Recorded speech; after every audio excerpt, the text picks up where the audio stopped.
Sorry to keep you waiting. That is perfectly all right. My data indicates clear skies in the coming days. Current conditions for maritime travel, optimal. I'll be ready whenever you are. But are we really gonna set off without telling anyone again?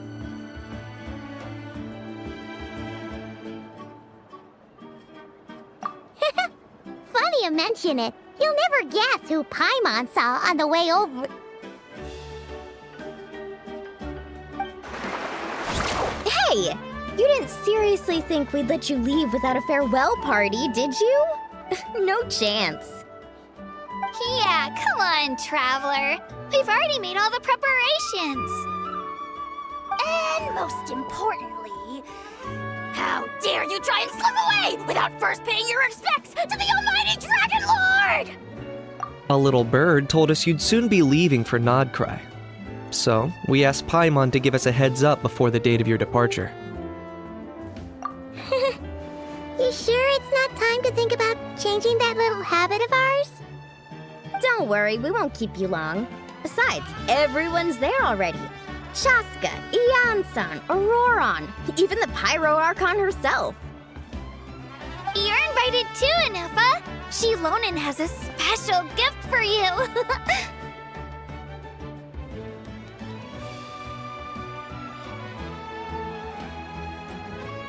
Accompaniment request accepted. Shilonen demonstrates excellent massage technique. My impression of her is exceedingly positive. Wait, so robots like massages too? Or is it just that Shilonen really knows how you're wired? Alright, enough with the chit-chat. Let's head to the venue. Woohoo! Party time!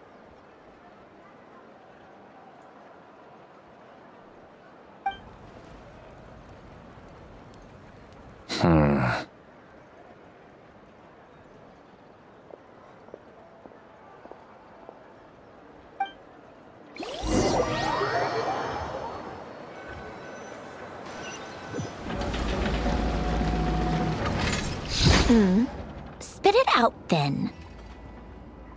They've set off. Just as my calculations projected. About time I met this variable in person.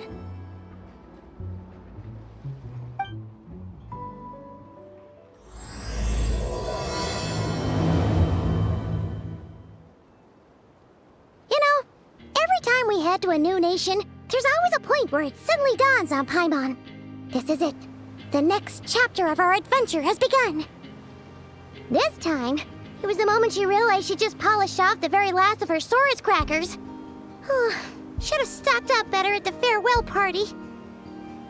In other words, Paimon has marked the geographic coordinates from 2 minutes and 40 seconds ago as the boundary between Natlan and Notcry. This deviates somewhat from the official coordinates stored in my database. Paimon meant more in terms of how it felt on a psychological level. Anyway, what about you, Traveler? When did it really sink in for you? Huh, that actually kind of makes sense. What about you, Inepa? Come to think of it, maybe we should be asking the other way around. So, when you came over to Natlan, what was the moment you felt like you'd left Nodcry? In that case, probably when my sensors could no longer detect the moon's power. The moon? You mean that one we can all see in the sky? Negative.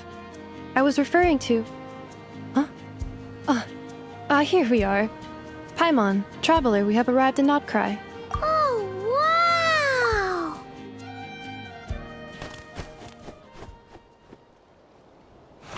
Paimon, Traveler, welcome to Notcry.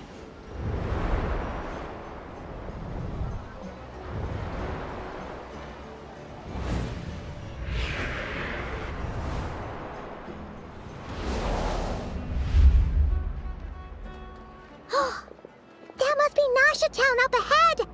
That's the place you were telling us about on the way over, right?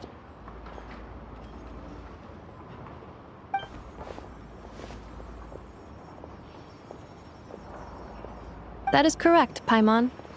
It is also the most bustling commercial hub in all of Nodcry.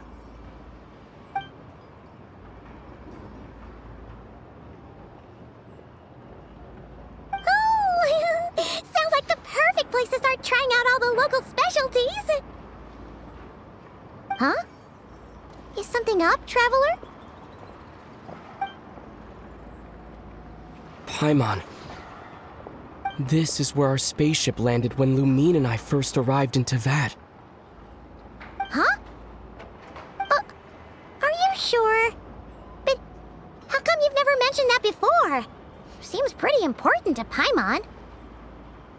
Oh, well, because those memories are really hazy. All I remember is Lumine waking me up and us leaving the ship.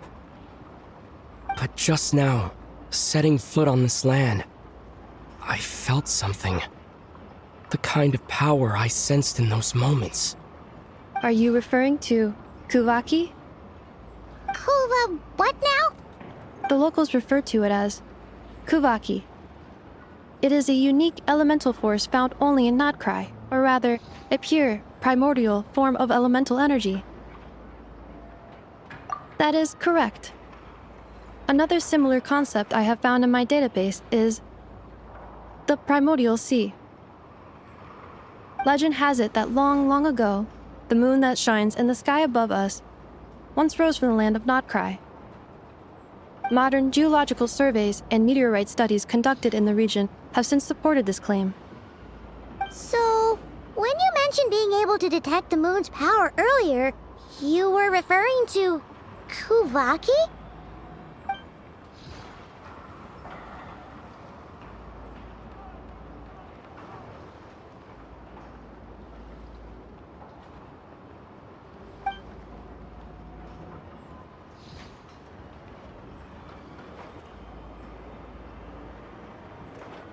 Wait, Traveler, you're saying we might actually find your spaceship here? Do you still remember where it landed? Nodcry is surrounded by the ocean.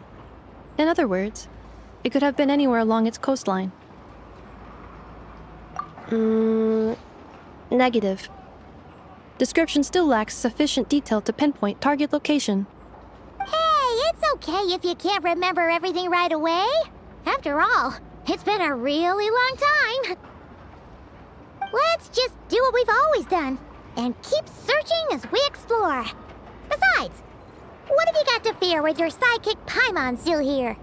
I'd be more than happy to help you out as well. Our pleasure. Anyway, just knowing that your spaceship's here in Nodcry surely counts as a big step forward, huh? Like we've crossed another boundary? Paimon couldn't have put it better herself. You sure are a quick learner, Inefa.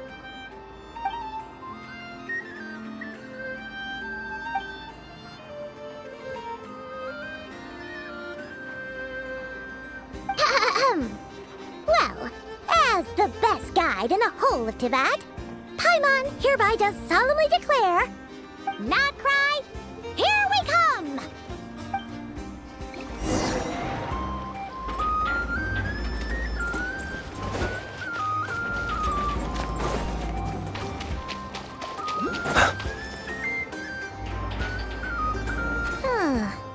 It just occurred to Paimon, if we were looking to put out a missing spaceship commission, or to learn more about Nodcry, wouldn't it make sense to drop by the Adventurers Guild? The guild is located in Nasha Town. Simply follow this road and you'll reach it.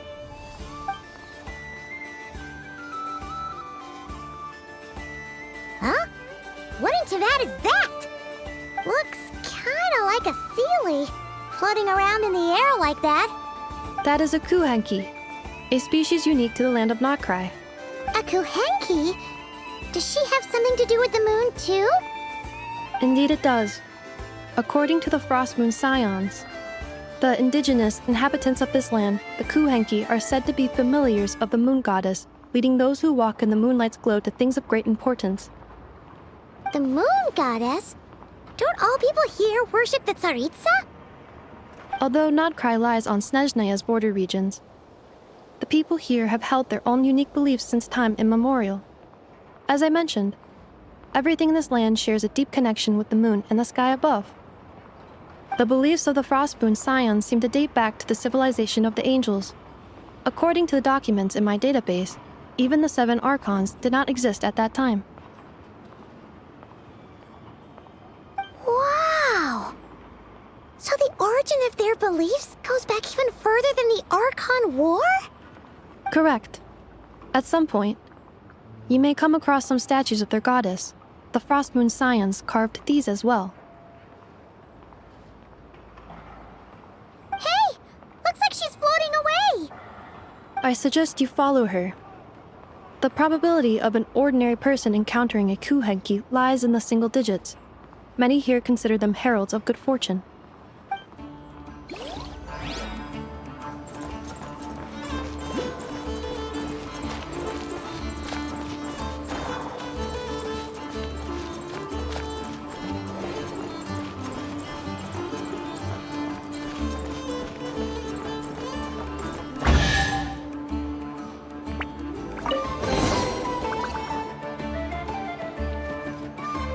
Is this a travel guide?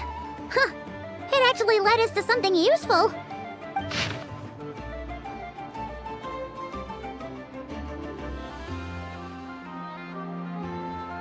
Are there any particular points of interest? It all looks pretty interesting to Paimon. If we have time, she'd love to see... pretty much everything. Recalibrating route. If we keep following the current path, we will arrive at an area of scenic beauty. From there, we will be able to identify both the Adventurers Guild and several must-visit specialty stores. Yikes! Why is Paimon suddenly getting the feeling that if she doesn't step it up soon, enough is gonna put her out of a job?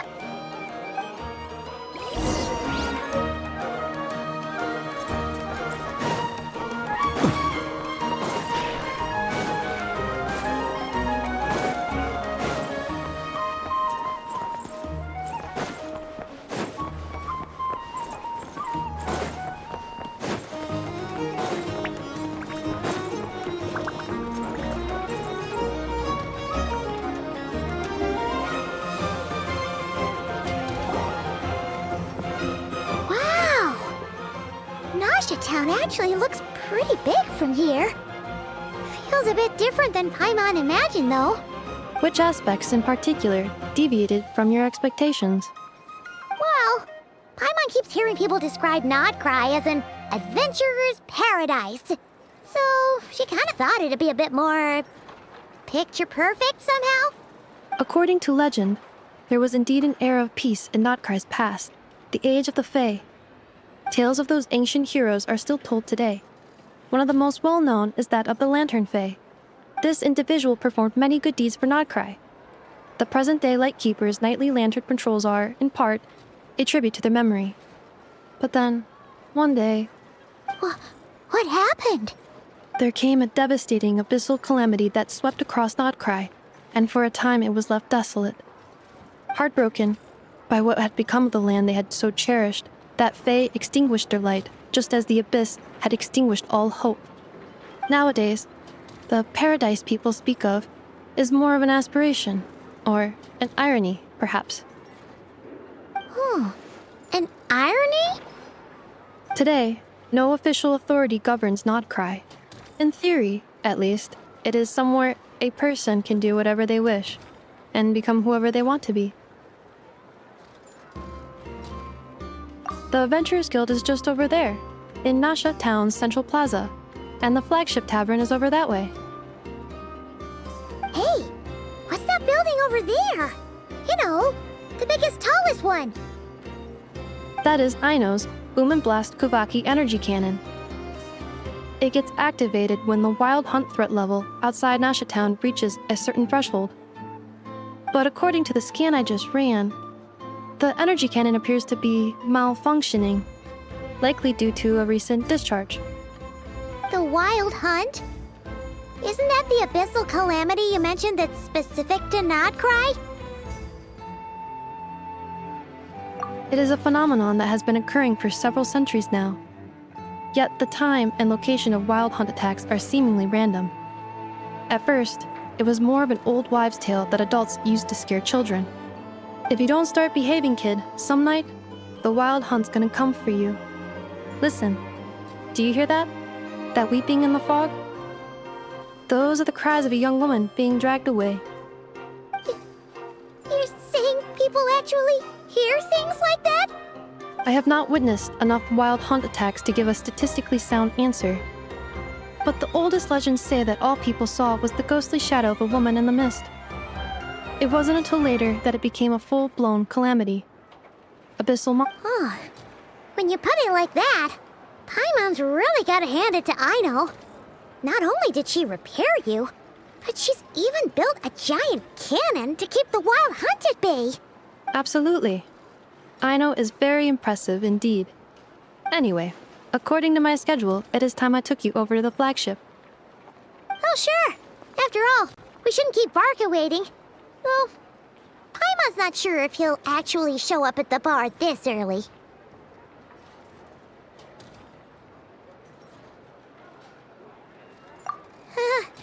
You're right about that.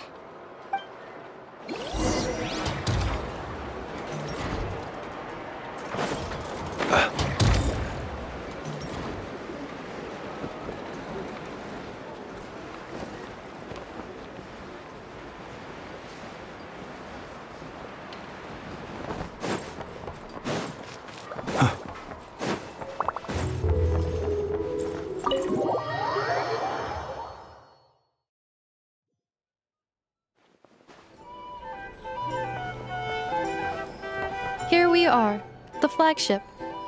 Varka told us to meet him here in his letter, right? Let's see. Varka? Varka! No matches, I identified. Huh. So he isn't here after all. Oh, guess we never did actually say we'd be arriving today. Hey, why don't we go ask the owner? If what they say is true, Varka's drinking prowess must have left quite the impression.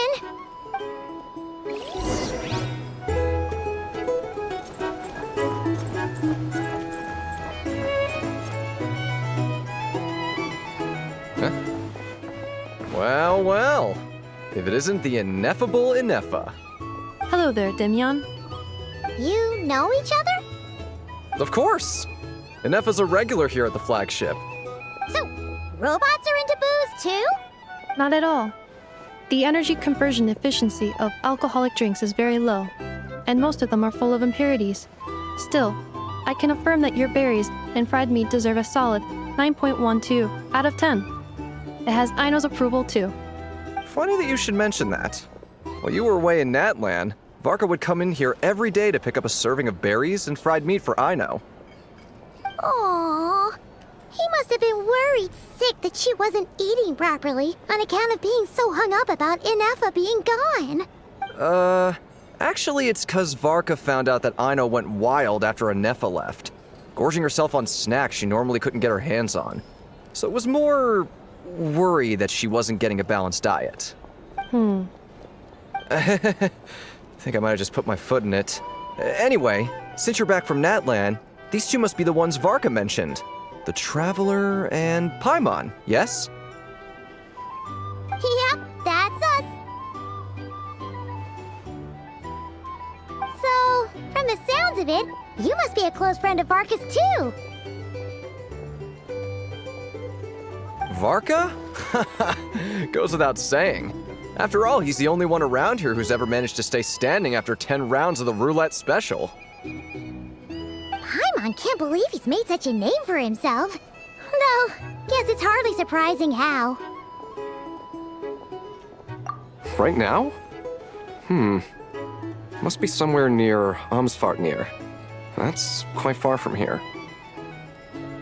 Huh? Where's that? It's a lake in the northern part of Nodcry. Word reached him of trouble brewing around those parts, so he took his knights to check it out.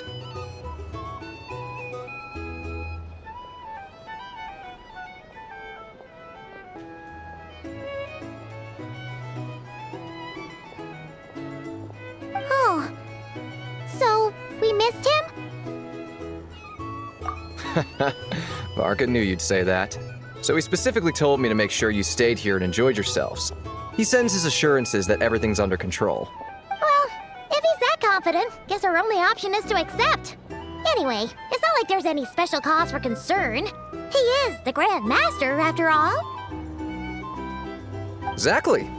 Plus, not only has he booked you into our finest room, he's paid for it in advance, too. Whoa! That's so generous of him! We might not have met yet, but Paimon's got a feeling that we'll get along with Varka like a house on fire. Oh, and by the way, he also asked me to serve up a portion of berries and fried meat for Anefa. That was prepaid as well. Thank you. No, thank you. I'm the one who should be grateful for your business. Traveler, Paimon, why don't you go ahead and drop off your luggage? I can use this time to go pick up some components that Aino asked me to bring back. Sure thing. Besides, now that we've got ourselves a map, once we're done unpacking, we might as well go for a stroll ourselves. Why don't we meet up again later? Oh, so you no longer require navigational assistance? No worries, we should be fine. We've got a rough idea of our way around town, so Paimon's reasonably confident we shouldn't get too lost. Thank you. This translates into an approximate time saving of 30%, meaning I will be able to see Aino about 45 minutes earlier than previously projected. Oh, right. You must miss her a lot, too. In that case, we better get a move on.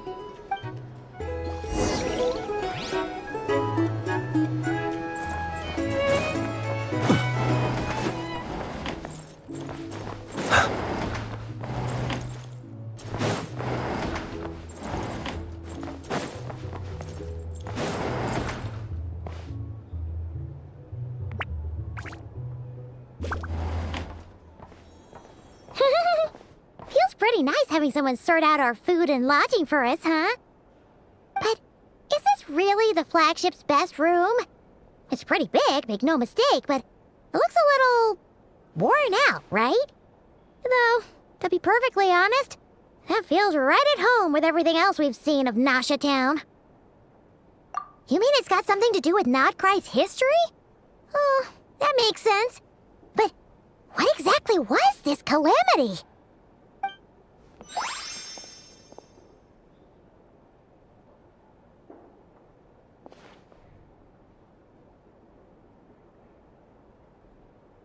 Oh, should we try the berries and fried meat too? Paimon's getting hungrier and hungrier every time someone mentions it. Oh, sorry about that. Paimon wasn't watching where she was going. Please, there's no need to apologize. If anything, I'm the one who should be sorry. Clearly, I shouldn't have gotten lost in my thoughts in the middle of a hallway. Wait a sec. Are you staying in the room next to ours? Ah, quite the perceptive one, I see. First things first, allow me to introduce myself. My name is Kirill Chudamirovich Flintz, but please, just call me Flintz. Whoa, that's an impressively long name for sure. Ah, is that so? Names like mine ought to have been fairly common in Snezhnaya, at least in the past. Would I be correct then to assume that the two of you are travelers in this land? Yep, you sure would be. Paimon is Paimon, and this is the Traveler. We've been to a bunch of nations already, but we only just arrived in Nodcry today. What a rare honor it is to meet such worldly travelers. Are you here for travel too? If only I had the time to spare. No, I'm just staying the night. Oh, so you're here for business? That's certainly one way to put it. I'm a Ratnik of Nodcry, normally stationed near the burial grounds to the north. My sole cause for being here today was to repair this lantern of mine.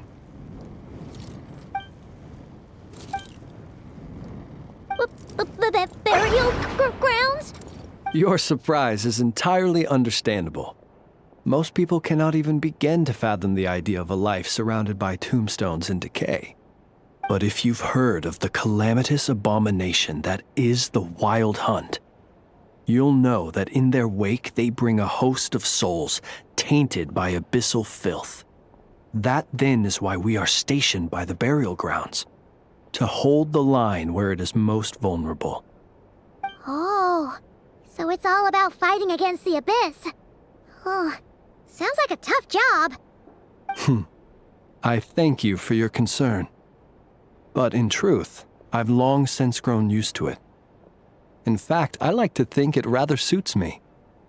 If anything, I'd say I prefer the peace and quiet of a graveyard to the hustle and bustle of urban life. Paimon sort of gets it now. But even so, she is still pretty sure she could never get used to living in a graveyard herself. For one thing, she'd be too scared to fall asleep at night. Oh, I assure you, there's no need to worry on that account. The kind of ghosts you find in cemeteries aren't too big on talking. But even when they do, they're usually far more discreet than the living. Well, would you look at that? Who'd have thought we'd end up chatting this long? Must have a lot in common, huh?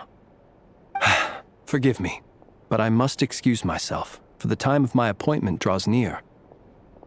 And in terms I'm sure you'll understand, a lanternless ratnik is like a mapless traveler. A serious conundrum indeed. Oh, sure. In that case, you go right ahead. We won't keep you any longer. Not at all. Should the opportunity present itself, I'd gladly continue our conversation another time. You're always welcome to come visit my grave. The grave I stand watch over. Your visit would bring much-needed light to that place of final rest. Right. Well, if we get the chance. Then allow me to wish you a traditional ratnik's farewell. See you by the graveside. Ugh. Jeez. What a weirdo. Not to badmouth him at all. In fact, he seemed pretty cultured, but at the same time, kinda spooky? Must be all that time he spent around graveyards. His lantern? No, not really. You mean, 'cause it was broken? Huh. Guess you've always had a nose for stuff like this. If you're worried, you can always ask him the next time we cross paths. Hey, don't you start spouting all that weird stuff too. It's so noisy here. Back in my day.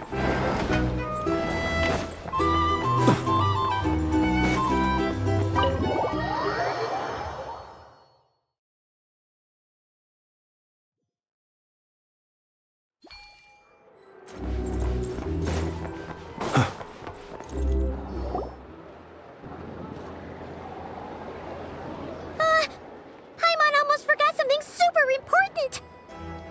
Were we gonna go try out the berries and fried meat? But now, heading all the way back to the flagship feels like such a waste. Please, accept today's boon. Come night or day, may the blessings of the moon goddess shine down upon you. Huh? What's going on over there? Wait, free food? Wow, the people here are so nice! Quick, let's grab some too.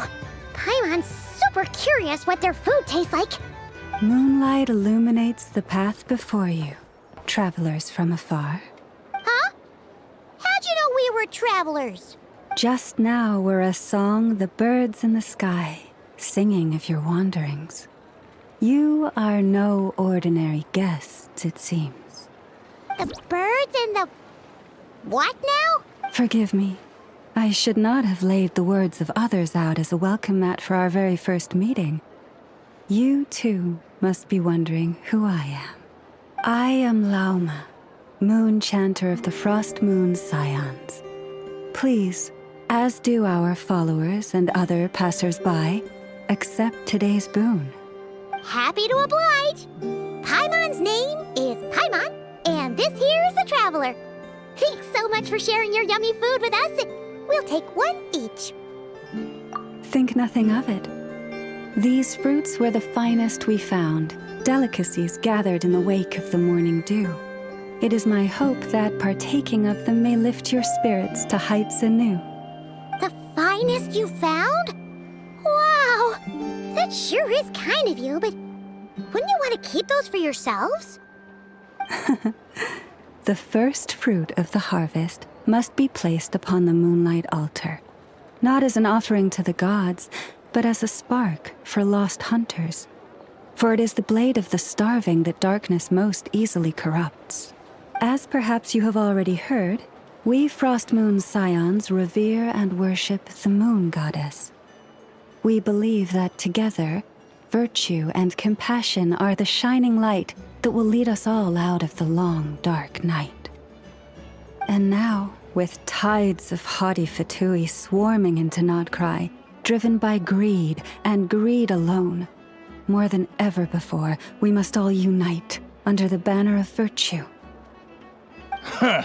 Look who it is again. Those unsufferably kind-hearted Frost Moon Scions. Got enough for us too? That's right!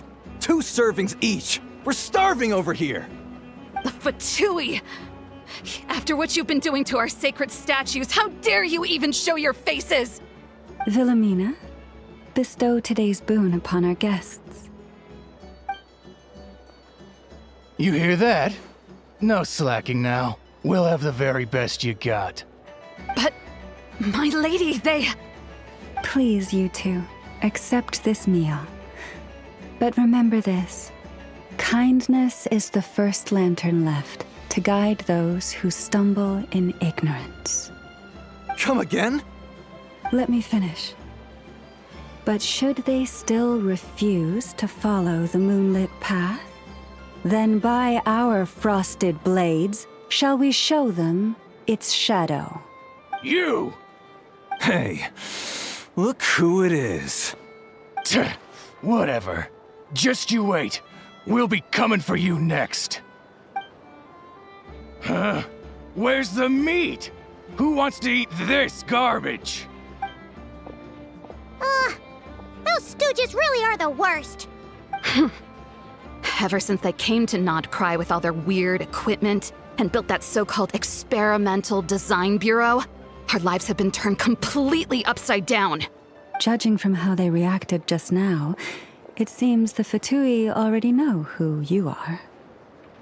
Well, we have gotten in their way in pretty much every nation we visited, so we're probably at the top of their blacklist by now. I see. Then, on behalf of the Frost Moon Scions, I thank you for the goodwill you have shown us. Because if they had gotten ahead of themselves just now, I'm sure you would have stepped in to help.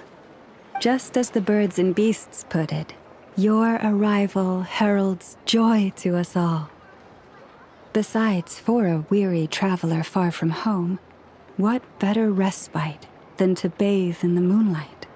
You will always be welcome at the Frost Moon Enclave, the place we call our home.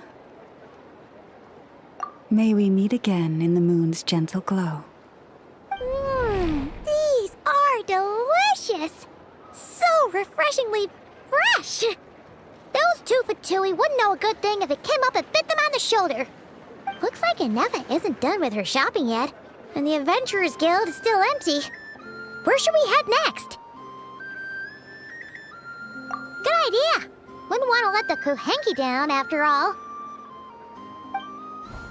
Let's see. Okay, Paimon's got our route all figured out. So, all that's left to say is, don't fall behind. This is Nuts and Nuts. It's mostly a fruit shop, but there's a crafting bench too. This is the Speranza, one of the travel guide's recommended restaurants. All the waiters here are kids.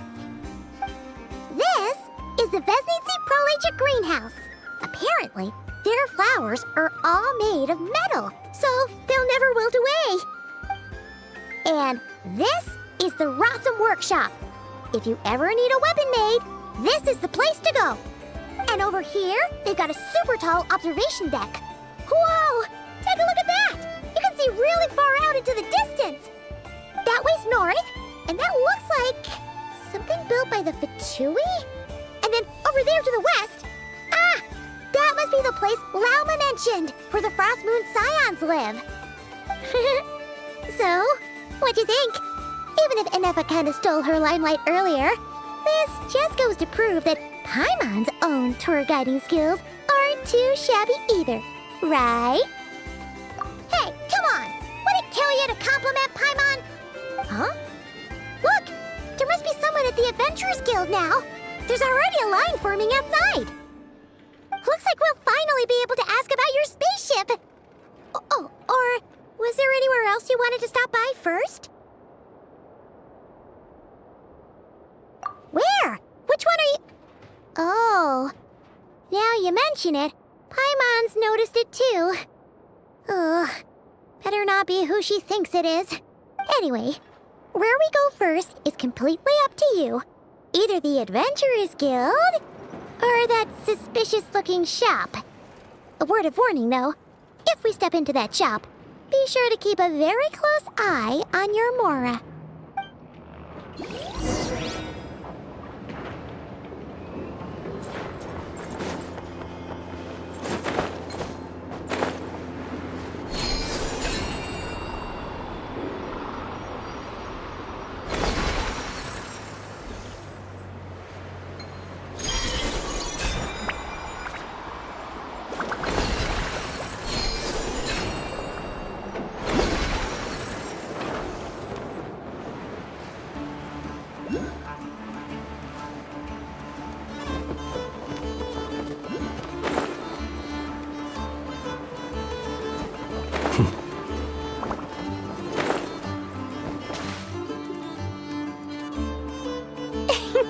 Please, here you go. And if you ever need anything else, don't forget to make the great Lord Sangama Bay your first port of call. Oh dear. So it is the real deal. Of course it's the real deal. Everything you'll find here is 110% real, meaning every one of my deals is as real as a deal can... Wait a minute. Well, if it isn't my two most valued clients! And with no small thanks to your munificent patronage. Come, how could you just sneak into Not Cry like this without telling your dear Lord Sangama Bay? If I'd known earlier, I would have made an absolute pulled out all the stops to ensure that your boat ride over was as comfortable as humanly possible. Thank the Archons we didn't tell you. Oh, come now! You know as well as anyone how impeccably and conscientiously above board I am when it comes to doing business. Well, regardless of whether that's true or not, the main issue here is that we had no idea you had a branch in Not Cry. A clever merchant always has a backup plan, or two, or three up their sleeves. As the saying goes, a rabbit with many burrows fears not the hunter's arrows. A merchant with stores galore hears no debtors at the door. Since you're both here in Not Cry, would you care for some of my finest local souvenirs? Whatever you're looking for, I have it. Or if it's Sumeru you're missing, I've got that covered too. We literally just arrived. Do we look like we're on the hunt for tourist trinkets to take back for our friends? My, your high-minded tastes never cease to impress. In that case, I know just the thing. You must be on the hunt for something like this? What's that? Your hat? Information, of course. Information about Not Cry, locked securely in the otherwise impenetrable vaults of the Lord Sangama Bay's brilliant mind.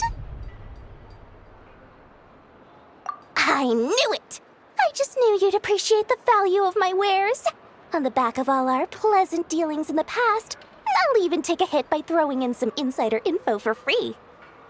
Wow. You sure are feeling uncharacteristically generous today.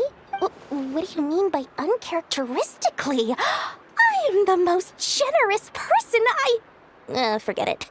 Anyway, the long and the short of it is this. The moment I set up shop in Not Cry it struck me how many different factions there were, all competing against each other for power and influence. Well, as they say, there's no time for business like a crisis. Things got even more turbulent after the Fatui pulled down 2 ancient moon's remnants. People began to catch a whiff of the coming chaos. And the more troubled the waters, the greater the potential profit. Not at all sorry to interrupt, but we're not here for Mora. Oh, really? But surely it was the tales of an adventurer's paradise that brought you here.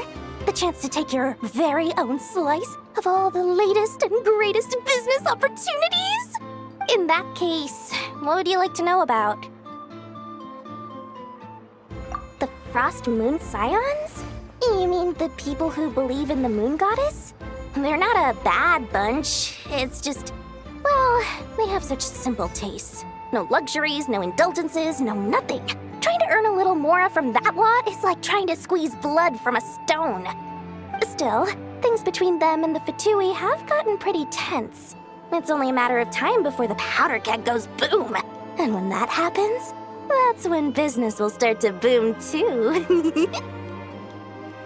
Oh, they're an organization set up to keep the locals safe. Apparently, they have a long and glorious history, and they're made up entirely of volunteers. But seriously, a volunteer organization in Nodcry? This place is hardly a magnet for noble hearts. No pay, all work?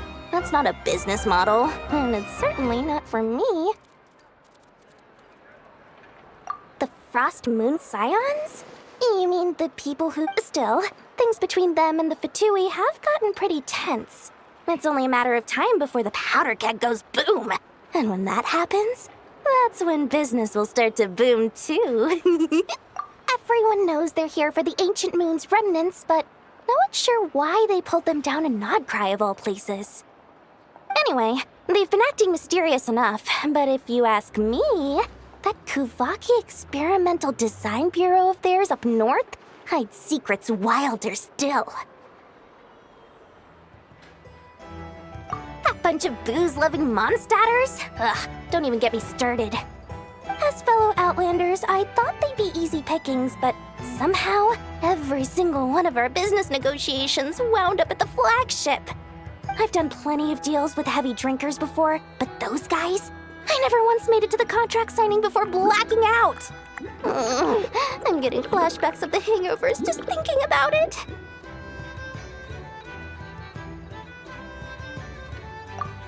What now? A spaceship? Nope, never heard of anything like that. Don't you two get involved in any big business here without so much as a heads up, you hear me? At the very least, consider letting me in as a key investor. Oh, I almost forgot to mention. Sooner or later, you'll no doubt end up doing business with some other merchants in Nodcry. And someone's bound to mention a place called the Curatorium of Secrets. Listen to my advice. Do not, under any circumstances, go there, no matter how much trouble you're in.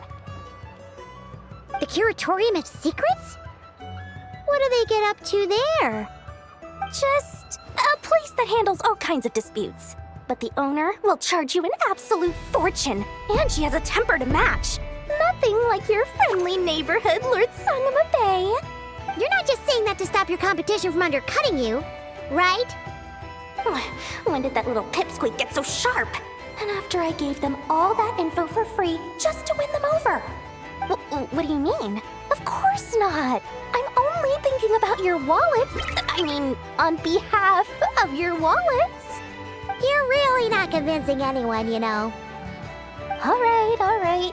Business is a cutthroat business. I won't argue with that.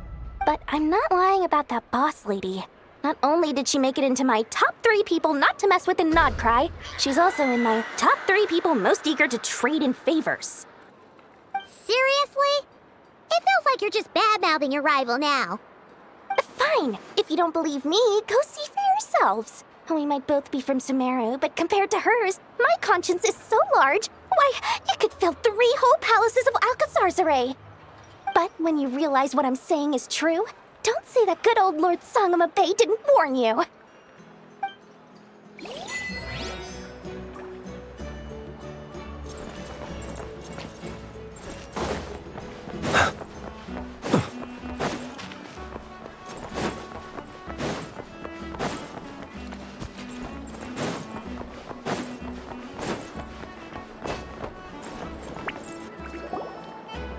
Lucky us. The line seems to be gone now. Come on, let's go say hi to Catherine. Hey, Catherine, we meet again.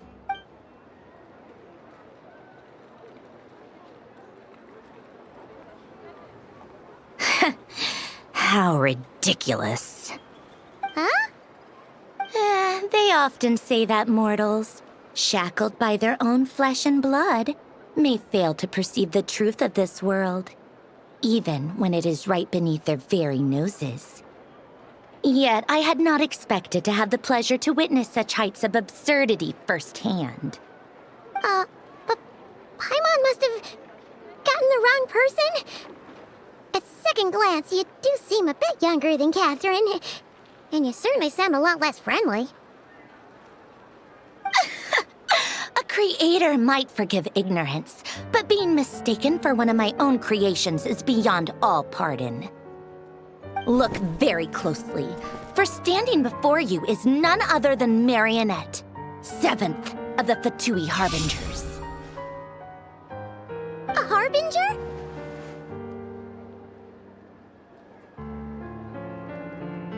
I told you already, I'm not Catherine. Just how obsessed are you with my machines?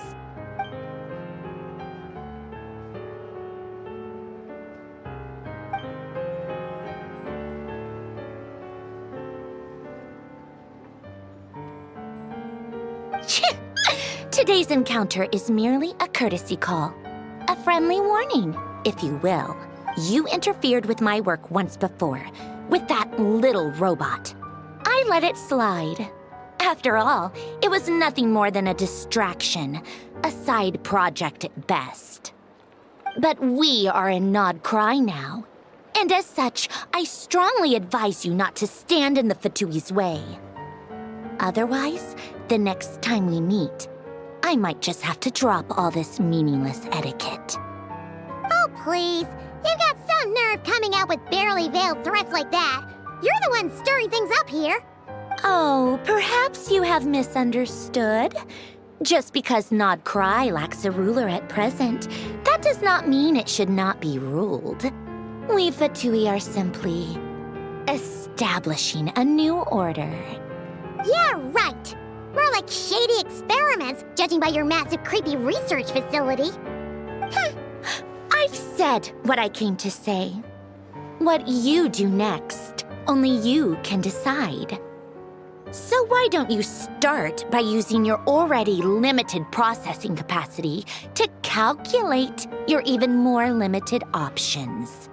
And, being the refined young lady that I am, I shall indulge you just this once. Ad Astra Abyssosque. Welcome to Nod Cry, Dominion of the Fatui.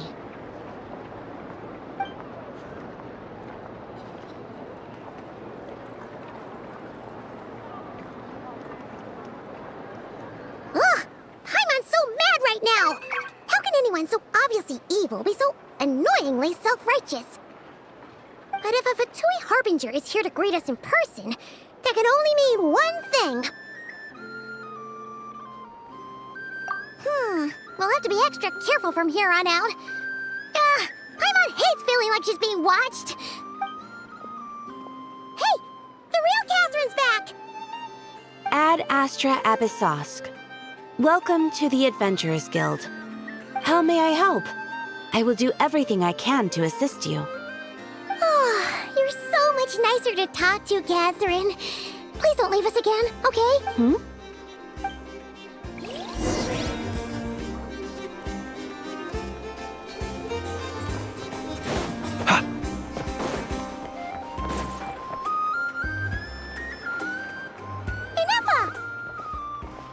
Hello.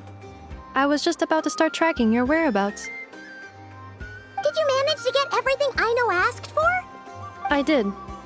What about you? Do you need me to navigate or introduce any more places around town? Not for now. We've seen most of it already. We probably need some time to process everything we've learned, though. Any progress with the spaceship? No. Catherine came back just now, so we asked her, but even she hasn't heard a thing. One possible explanation is the vast stretch of time that has elapsed. Additionally, given the limited resources available in Nodcry, it is entirely plausible that the wreck was scrapped for parts, or even mistaken for a pile of broken machinery. Aw. Understood. In that case, why don't we go ask Aino together? After all, she was the one who salvaged me. Ancient dragon technology and all. If there really are any unusual parts floating around Nodcry, there's a high chance they've passed through her hands at some point or another. Good point. And since you keep mentioning her, we're curious to meet this whiz-kid mechanic too. Understood. Then I'll handle navigation as before. ETA at the Clink Clank Krumkake craft shop. 34 minutes ahead of schedule.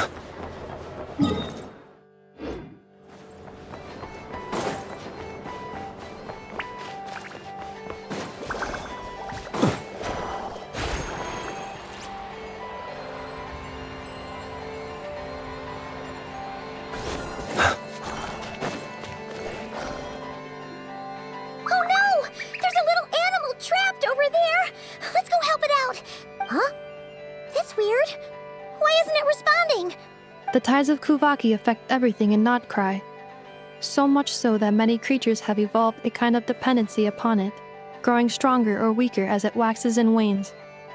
This little animal must have been caught here unprepared. So you're saying we need to use Kuvaki? Paimon will leave it to you guys then. Don't be scared! We'll get you out of there soon!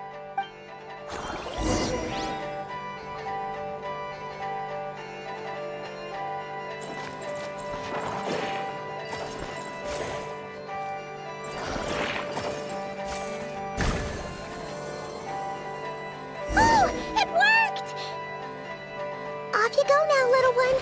Don't go getting yourself caught again.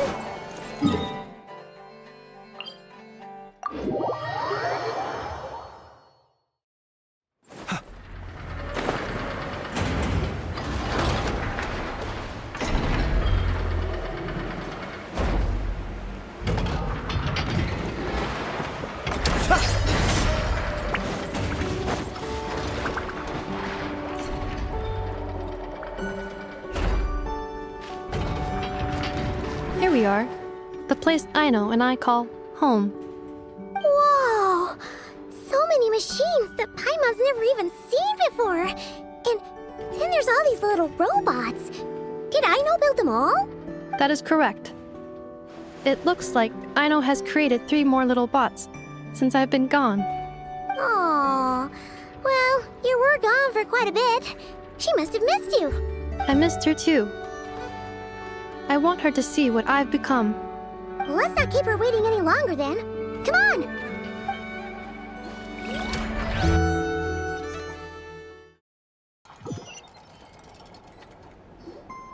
Aino, I'm back.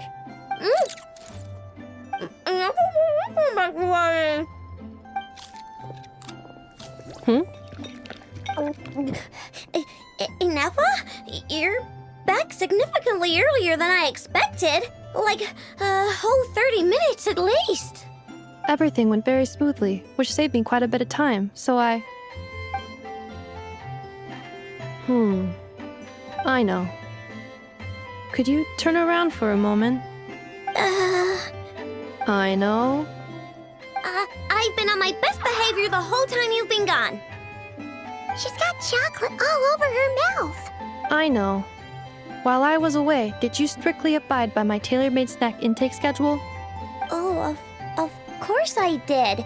1 whole cake, 1 crumb cupcake, and 1 pack of chocolates a day, right? It was either a cake or a crumb cake or a pack of chocolates per day. Oh, shoot. When did you finish the snack stash I left for you? Literally just earlier today. Let me just go run a scan on that. I meant today, a week ago. And then you restocked an entire week's worth on your own initiative? 2 weeks worth. Why does Paimon feel like the roles in this household are pretty much the opposite of what she imagined? Calculation complete. Aino's recommended snack calorie intake for the next 4 weeks. 0. No fair! You're a meanie, Nefa. This is what happens when you break an agreement. Oh, come on! Don't do this to me! I only ate a teeny bit extra every day. Just a teensy bit extra. That is objectively not a teensy bit extra. Seriously? If you'd only arrived half an hour later, I would have had everything cleaned up and you wouldn't have noticed a thing. But now that I think about it, you even said you'd come back a bit earlier than you did, so I wouldn't have to worry. But then, you were away so long, and I was so worried about you. And that's the only reason I even... Oh. I know. I am very sorry to have kept you waiting. I'm back now. Welcome home. Oh! So, will I be able to keep eating snacks as usual now? Negative. Aww. Okay. Well, given that I am later than I initially projected, I'll let it slide. But just this once. Thanks, Inefa! You're the best! I know. Allow me to introduce.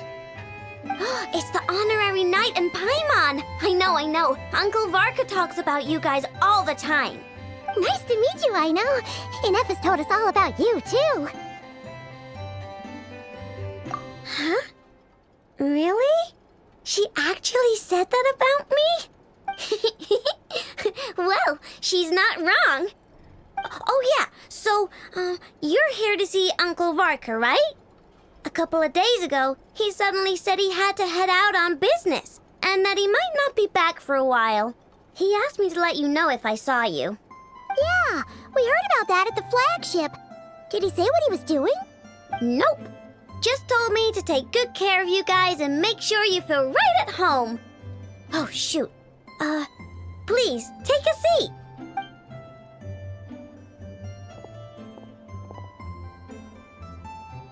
Do either of you need my help with anything? Anything at all?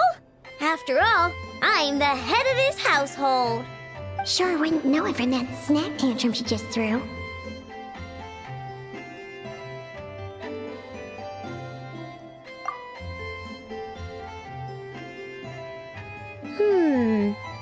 A spaceship, huh?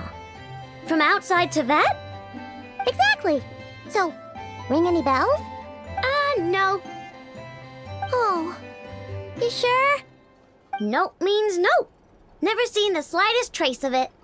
More specifically, by nope, I mean, I've never seen a single piece of tech in all of Notcry that might have come from out of this world. Not in any new machines or in any old ones either. Huh. What Aino means is that your spaceship almost certainly has not been disassembled nor repurposed as parts for other machines. Oh, so that's what she was getting at. Yep. I've taken apart pretty much all the fun stuff in this city at one point or another, but I don't recall ever seeing any components that were anywhere near that special. So, either your spaceship crashed somewhere it's never been found, or someone did find it and then hid it really, really well. But who would even do something like that? Beats me. Maybe someone who thought they could stash it away for a rainy day. Just like how I sometimes hide snacks in the... Anyway, long story short, I definitely haven't seen anything like that. Besides, sounds like it would practically be ancient history by now. If anyone still has any leads on what really happened, it'd be the Frostmoon Scions. The Frostmoon Scions? Huh? Haven't heard of them yet? Didn't Inefa tell you about their rituals? There wasn't enough time to delve deeper into their history and traditions. What kind of rituals are we talking about? I've never actually seen them myself, just heard bits and pieces here and there. They say that each of their moon chanters has had access to an ancient relic that lets them see the true past. Not sure exactly how it's meant to work. I can't get my head around anything that can't be explained by either machines or science. And to tell you the truth, I don't like it much either. Looks like we'll have to try our luck with the Frost Moon Scions. Aw, leaving so soon? Sure you don't want to hang out a little longer? It's getting late, I know, and these two still need to head over to Hisi Island. It would not be convenient for them to linger much longer. Aww. Alright then. Don't worry. We'll be sure to drop in on you as often as we can. Really? You promise? Sounds like my type of visitors. You're welcome anytime. I'll be staying to look after Aino today, so I won't be going with you. Hey, don't sweat it. We'll find our way just fine. I'm glad to hear that. Also, I must admit, I have very much missed the charging bed that Aino made for me.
And Aino reunited like that sure was heartwarming.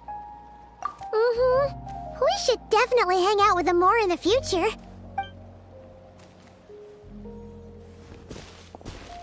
Speaking of homes, we must already be close to where the Frost Moon Scions live. The vibe here feels different, just like the scenery.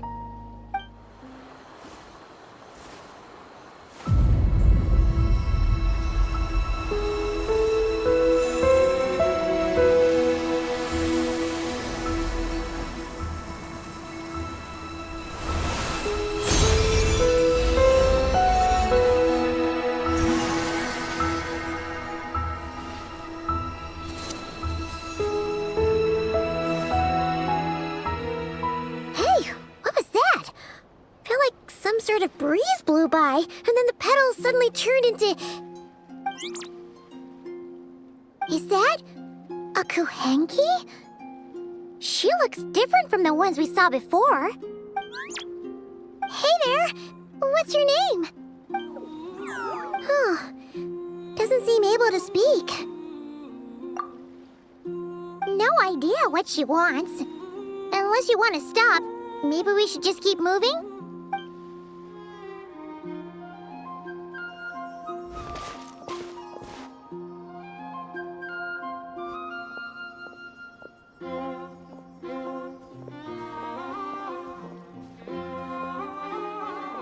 She's following us! Go on now. We've got stuff to do. Best you find someone else to hang out with. Hey! Don't make it sound like Paimon's some kind of meanie. Paimon had no idea what she wanted, okay? Ugh. Anyway, Next time Paimon sees her, Paimon promises she'll be nicer. Seeing as we're on our way over to meet Lauma anyway, we can ask her about it while we're there.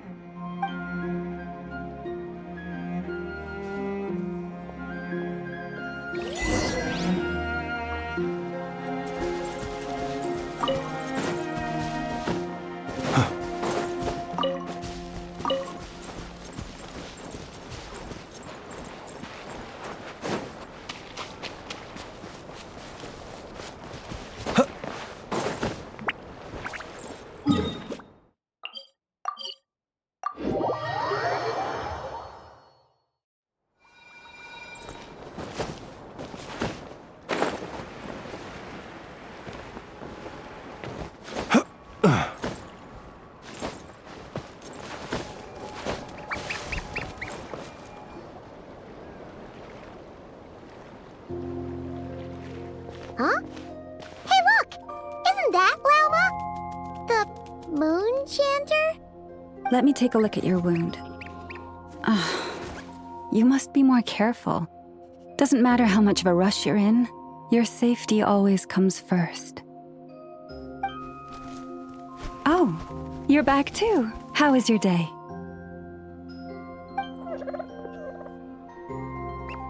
You what? Those two Fatui? The ones who were causing trouble in Nasha Town? You went to teach them a lesson? And you put that in their food? You naughty little thing! How could you do that?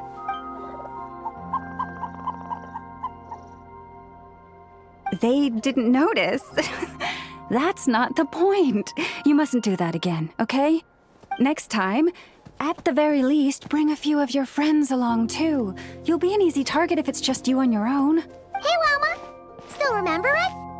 Oh, it's the Traveler and Paimon, isn't it? Welcome to Hisi Island. Not at all. Those who come with kindness in their hearts are always welcome with the Frost Moon Scions. Were you just talking to those animals? I was indeed. The Frost Moon Scions bloodline is unique, for throughout our history, there have been many among us who could communicate with all living things. What was that? Oh, is that so? She says she was trapped in a plant earlier, and that you were the ones who rescued her. She wants me to thank you on her behalf. Oh, it was nothing. Barely lifted a finger. If you both are free, why don't you join us at the Frost Moon Enclave for dinner? Consider it a small token of thanks for your kindness. We'd love to! And actually, we had something we wanted to ask you anyway.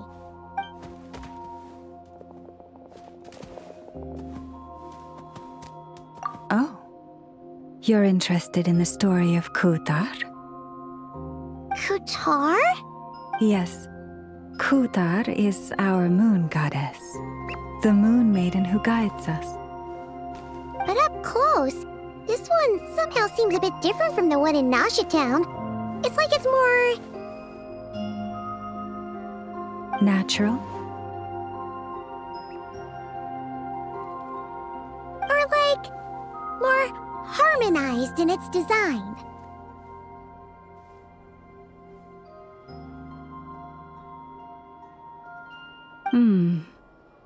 That is because ever since the Fatui arrived in Nodcry, they have been modifying and defacing our statues as they please.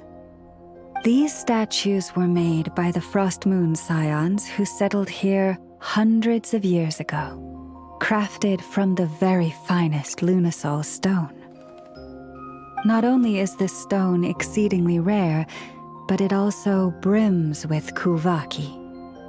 I suppose the latter must be what caught the Fatui's eye.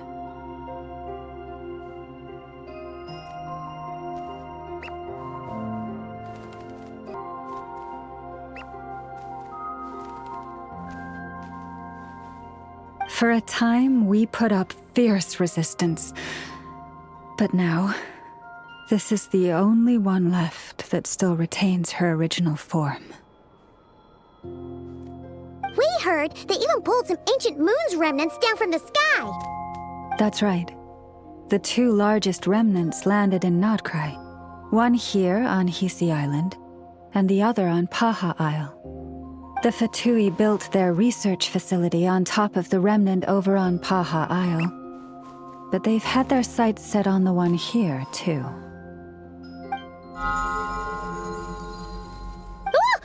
Oh!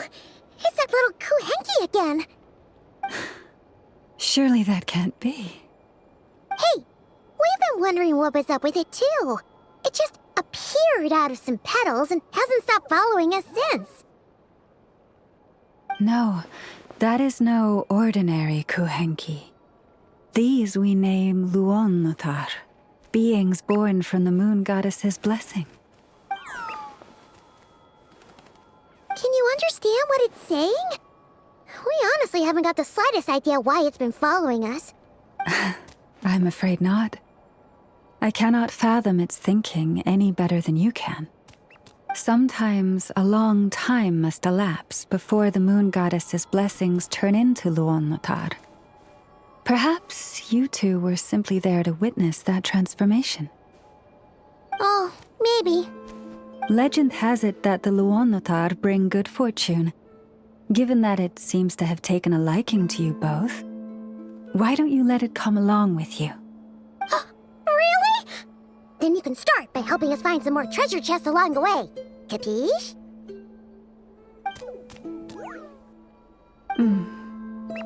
Twilight approaches. If you would hear more of the moon's story, then let us make our way to the Frost Moon Enclave. Beneath the gentle moonlight, I shall share this tale in full.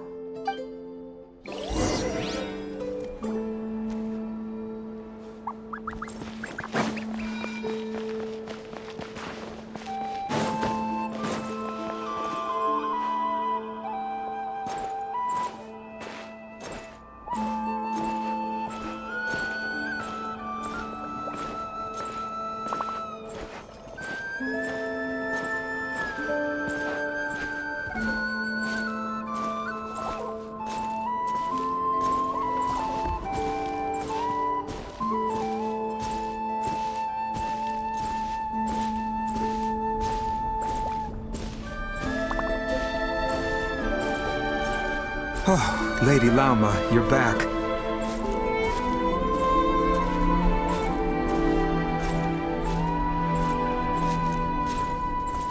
Come day or night, may the blessings of the moon goddess shine down upon you.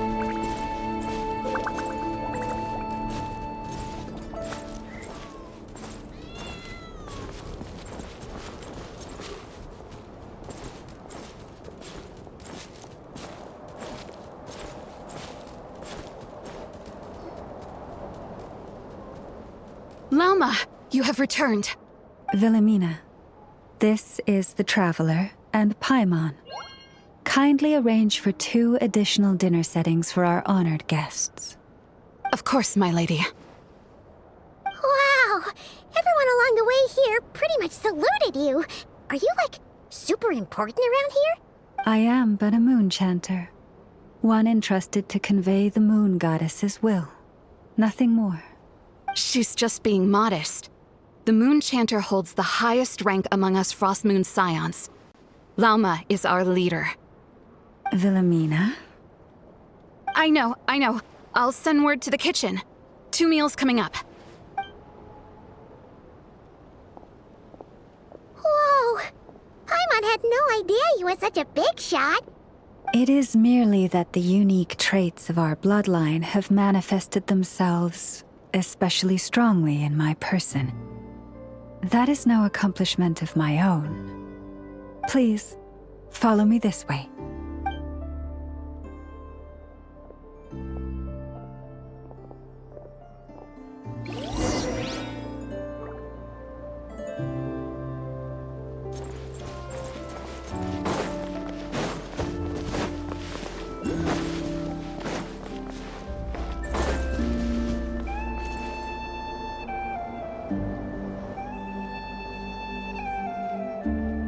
Even to this day, I am still trying to piece together the many fragments of our past. It is a story not only of the Frost Moon Scions, but also of the moons themselves. A story of the moons? Yes. We Frost Moon Scions are the last descendants of the ancient golden realm of Hyperborea. Its former glory may have faded, but what remains is a memory uniquely ours. In the distant past, Tevat had not just one moon, but 3. It is said that they were created by the primordial master of this world, cast into the firmament to keep peace in the land below. Firstborn was the eternal moon, largest of the 3. Legend has it that it was her immense Kuvaki that gave rise to the ocean tides. Next was the Frost Moon. Smaller than her big sister, yet brightest in radiance. Her glow became the cold, undying lantern of the night.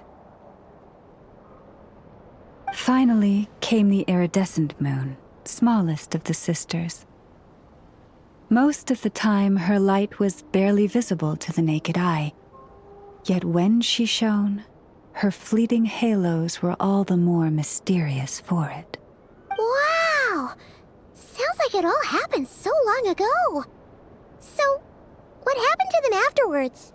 Afterwards, well, as you have seen, the 3 moon goddesses perished. This happened in a war triggered by the Descenders, and of the 3 lunar husks, only the Frost Moon survived unbroken, while the others were shattered to pieces. Oh, so that's why there were ancient moon's remnants in the sky. Yes. It is also said that when the moons shattered, most of their fragments rained down upon this land like stardust. That is why Nodcry is blessed with such an abundance of Kuvaki. As for the remnant that the Fatui recently pulled down, that belonged to the Eternal Moon. Wait a sec. But you just said that 2 of the moons were shattered, so where are the remnants of the iridescent moon? The iridescent moon's remnants were never found. What happened to her after the war remains a mystery. Some say she vanished in an instant, while others believe that her remnants are simply too delicate to leave a trace.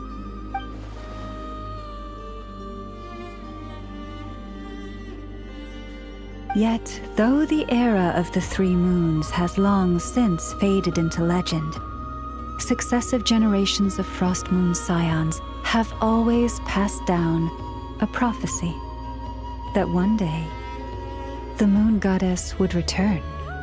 And in the end, that prophecy did indeed come to pass, though not quite. Lady Lauma!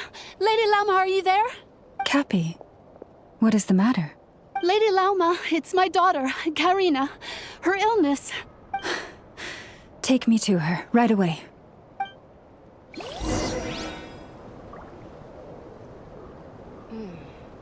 And where in the world did I put that book?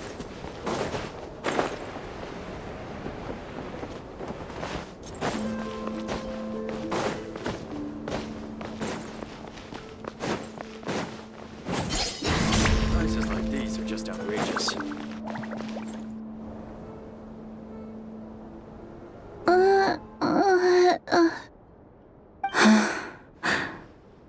Her sensitivity to Kuvaki is flaring up again. After her last treatment, did you follow my advice and seek medical help in Nasha Town? But those doctors are all Snezhnayan. They're outsiders, compatriots of those brutes who invaded our homeland. How can we possibly trust them? Not all outsiders are enemies, Cappy. They've been treating this condition for generations. They have the experience we lack. But we're Frost Moon Scions. Should we not remember what the outsiders did to our moons? Surely the Lady Kutar will reward our devotion. But Cappy, Kutar is long This isn't the time for debate. O lost child, snow-swept and buffeted by the howling winds of the frigid night, let not the silver flame within you fade. By the frost moon's grace, I shall warm you, curled up as a fledgling in frozen soil. Praise be to the moon goddess, my Karina. Remember, she must take powdered lacca berries daily. It will ease her symptoms.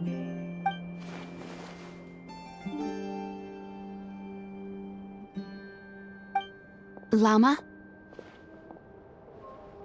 Philomena, what is it? Dinner is ready. I see. Cappy, let her rest here for the night. I'll have someone bring her a blanket. All right. Thank you so much, Lady Llama.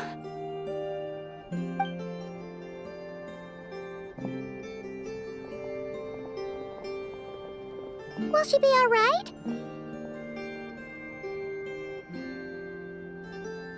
Yeah. If there's anything at all we can do, please don't hesitate to ask. Thank you for your kindness. For now, though, Karina should be fine. She'll be feeling a lot better tomorrow.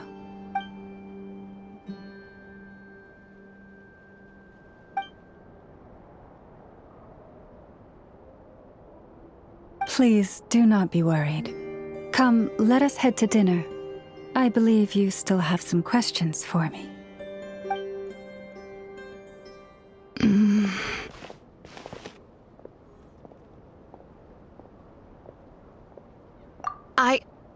Oh, sorry. Yes, I'll be coming too. I was just thinking about something. Oh? Lauma makes such an unshakable moonchanter. Calm, capable, someone we can count on. Deep down, though, I know she's been quietly carrying the burden for the rest of us. Traveler, Paimon. Believe me when I say that as a fellow Frostmoon Scion, I do worry about Lauma. It's just that sometimes it's hard to say it to her face. Could I ask you to look out for her? I can tell she really trusts you. I fear that would stress her out even more. Sometimes I really admire her strength, but at the same time, I can't help feeling powerless myself.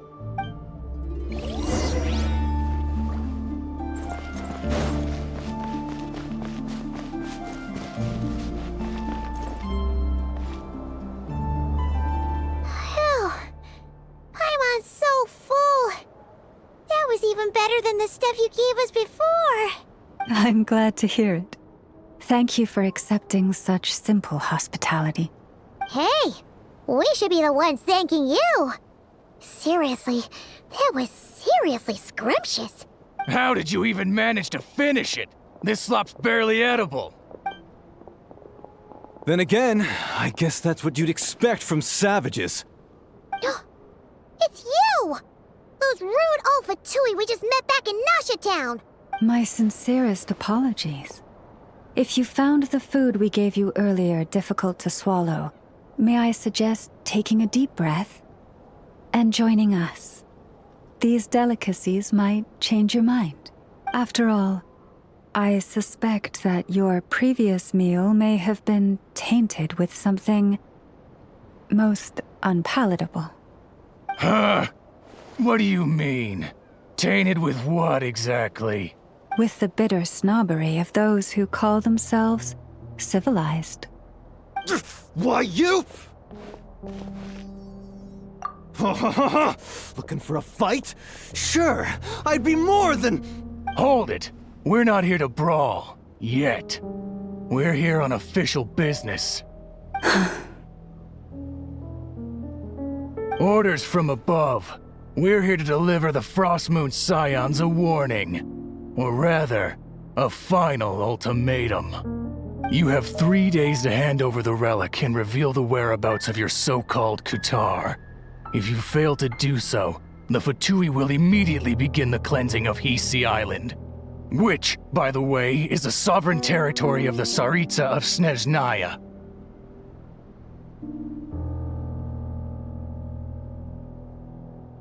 What insolence! Your demands are outrageous! For generations, this land has belonged to the... Dear guests, allow me to save you both time and trouble with a speedy reply. The Frostmoon Scions will never hand over anything to the Fatui. And to those who set foot on our land with ill intent, I say this. With your blood, we shall draw an inviolable line in the snow. That applies to you, too. Stubborn savages, the lot of you! Better hold back this time. Who's that? This I do it. You poor lost lamb. I lost! He's gonna die!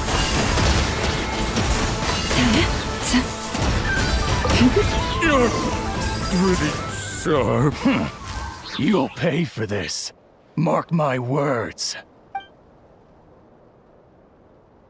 Hey, if you're so tough, get back here and put him up! Huh. Guess all they're good for is running away. I'm so sorry. You've had to put up with far too much unpleasantness today. Come on, it's not your fault. We don't like bullies like them either, but still. They mentioned a relic and Kutar. What exactly could they be after? Oh yeah, so this might not be the best time to bring this up, but we kinda have a favor to ask of you, Lama.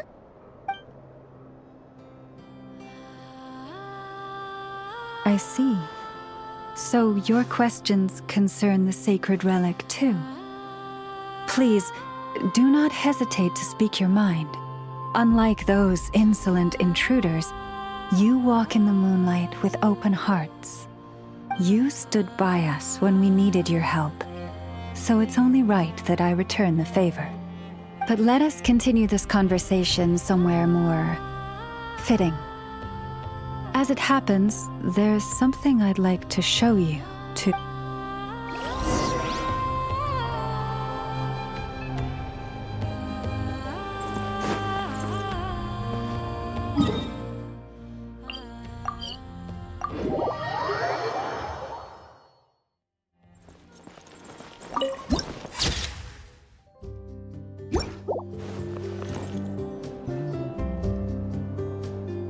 Wow!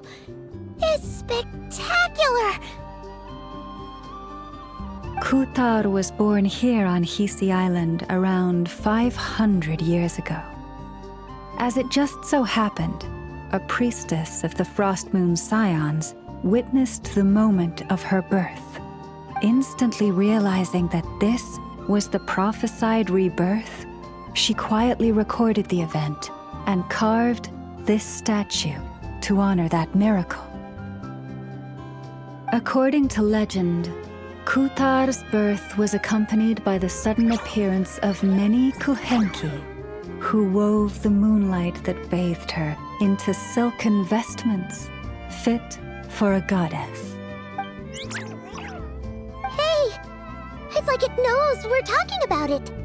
From that day forth, the Kuhenki have been regarded as Kutar's familiars. Some believe that their habit of guiding travelers to hidden treasure stems from an instinct. The same one that not only drives them to protect the moon goddess, but also to make her smile. After all, according to the records, Kutar always looked lonely as she gazed up at the distant moon. Kutar left Hisi Island before I was even born. According to the previous moon chanter, the goddess was angered by our people's greed, and that is why she left us. Where did she go? No one knows what happened after she left. But just a few months ago, after those two ancient moon's remnants fell from the sky, she was spotted on Hisi Island once more. And the Fatui have been harassing and threatening us ever since. Judging from what they've said, our moon goddess is actually their missing harbinger. Columbina, the damselette. The damselette? But isn't she number 3 amongst the Fatui harbingers? So she's actually the moon goddess. Why would she join the Fatui then? That too is a question I've struggled with. But even at the best of times, understanding other people's choices is difficult, let alone those of a goddess. Plus, forgive me, there I go again, rambling on about our history. But you came here to ask about the sacred relic, didn't you? Honestly, Paimon's not sure which part she's more curious about now. Since ancient times, the Frost Moon Scions have had in our possession a special fragment of the ancient moon's remnants. A piece in which I sense a power unlike any other.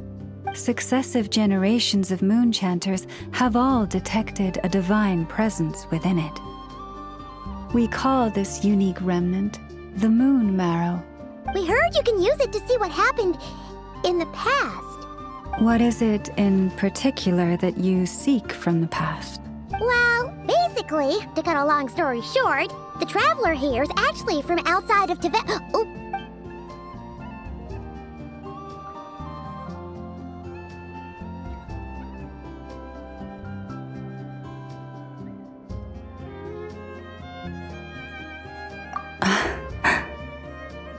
Thank you.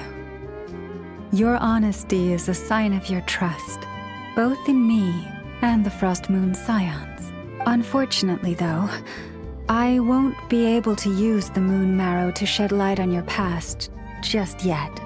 Our people revere the Moon Marrow as a sacred relic. I'm only permitted to retrieve it from the secret chamber in which it is hidden once a year. Oh, really? So, when's the next moon prayer night? Judging from the tides this evening, a little less than 2 months. Huh? Does that mean the date changes every year? The ceremony is held on the night when the moon is closest to Tevat. This is also when Nodcry's Kuvaki reaches its peak. Only then can the seal on the secret chamber be lifted. Oh, guess we've got no choice but to wait. I am truly sorry that I cannot help you sooner. But, as the Moon Chanter, I swear that I will do everything I can to help you find the answers you seek. Think nothing of it. After all you've done for us, you deserve nothing less. Who'd have thought today was only our first day in Nodcry? Feels like so much has happened already. If I may be so bold, what does family mean to you?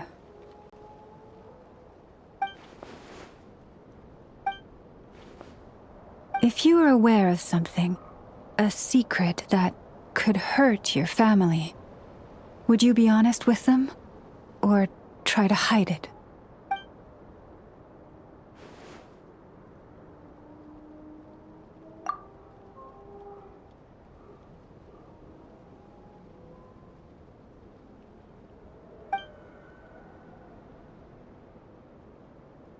Oh, I'm so sorry. That was a strange question. I didn't mean to put you on the spot. I guess I've just never met anyone with a story quite like yours before. I just suddenly had the urge to ask. It's getting late, and you two must be rather tired too. Would you like to stay the night here on Hisi Island? I can have someone prepare some lodgings. Oh, that's all right. We've already got a room back at the flagship as it happens. Speaking of which, if you ever need us, feel free to come knocking. Do you need me to show you the way back? No worries. It's quite a way, and you should get some rest too, Lauma. We'll make sure to be careful. Understood. Then I won't keep you. May your first night in Nodcry pass in stillness and peace. So, what you thinking? Sure was an eventful day, huh?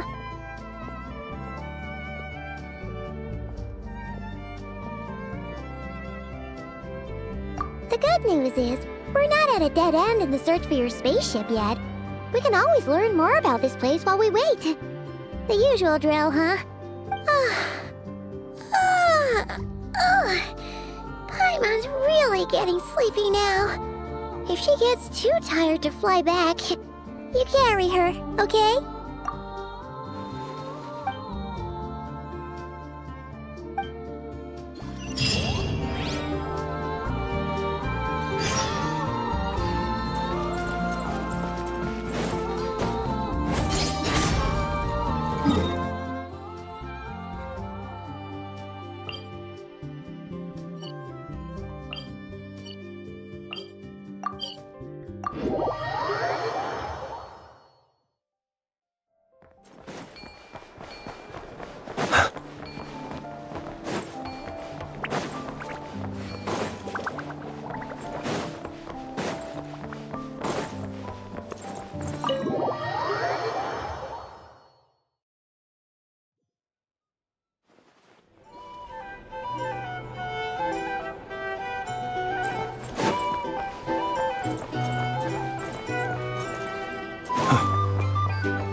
Just one more helping.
Hey, what are you doing here? These flowers. I remember. When you first appeared, there were flowers like this all around you.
goes there? How did you get in here? I am but a passing traveler. I followed your song here. I'm very sorry if I've intruded. The Kuhenki. She brought you here.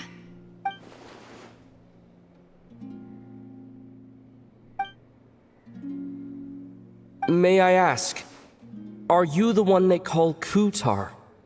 And the harbinger that the Fatui refer to as the Damselette? The Fatui? Are you here at their behest?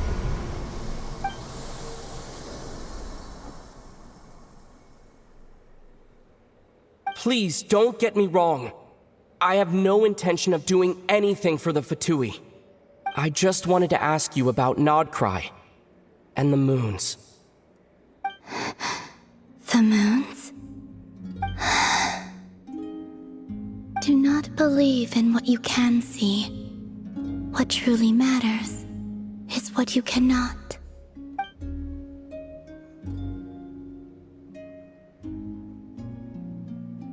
What do you mean?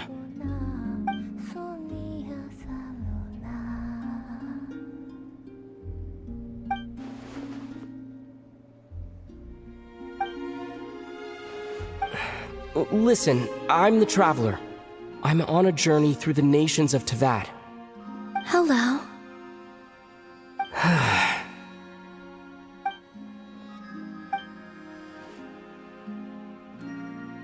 Could you tell me your name? Columbina.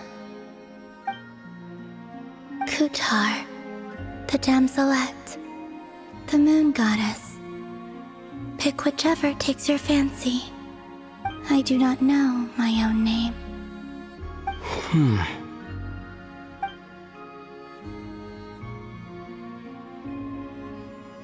Then, Columbina.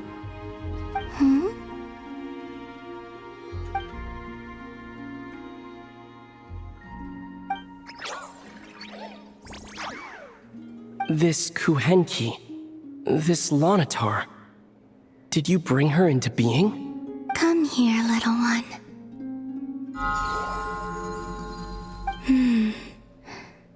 The trace of a blessing, but not one of mine. People always assume I can do many things. Assume I have done many things. But I haven't. All I ever wanted was to.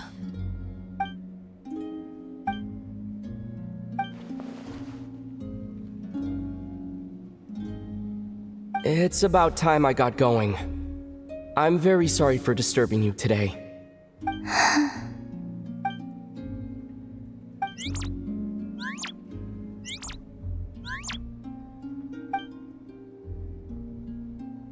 Columbina, that Kuhenki.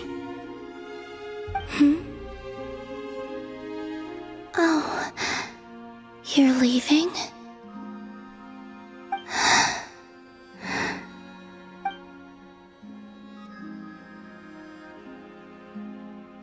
Go then.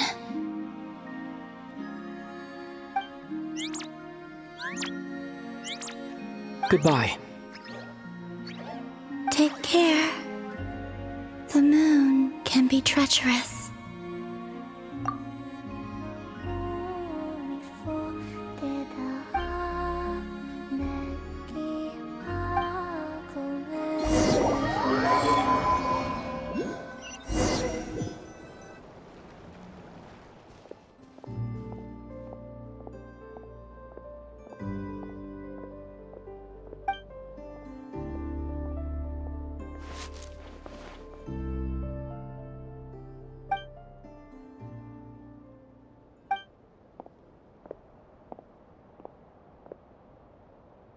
Wait, is that...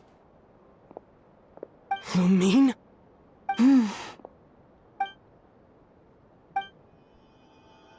Lumine!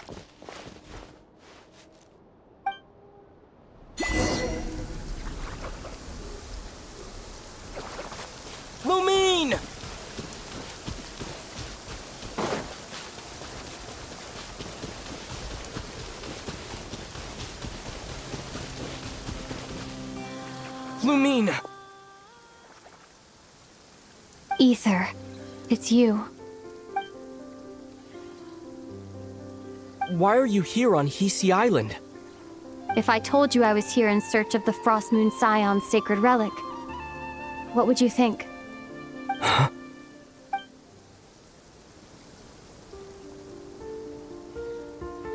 Are you also here to uncover the truth about our past?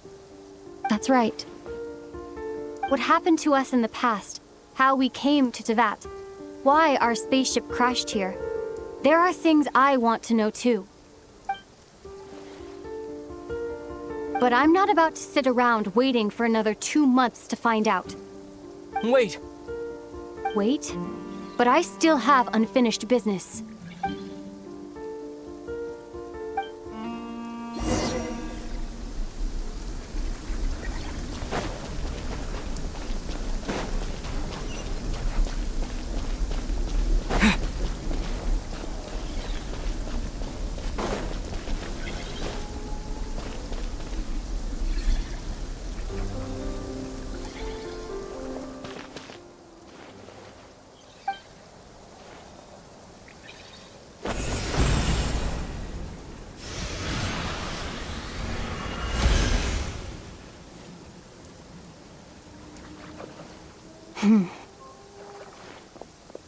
Hold on a second.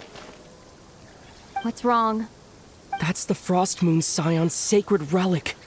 We can't just... Use it to get to the bottom of all this? We should at least get their permission. You barely even know her, yet already you hold that moon chanter in such high trust. What do you mean? She told you that the seal can only be broken on Moon Prayer Night, when the flow of Kuvaki is at its peak, yes? You heard all that? Watch this. Huh? But... Get it now? She's been stalling for time. As long as the statue's base is imbued with sufficient power, the secret chamber can be opened at any time.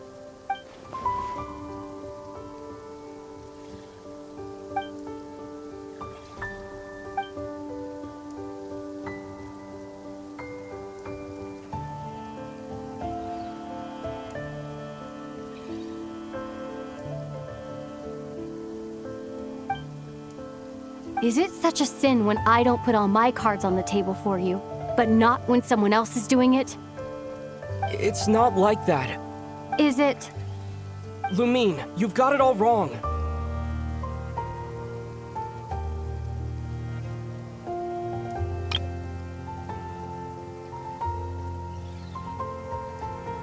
This whole time, I've wanted to ask you, what happened to make you like this? I admit, I've been having trouble accepting it, but after all this time apart, I've finally come to terms with who you are, willful side and all. I trust you. I still do. Through all the worlds we've traveled, you've always been there by my side. If there are things you can't explain yet, I can wait while the journey goes on.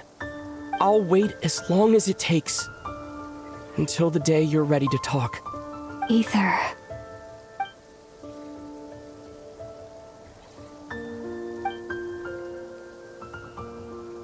I'm not looking to borrow the moon marrow simply because of our past.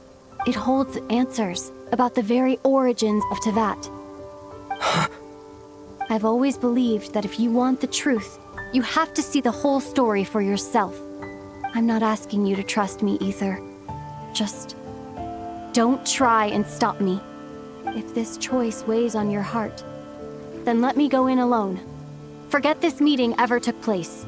Bit late for that now. But maybe this is the chance I've been waiting for all along, even if it fades with the morning light. I want to go with you. You sure? Yeah. Then let's go. Lumine. It's been ages since we went on an adventure together. I can't wait. Really? You think I'd lie to my big bro?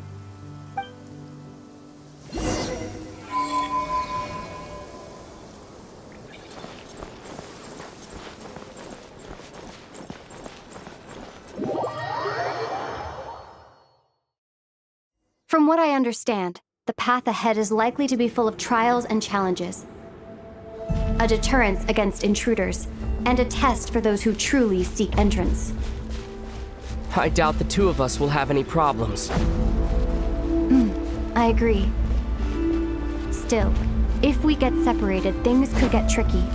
Best we move together and watch each other's backs. Even the sound of your footsteps takes me right back. As a warrior, as a traveler, as my big brother.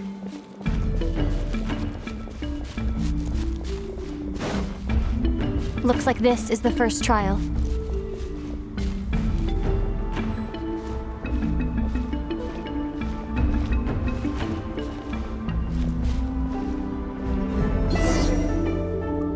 Ether, do you understand how Kuvaki works?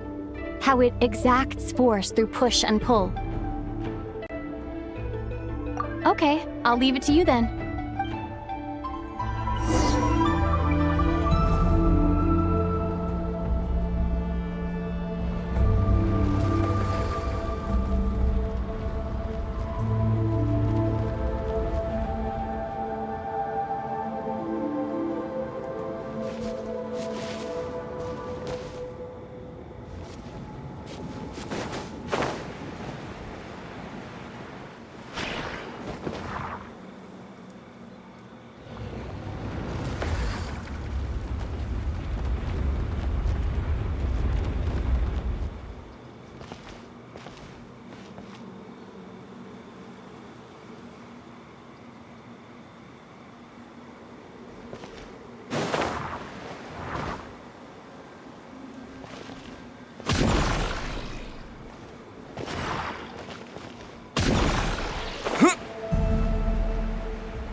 This should help Lumine get across.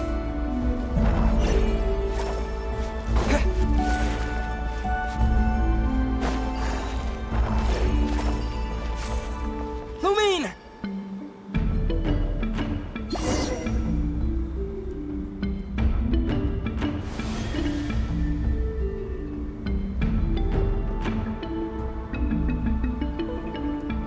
We make a pretty great team, huh?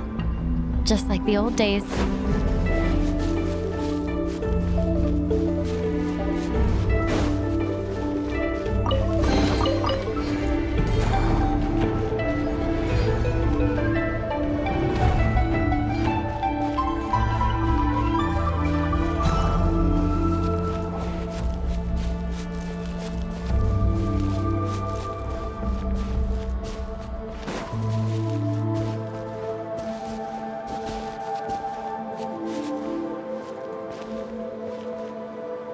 A wide open space. Must be in for a fight.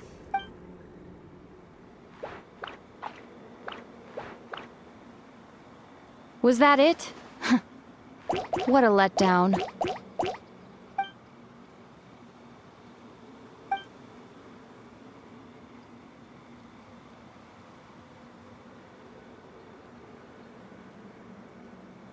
Ether. What is it? Why are you looking at me like that? Those enemies were weak, were they not? Maybe it's because the trial's only just begun. Actually, I've got an idea. Why don't we have ourselves a little friendly competition? Let's see if your journey has made you rusty. You're on.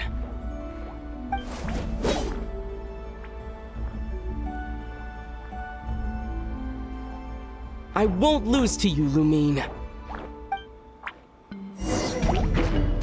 If memory serves, I used to come out on top more often than not.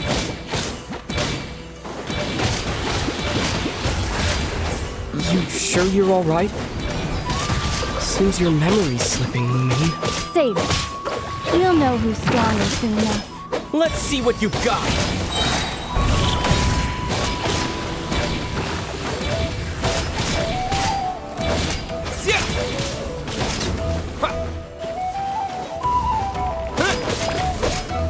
Yeah.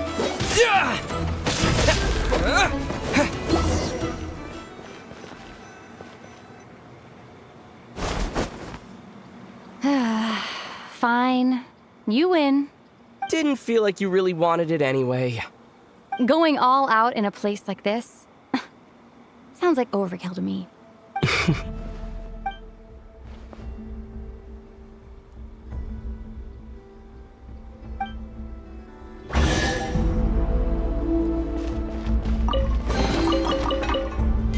Let's keep moving.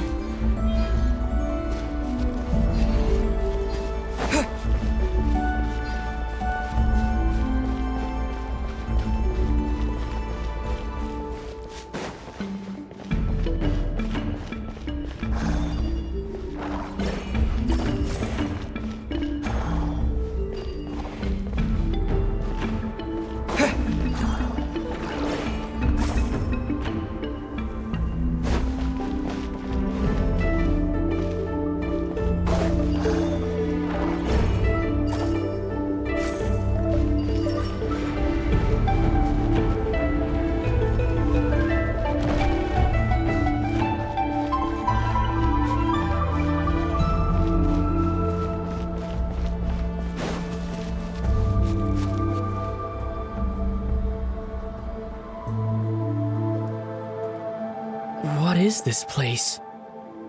No sign of any monsters. Feels like a ritual site. But something's missing. It's ahead. Inside that thing that looks like a mirror. I can feel it. But maybe it's sealed within. Can you open it using Kuvaki? Apparently not. Do you think it might have something to do with the Frost Moon Scion's bloodline? Lumine? If this is about strength of blood, what could possibly stop us? Let me give it a try. Why don't you check around for other clues? Sure.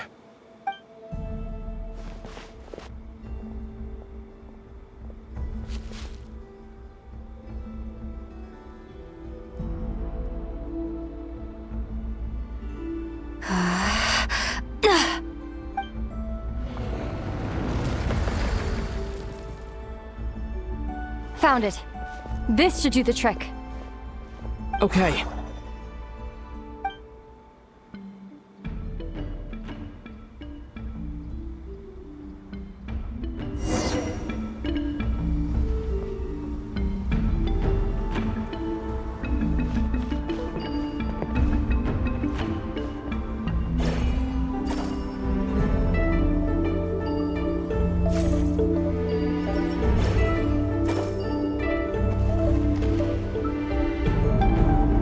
Yep, that got a reaction. That's one down.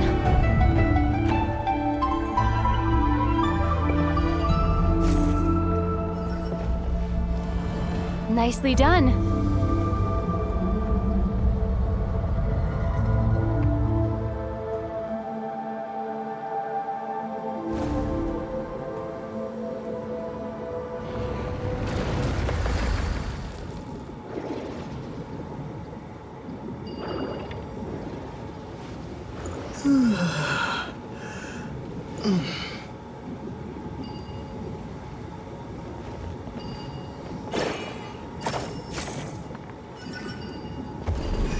You've got this.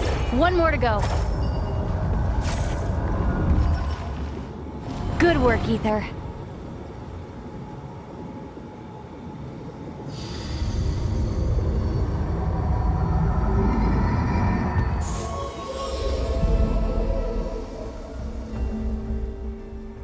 The door's open. Come. We must be close.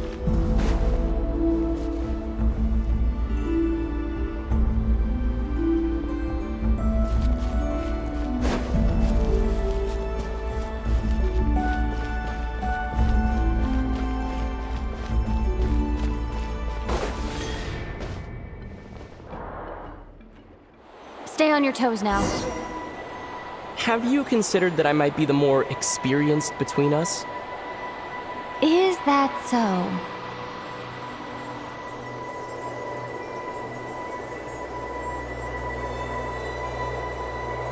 So, will you be heading off again after we're done here? Maybe, maybe not. Another cryptic response. Don't worry about things that haven't happened yet.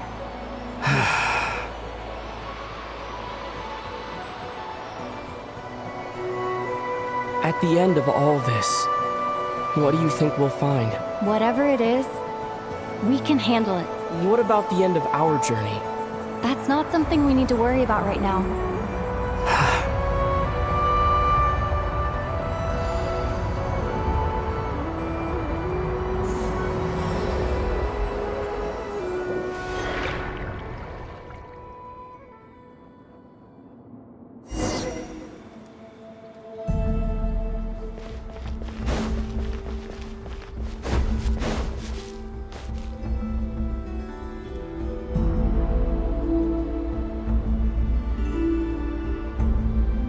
Looks like the final trial is just up ahead. Ready for battle? When have I ever not been? What's wrong? Going on an adventure with you, side by side? It's been so exciting. But at the same time, it just feels surreal, I guess. Maybe because it's been so long. You know, this is only the second time we fought together since the day we both woke up in Teyvat. Maybe that's it. Aether, let the light of our blades come together once more. Just like the— Lumine. This is a night of miracles, an adventure that belongs to us. Let's not weigh it down with worries and regrets. This is our adventure.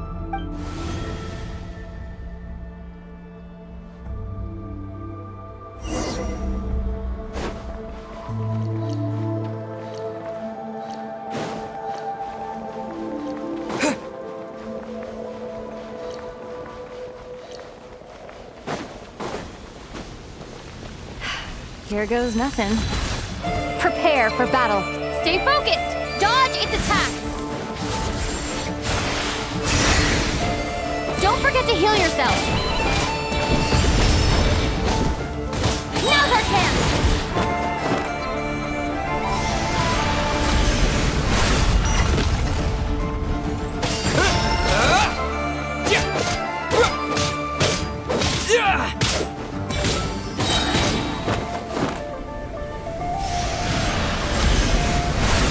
Watch out! Time for the finishing blow.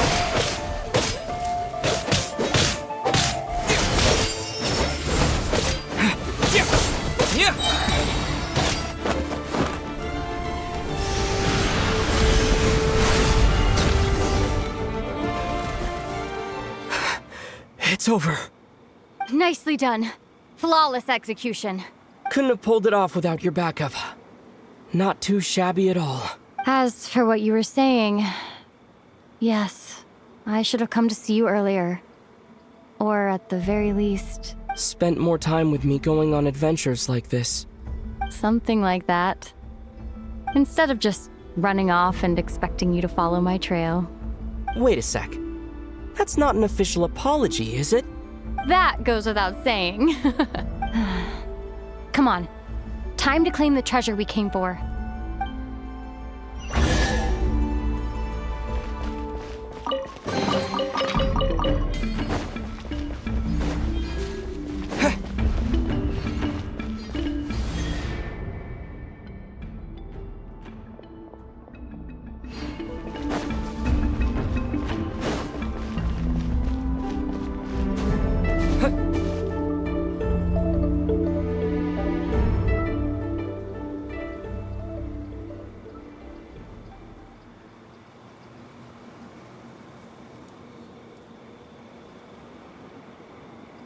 So this is the Moon Marrow. The treasure we've been after.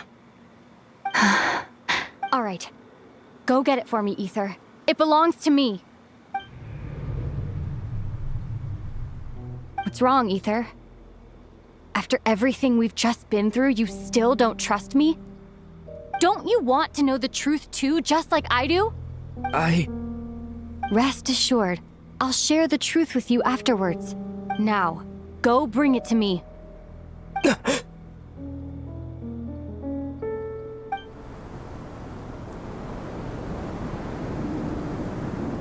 What's going on? Where did this fog come from? Lumine!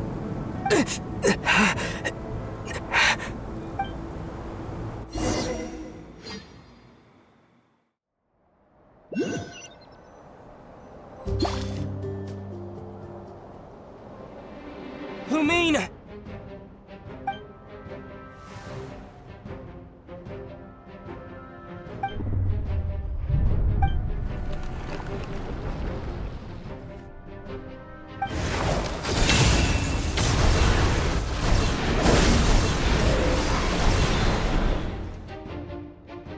Lumine!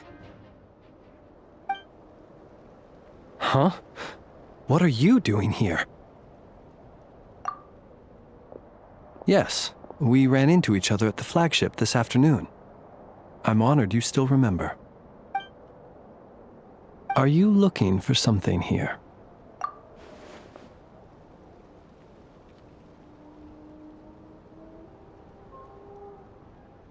And you just happened to end up surrounded by the Wild Hunt. Sorry, I did not intend to come off as pointing fingers.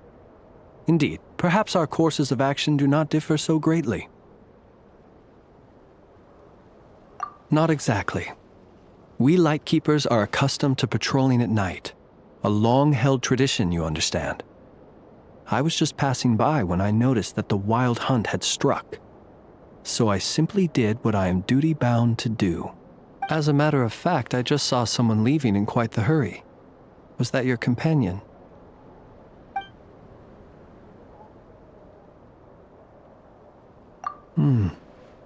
Perhaps I should take my leave now. After all, my patrol isn't over yet.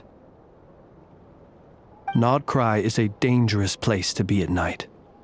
I'd advise that you head back soon as well.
Woke up and saw you were gone, so she made you a cup of berry juice to help you sleep. Her own secret recipe. When you get back, drink it up and go get yourself some rest.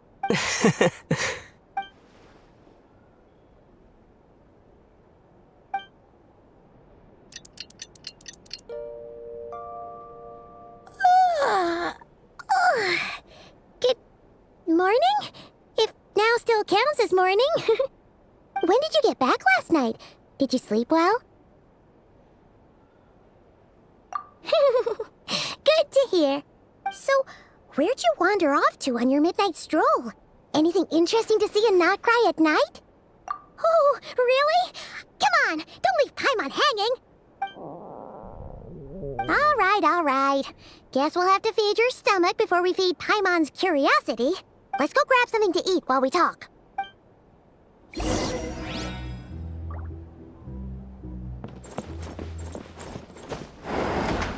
So noisy here.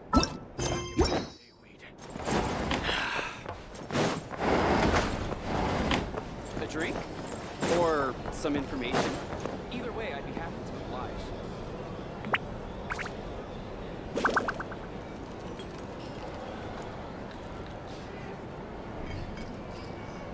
Phew! This is just the best, huh? Free food, free lodgings. This Vark is friend for life material, that's for sure. Hey, did you hear what happened? Hear about what? You know, all that commotion over at the Frost Moon Scions. Crazy, huh? Huh? What happened? See what I mean? Completely oblivious to what's going on around you. The sacred relic of theirs. It's been stolen. Hey, slow down! Paimon knows you're hungry, but you don't have to worry about her stealing your food. At least, not today. What? Was it those Fatui? No idea, but the news has already spread right through Nasha Town. What did their high priestess... what do they call her again? The moon... something... Anyway, what did she say about it? What could she say? She's the one who discovered it was missing. She was in Nasha Town first thing this morning, hoping to launch a joint investigation with the Voynich Guild. Whoa! Did you hear that? Lauma and the others, their sacred relic's been stolen! Who in Tivat would even have the nerve? Paimon bets it was that bunch of good-for-nothing, rule-breaking, troublemaking Fatui!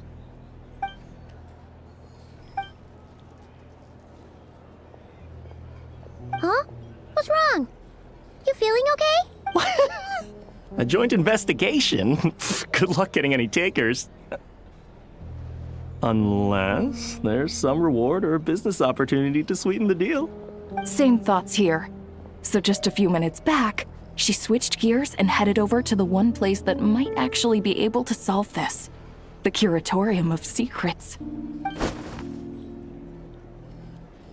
Ah! You scared, Paimon! What is it? Huh? Okay, just... Hey! Paimon's not a baby, you know! Quit pulling her arm!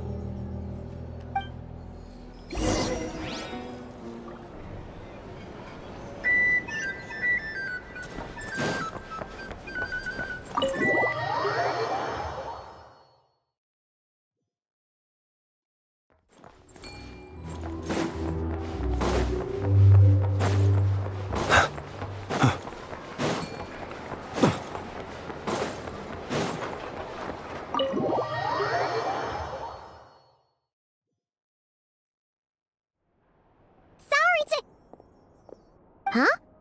There's no one here. But didn't they just say Lauma came this way a few minutes ago? No one except for a cat watching over the front desk. Excuse meow? Are we supposed to check in here? No idea what that means. Is this Lauma's personal receptionist or something? Pretty sure she'd be the only person who could actually understand it.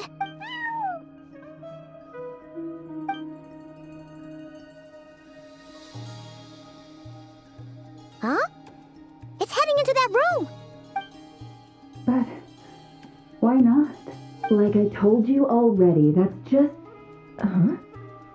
Another client.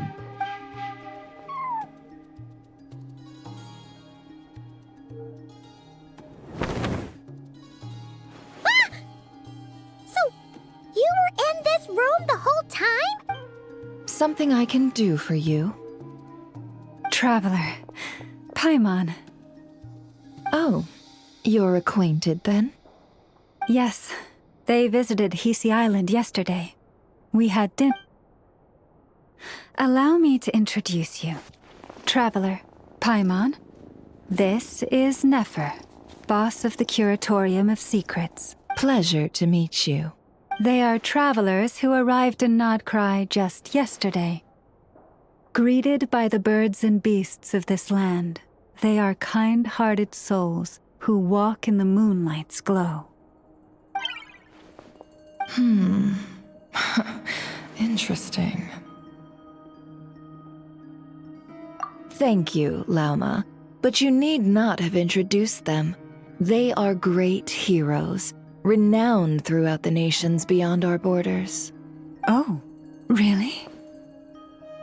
Do not forget, I deal in information. Just because most people in Nodcry pay scant attention to foreign affairs, that does not mean the same goes for the Curatorium of Secrets. They're the heroes everyone was talking about before. The ones who saved Natlan during the Abyss crisis. I see. We Frostmoon Scions seldom leave our domain, so I had not heard of your heroic deeds. Please, forgive my ignorance. It's no big deal. We were hoping to keep a low profile anyway. If we had to list all of our titles and good deeds, we'd be talking till sundown, and then some. Huh? What's wrong? Still not feeling great? So, what brings you both to the curatorium today? Oh, so basically, we were just eating when we overheard people talking about how the Frostmoon Scion's relic had been stolen, and then he dragged Paimon over here. I see. Ah, I see. So you came over here because you were worried about Lauma. A combination truly befitting of great heroes. Strong at arms and pure of heart. In that case, Lauma, I've got a suggestion. Why not ask these battle-hardened heroes to take the commission for you? Honestly, it's a little beyond the means of such a modest establishment as ours. Your modest establishment? Unable to handle a commission? You just don't want to take it, do you? You're right. I do not. What kind of commission is this? Surely it's not to recover your stolen relic? Yes, that is it.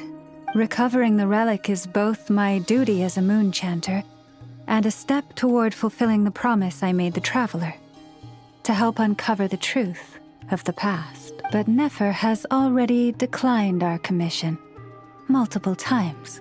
And yet, just as it always has, the moon will continue to illuminate the sky above the curatorium. Come night or day, may the moon goddess keep you. Enough of that.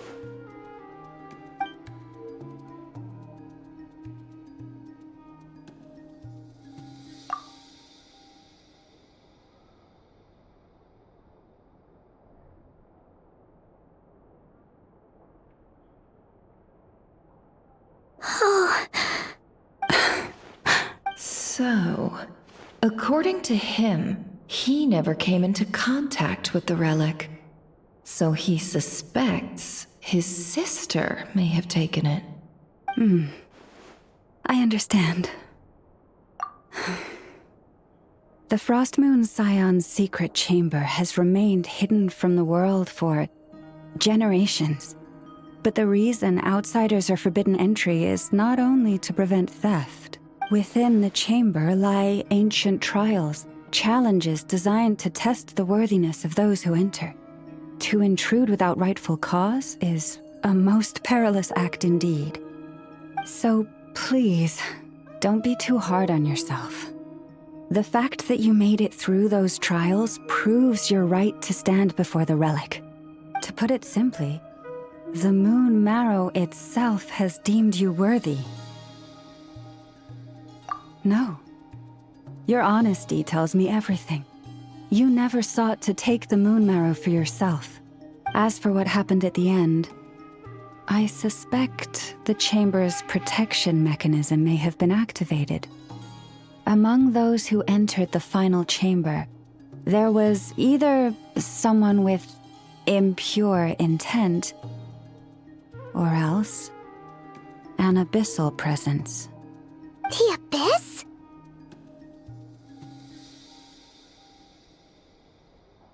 Perhaps that's why, then. Either way, the Moon Marrow was taken, and I believe you. So the problem remains the same. I need to recover our relic. See? Didn't I tell you it would all work out in the end? But before everyone starts celebrating, forgive me for asking just one more thing. Are you absolutely sure your sister took the relic? What do you mean? Weren't they the only ones inside at the time? Who knows? Think about it. After your sister broke the seal with abyssal power, what was to stop someone else from following you in there? In theory, nothing. And as it just so happens, I received a tip-off from one of my sources earlier this morning. Word is, today, of all days, the Fatui suddenly called off their search for the relic. What? Huh? Why? Well, either they woke up this morning and suddenly decided they'd lost all interest, or... Exactly. Are you wondering if your sister might be in cahoots with the Fatui? Which is why I asked, are you absolutely sure your sister took the relic? Or to put it another way, do you really know your sister?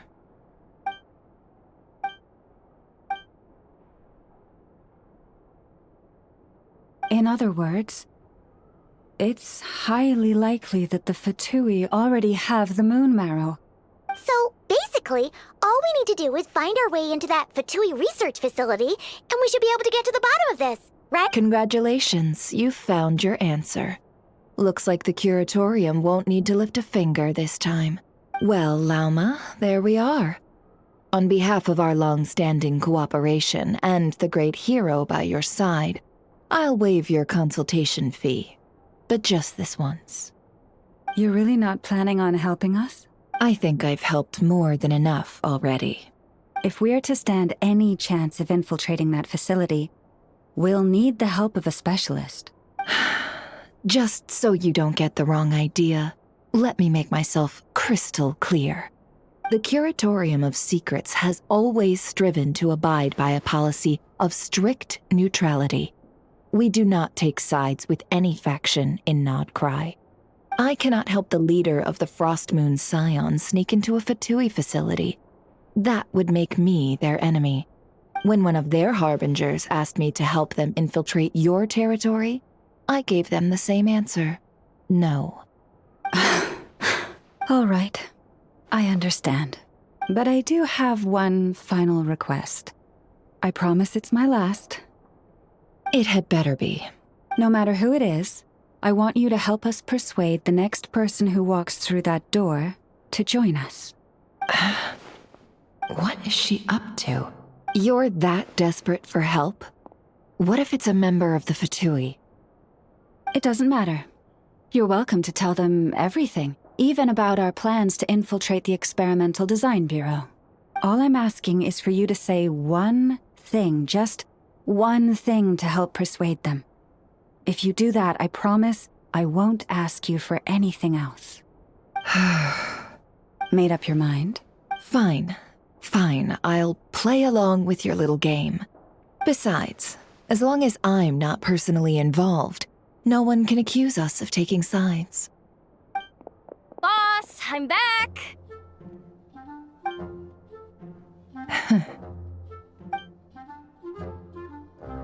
You won't believe the luck I've been having today. Remember you sent me to find that runaway cat, yeah? And you said I'd only be back after dark? Well, guess what? Right after I left the house, this big ibis flew over and the missing cat was right in its claws. And once it got close, it loosened its grip and... Boss, you're meeting clients. I'm so sorry. I'll get out of your way.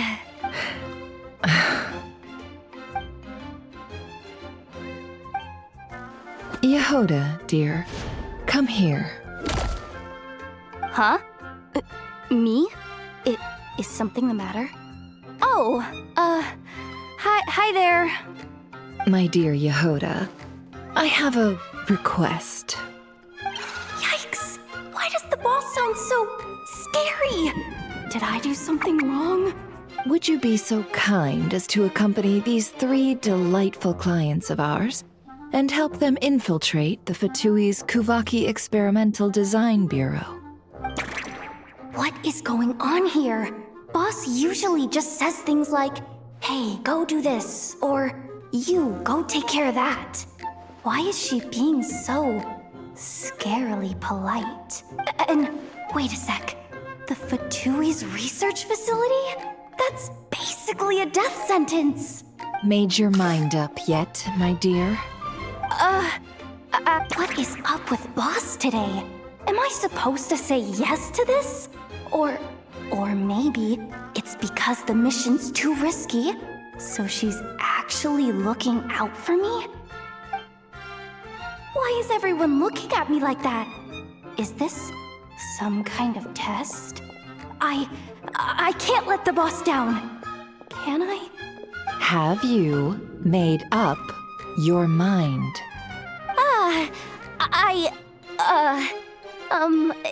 That's... Sure, why not? Really? You really don't mind helping us? Huh? Oh, yes. I mean, no. Of course, I guess I do. Oh, thanks so much! We owe you big time! On behalf of the Frost Moon Scions, too, thank you, Yehoda, for your help. What the? Seriously, what just happened? Why does the boss look so fed up? Oh no. Was I supposed to turn them down? All that mentoring, time spent teaching her how to deal with different factions. In one ear and out the other. Never. You got what you wanted. You promised that was it. I know this goes against your principles. I won't forget the favor. Trying to get me to change my mind now? Of course not. I just wanted to say thank you. So, thank you. Oh. Yehoda, we'll leave the planning to you. Let's discuss the details elsewhere. Huh? Oh, okay. What have I gotten myself into? Oh, by the way, Yehoda, before you go... What is it, boss? You're fired. Huh? Effective immediately. As in, this exact moment. The curatorium will take you back, of course, but only once you've completed this commission for our 3 clients. What? Is there some issue? Well, here's the upside. Without me taking a cut from your commission, you'll earn more. Seriously? Can someone explain what's going on here?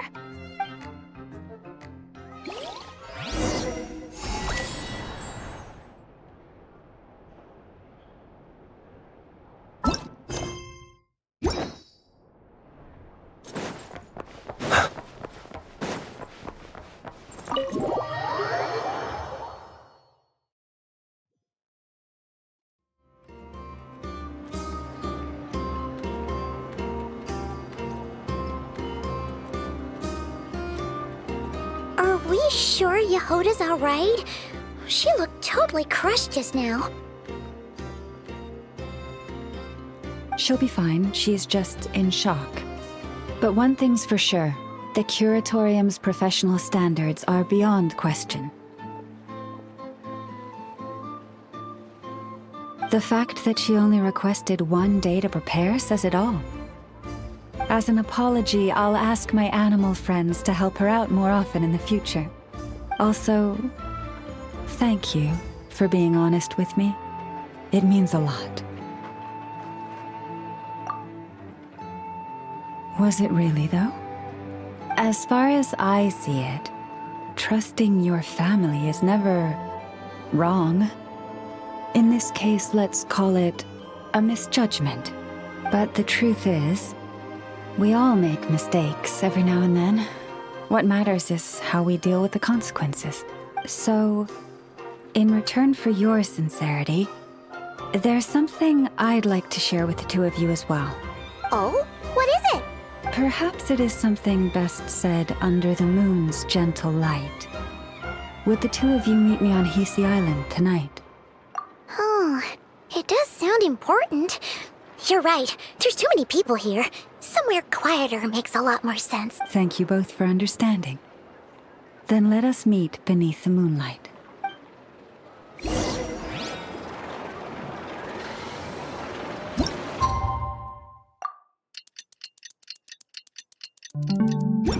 It's about time.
praying?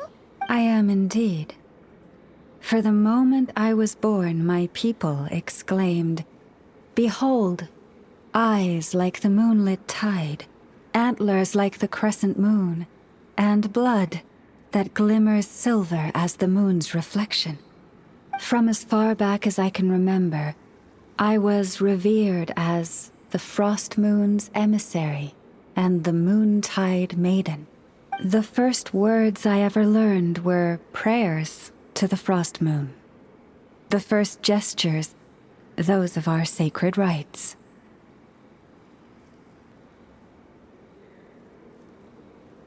Wow, that must have been tough. Back then, I didn't know any better. It all just seemed so natural. The Frost Moon Scion's bloodline has long since begun to run thin. Nowadays, even those of us with antlers are few and far between, let alone those attuned to the power of Kuvaki. But I...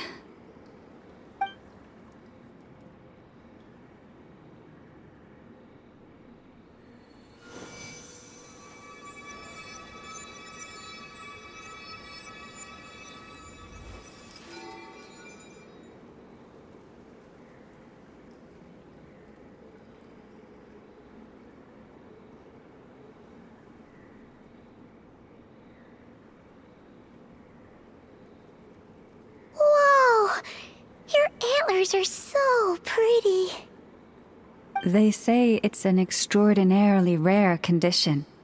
Once in a century, if that. I am unusually sensitive to the moonlight, as well as to the Kuvaki's ebb and flow. As a child, I could barely sleep because of it. Oh no! It was that serious? To others, fluctuations in Kuvaki are something you easily get used to, like a gentle tide lapping away at the shore. But to me, that same tide is a towering tsunami, a surging swell crashing against me.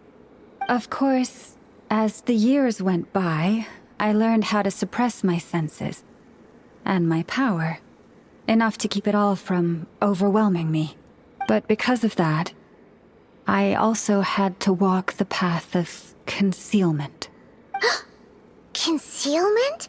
From the moment I was first taught to pray, my kin would point up to the night sky telling me, "That, Lauma, is the Frost Moon, the last of the moons, the sole surviving truth." But I would ask them in response, why? Why can't I feel anything from it at all? Later, I came to understand that they simply could not tell where the real tide was coming from. They couldn't sense it. The true moon beyond the sky's veil.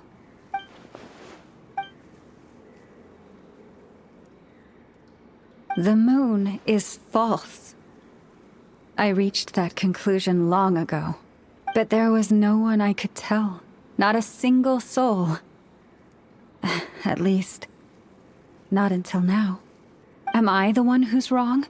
Is it the moon that is false, or my own senses?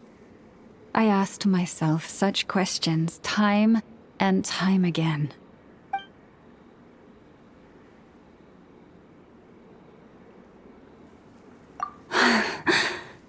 Thank you. When you called yourself a descender, I had a feeling you might be able to confirm what I had always suspected. And now that you have, it's exactly as I imagined. I feel relieved. Oh, Paimon kinda gets why you couldn't tell anyone now. It's not easy to change people's minds on something they've believed for hundreds of years. That's what I meant by concealment. I knew too much, so I had no choice but to keep my people in the dark. Every prayer I offer feels like a lie to keep myself going.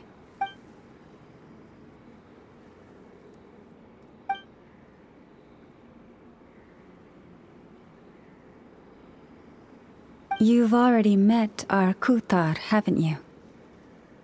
Huh? When was that? And more importantly, when were you planning on telling Paimon. Ah, no wonder. What did you think of her?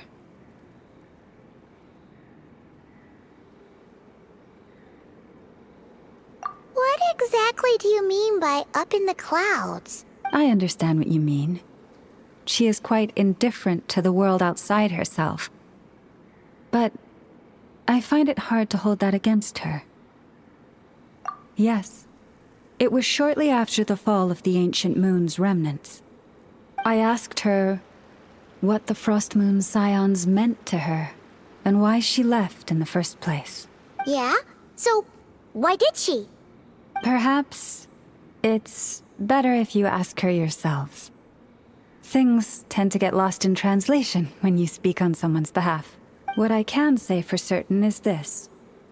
Even when I had no one to confide in, I still had a family. I still had the Frost Moon Scions.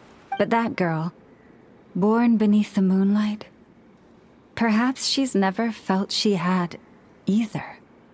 The truth is, though, she might have had it all. If only the Frost Moon Scions hadn't let her down.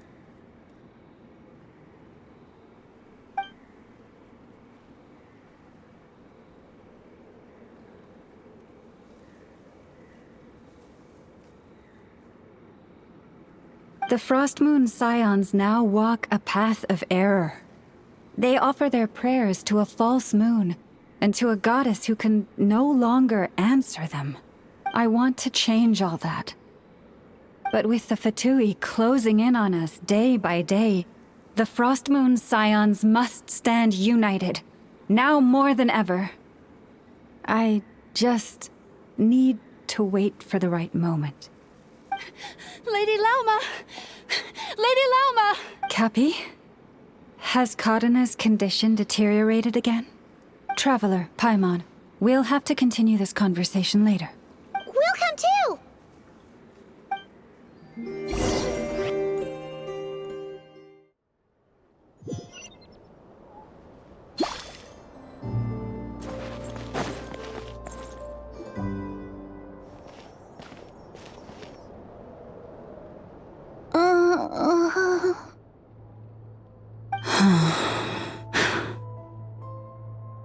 Why? Did I do something wrong? I've been praying to the moon goddess every day. Why isn't she getting any better? Cappy, I need you to wait outside. I'm about to start her treatment.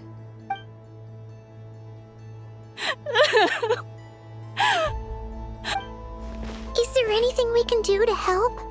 Just don't be alarmed by what you're about to see. And please, don't let her mother see it.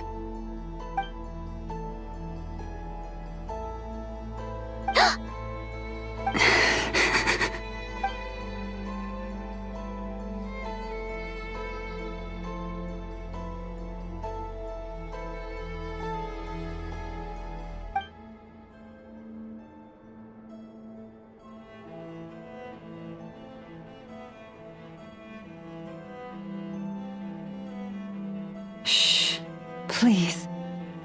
Help me keep this a secret. She looks much better now. But, Lauma, was that? A medicine prescribed by a local doctor.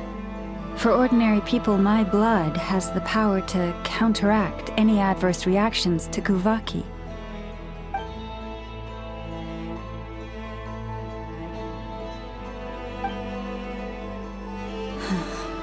So, now you know another of my little secret. I had hoped to guide the Scions out of error before Kadana's illness reached this stage, but clearly, I was too late.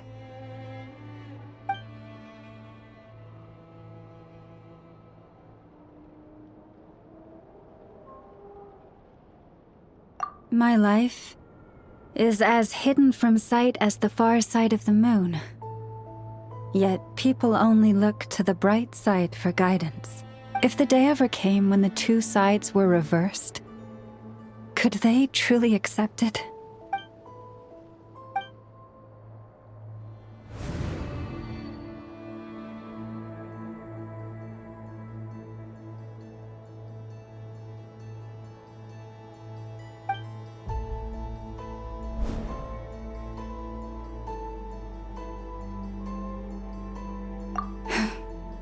Hearing you say that puts my heart at ease.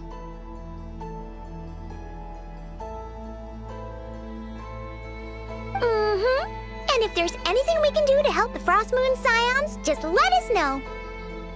Our priority right now is reclaiming our relic from the Fatui. But I now understand that the day I will tell everyone the truth is no longer far off.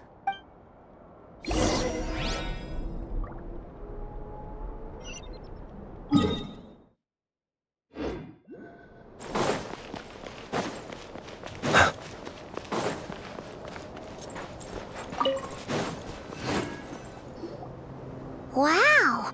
Paimon would never have guessed Lauma had all that bottled up inside. Hey! Watch your step! Ah! What's wrong? Oh, you scared Paimon. You scared me there too. Almost stepped right into one of my traps. A trap? Why would you leave a trap somewhere like this? Well, it's not like this is a main path. And besides, we Frost Moon Scions would recognize it instantly.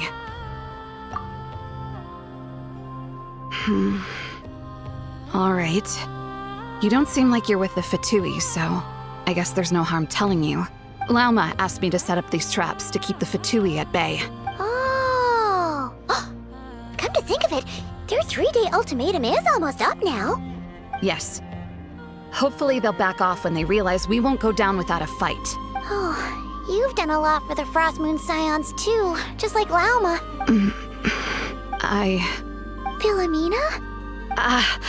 It's nothing. I was just wondering if any of this is really worth it. What do you mean? Our people.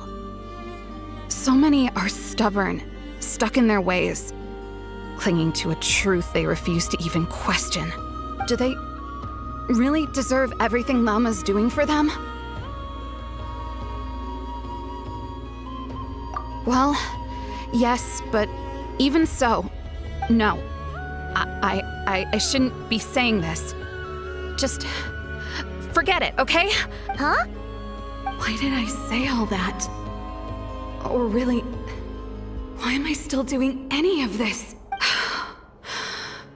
Either way, this will be my final night with the Frost Moon Scions. Wow, she sure took off fast.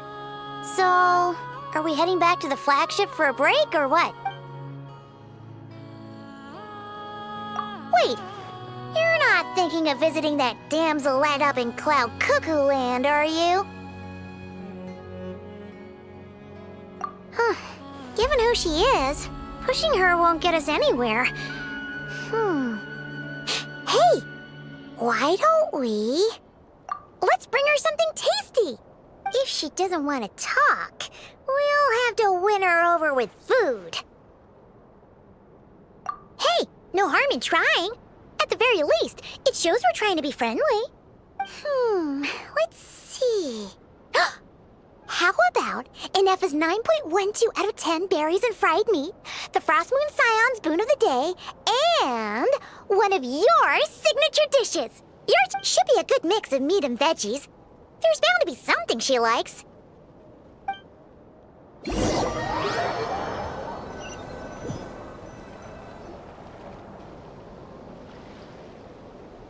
All right, food's packed and ready.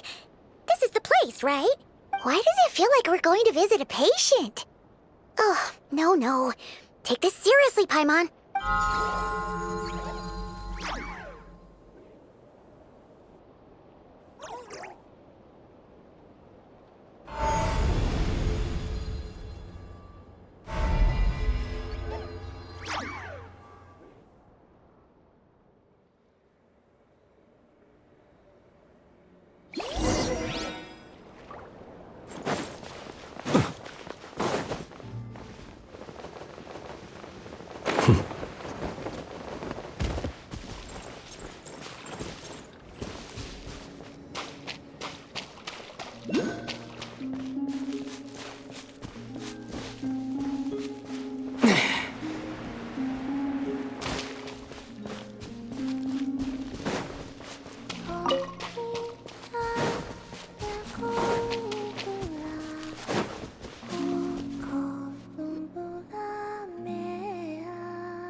are you again?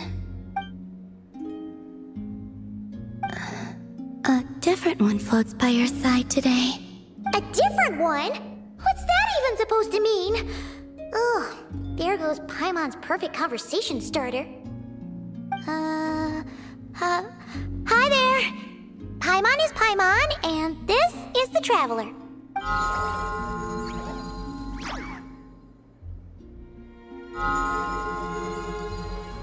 Oh, there you are. Between the two, I suppose you're cuter. Wait! What does she mean Paimon's less cute than that floaty thing? Columbina, What is it? what's your favorite kind of food? Is this a treat? Or an offering? Let's go with treat. Anyway, this is all the Traveler's cooking, so please, help yourself.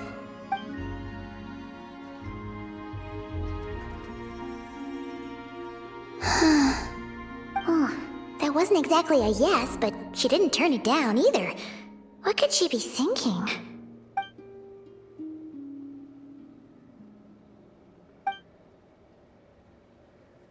So, what do you want to ask? Hey, she's actually playing along! Quick, now's our shot. You know the moon in the sky isn't real, don't you? I know there is only one moon in the sky. It is simply that some can see it, and some cannot. What does it mean to you? The missing prologue. What?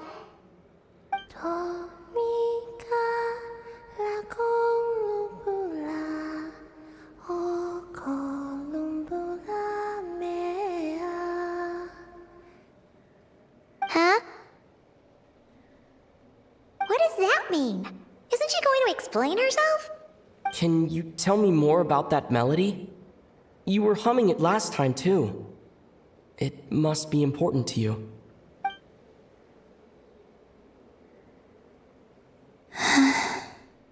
It is all I remember from the moment of my birth.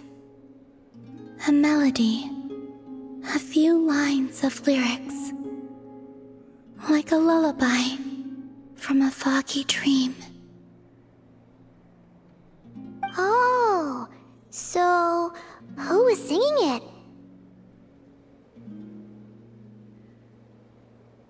I do not know.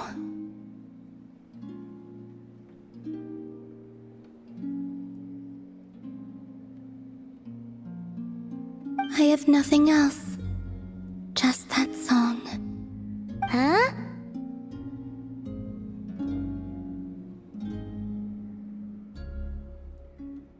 And the Frost Moon Scions who found me.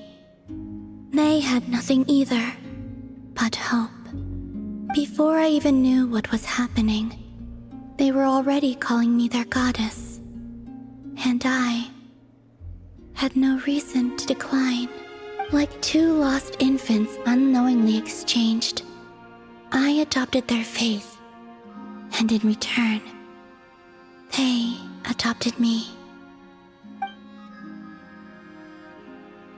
But my adoption drops you into the story halfway through. What came before was scribbled onto the wrong pages, never even bound into the book. That sense of something missing only served to nurture their greed and doubt.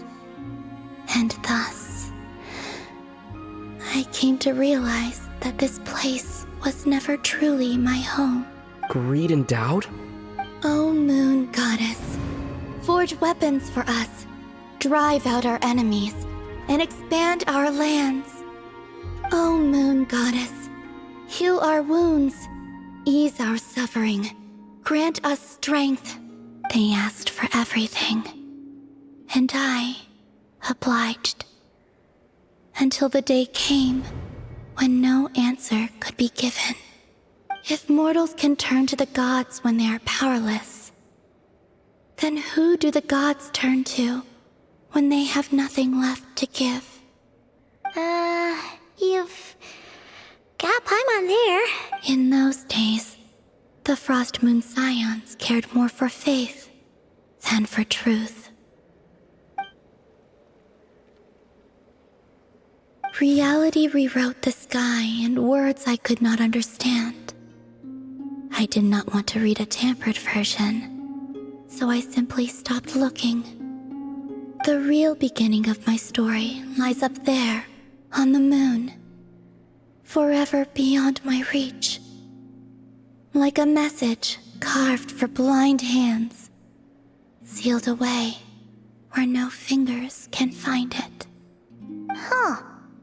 So that's how it is.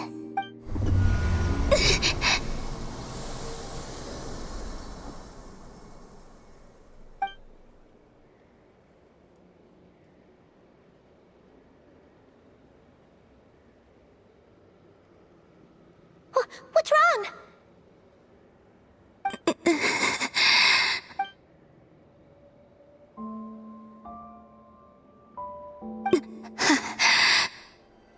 You should go. What, now? But you really don't look well. Did something just happen? Is there anything we can do to help? No. Aside from answers, I have nothing else to give you in return. This is the price of running away from home a second time. Running away from home?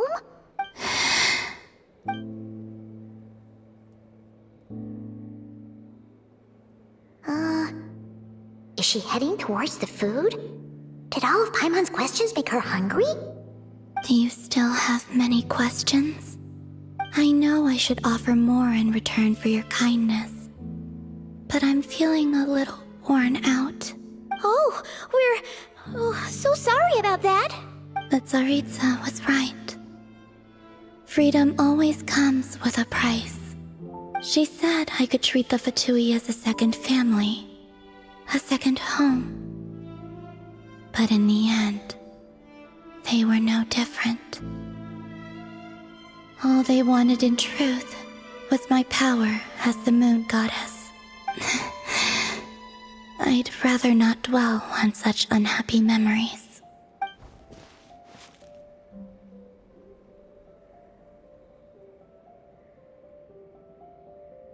I have fulfilled my promise to the Tsaritsa, though it has used up much of my power.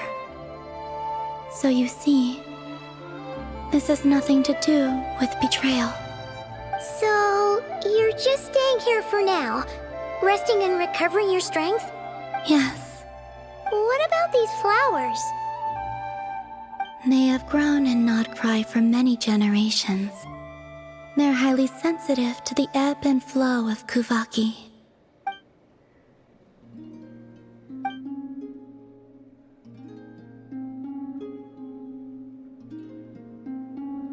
At times, I thought about using that relic the Frost Moon Scions had hidden away.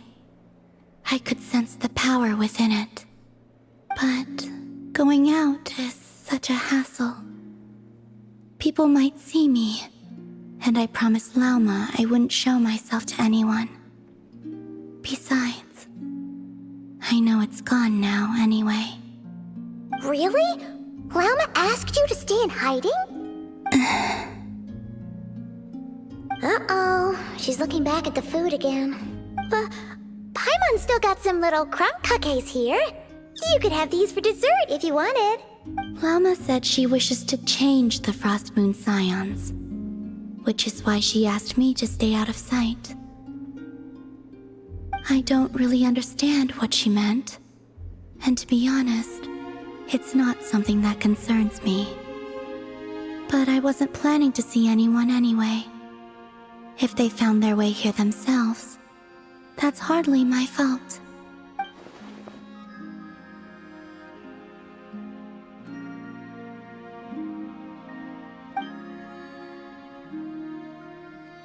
Lauma, the Maiden of the Grove. She is quite unlike any Frost Moon Scion I have ever met before. After hearing my story, She actually apologized for how the Frost Moon Scions treated me back then. She told us she feels like she's been living on the far side of the moon. Is that so? I actually got the opposite impression. She's been keeping her true power hidden away, afraid that people might be dazzled by its brilliance, and that they'd no longer be willing to look her way.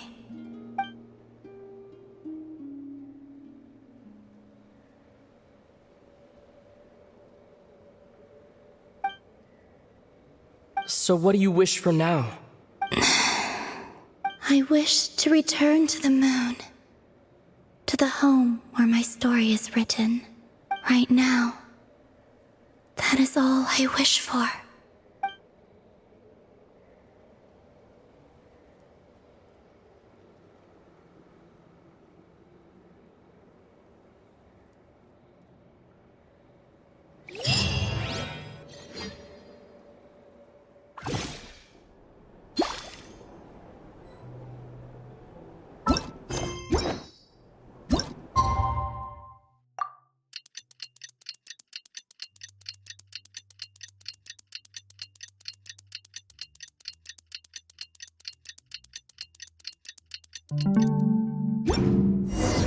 Tonight's the night we infiltrate the Fatui's Experimental Design Bureau. Come on, we better go meet up with the others.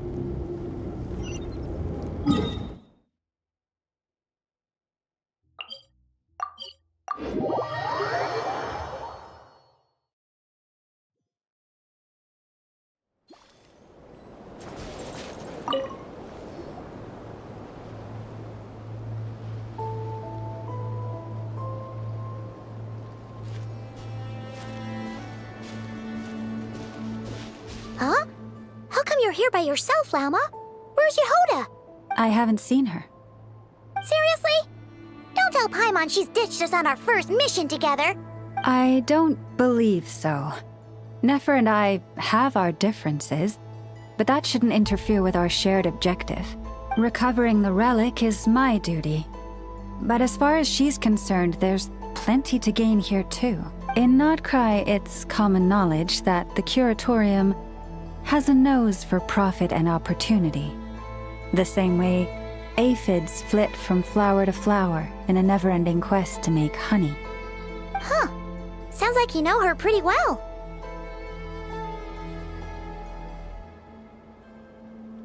Still, Yehoda sure is taking her sweet time. Hmm?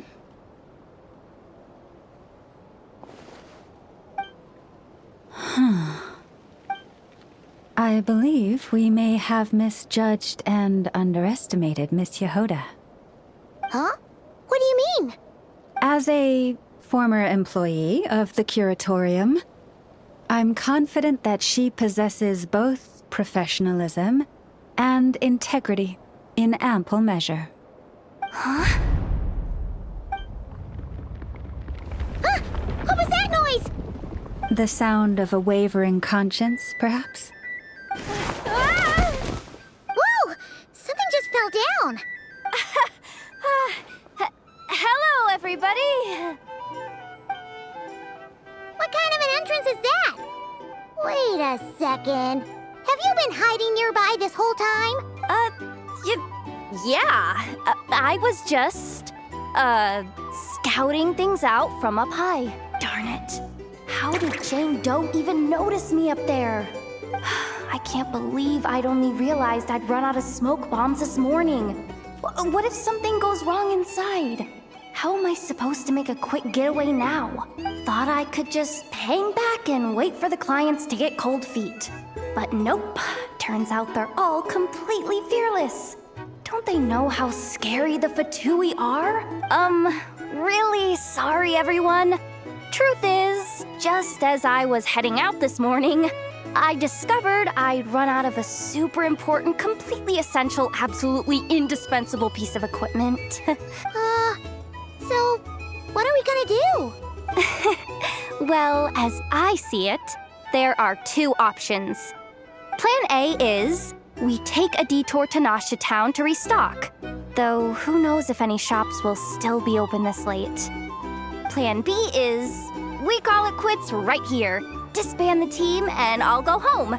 My place is only like a 10-minute walk from here, so... Personally, I vote Plan B. Bada bing, bada boom. Maximum efficiency, minimal effort.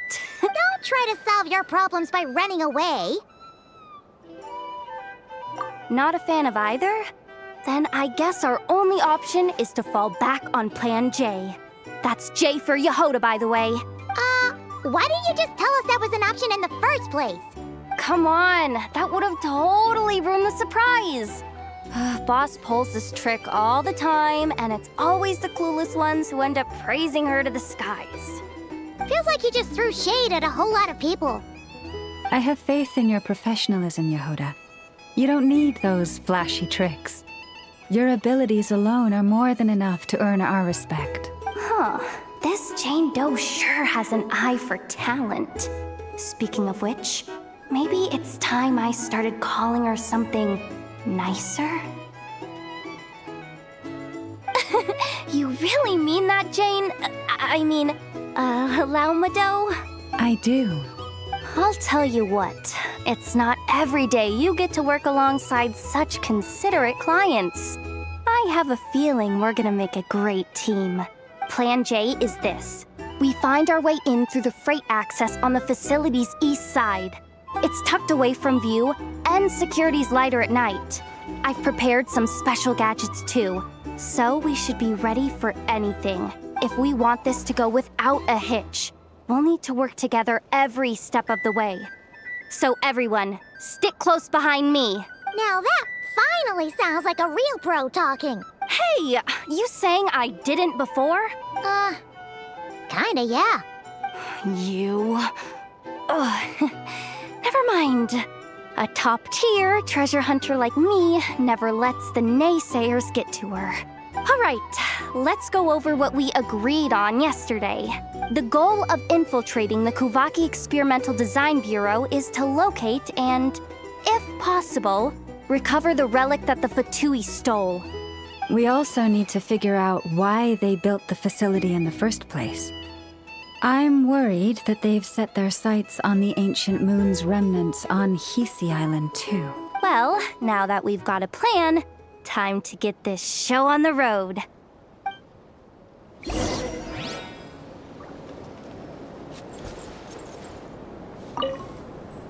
Everyone ready? Yeah? Then, let's move. All right then.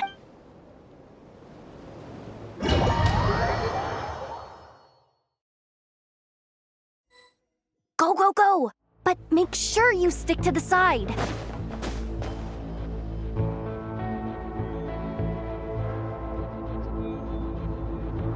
Just as I thought. There's a gate controlling access from the outside. Good thing I brought this keycard, huh?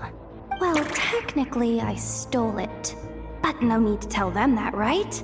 Blame that chump who thought it was a good idea to get wasted at the flagship during work hours. Ooh, is it top-level clearance? Of course, that goes without saying. Let me read it out loud for you. Fatui Experimental Design Bureau number 183574, maximum clearance. Maintenance intern. That doesn't sound very top-level to Paimon. Never underestimate interns. Even the most legendary of thieves started out as rookie pickpockets, you know? Besides, if it wasn't for this person's selfless generosity, we wouldn't be able to just waltz in like this, would we? Feels like you're trying really hard to change the subject. Allow me to teach you the first rule of treasure hunting. First and foremost, use every resource at your disposal.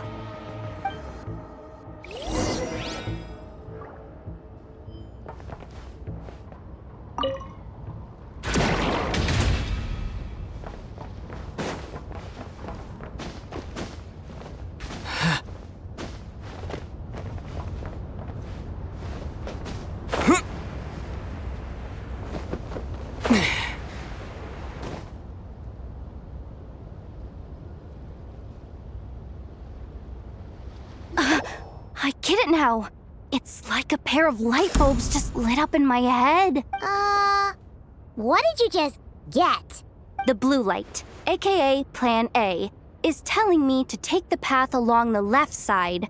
It'll be a lot stealthier, but that might mean a bit of a detour.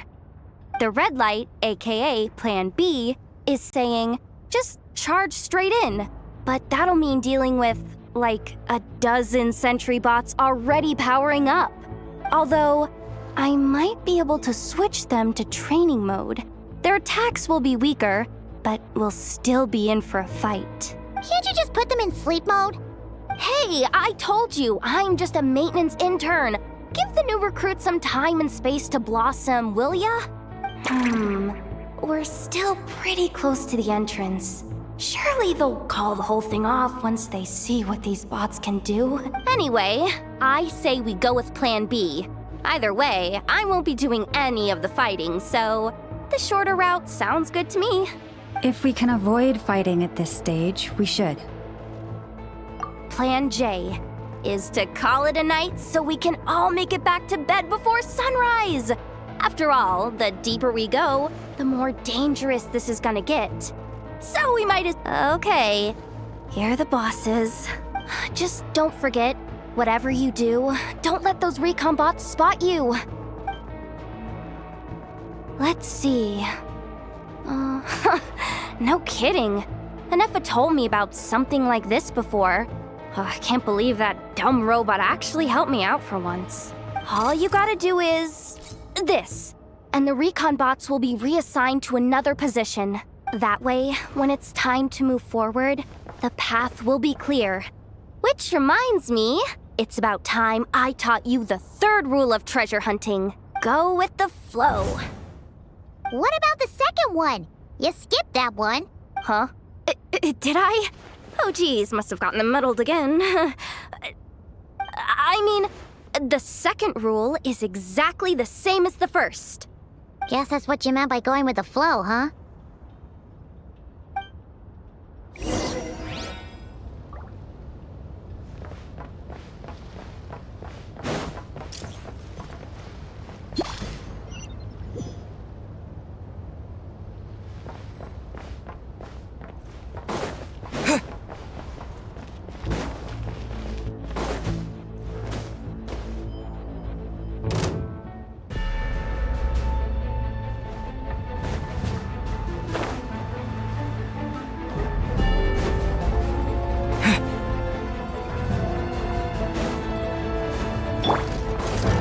Leave this place.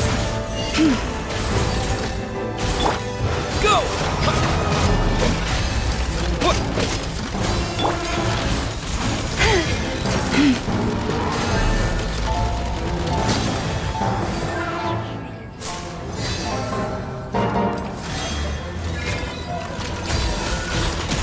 Stay your hand. You poor lost lamb. With one heart, we pray. Water jet!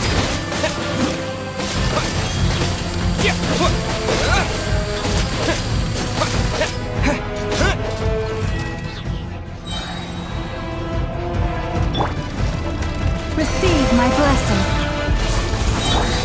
Wipe out!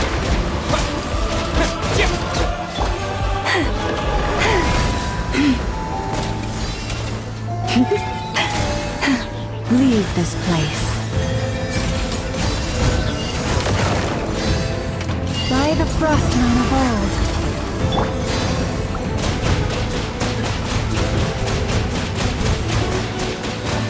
Go! You poor lost lamb.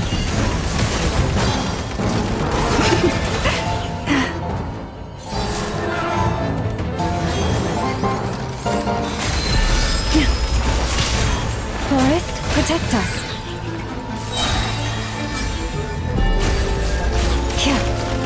With one heart, we pray.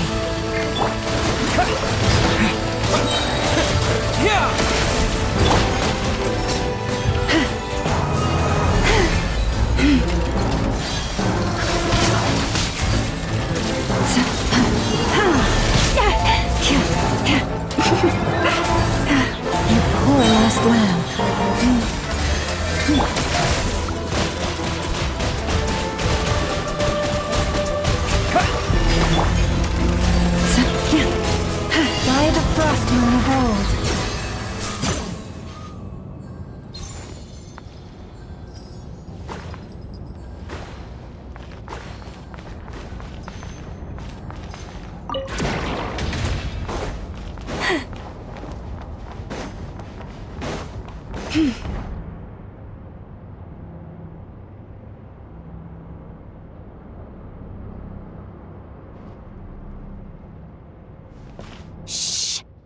someone up ahead. Has the lockdown been initiated? Move it, soldier! The cargo has already been transferred. The lockdown procedure is complete, Commander. That sector is now fully sealed.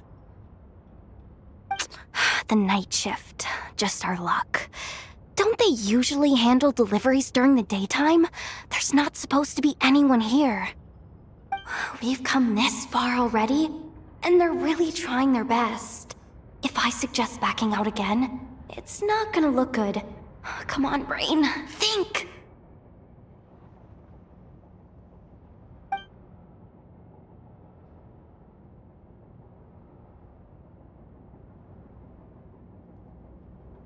Got it! The freight shaft to the upper levels. We might have a shot there. Let me see. Huh? The recon bot in the middle's not responding? A double lock failsafe? We've been outfoxed. Stay calm. Stay calm. One step at a time.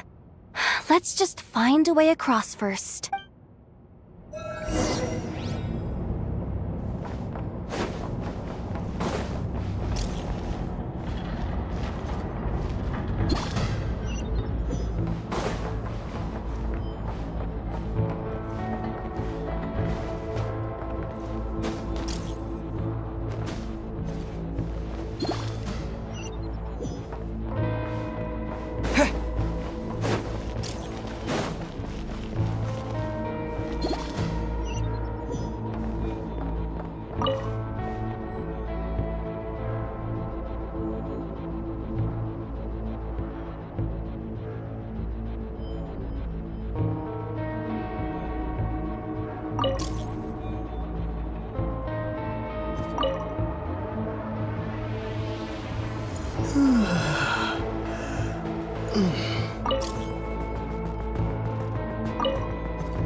All set. Let's head down this way.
Hey! Another control terminal!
Don't worry. Bots are way easier to deal with than people.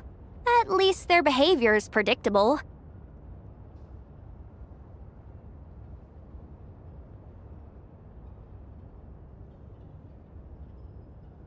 First, let's find a safe spot to land.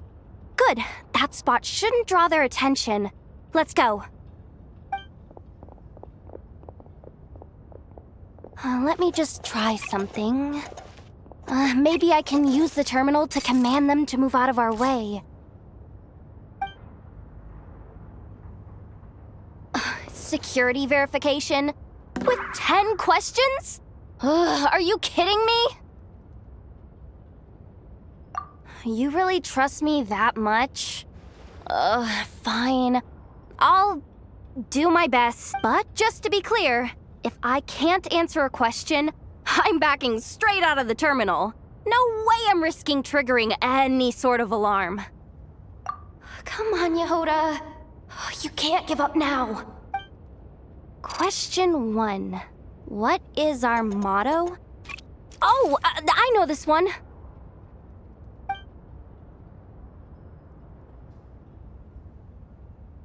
Question 5. The name of the harbinger in charge of this facility.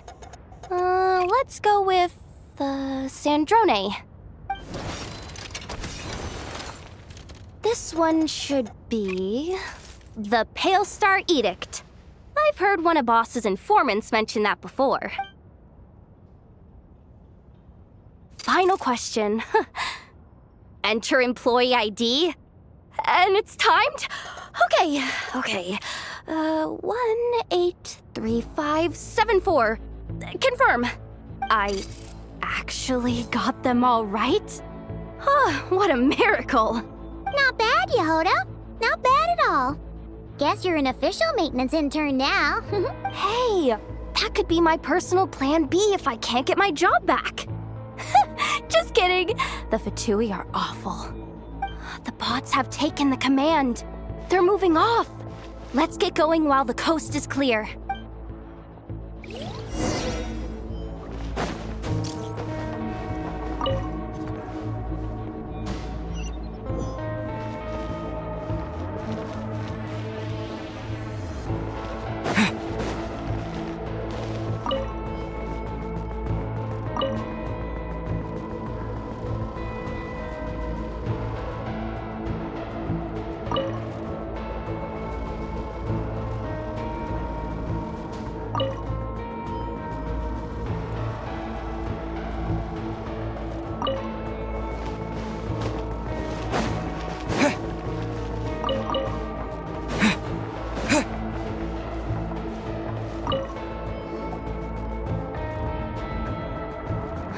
Didn't think they'd even cut off the supply of Kuvaki.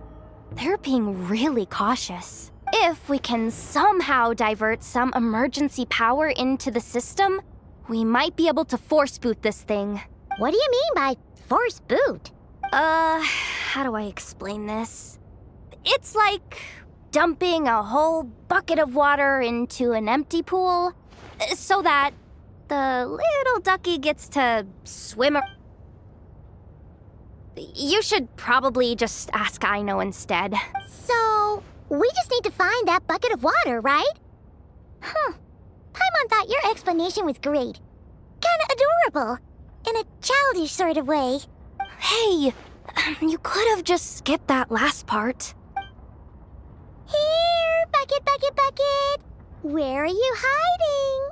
Judging from the concentration of Kuvaki, over there. Wow, you can sense that, Laumado?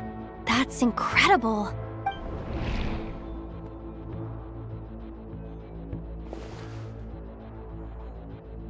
Let's move the recon bots above them out of the way first.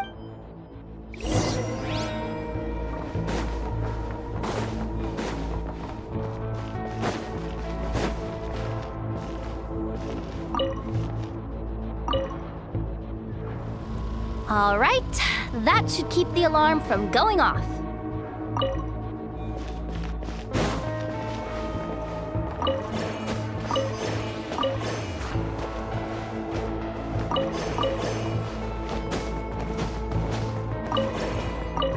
to plug in the charging component.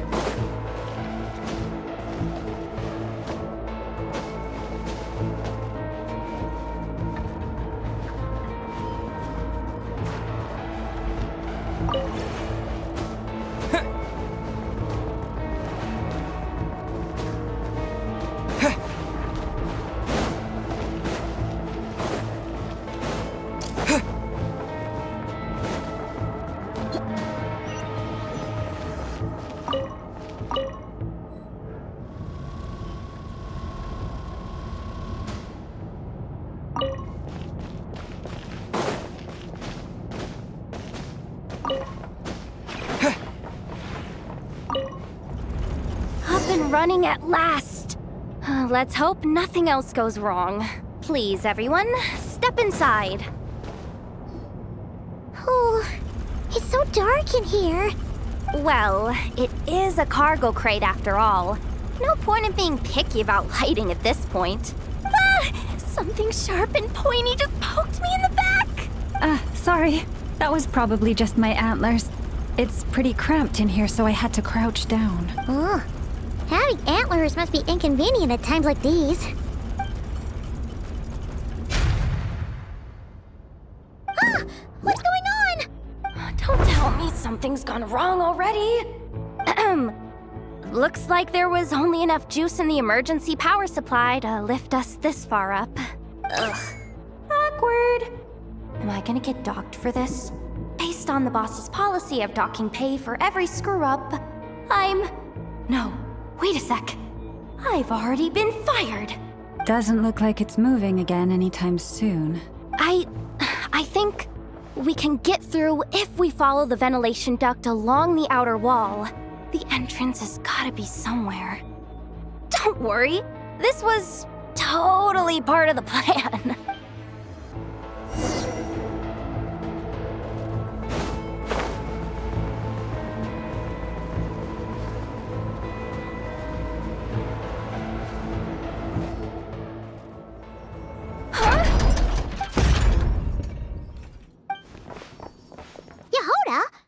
How'd you end up outside? Looks like she slipped out at the very last second, just before the gate shut. Impressive reflexes, I must say. Though I'd expect nothing less from a former employee of the curatorium. I'm so sorry. That was pure survival instinct. I didn't mean to ditch you.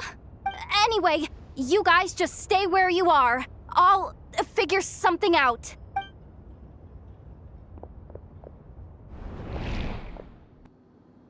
Hey, there's a terminal nearby. Hang tight! Can you hear me now? The duct security protocol has been triggered. The gate must have dropped when it detected a living presence. Wait, so we're trapped in here? I'm checking what I can do from this end. Watch out for the laser up ahead.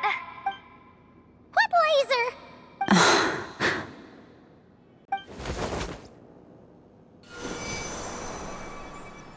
Oh, we see it now.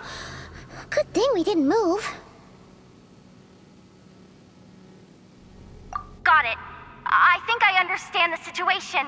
Hang in there. Just one moment. This is killing me, but I think I've got it. I can try adjusting the direction of the Kuvaki flow inside the duct.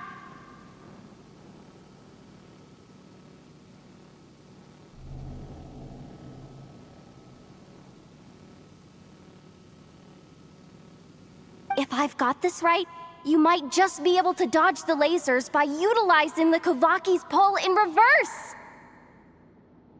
Oh, Paimon thinks she gets what you mean.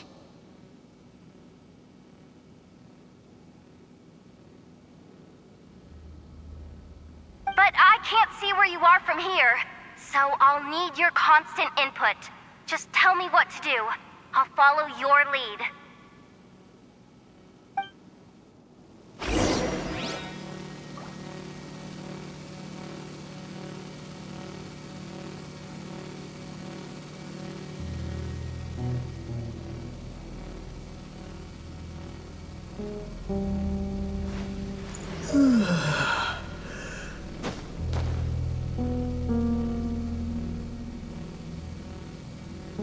Sure thing.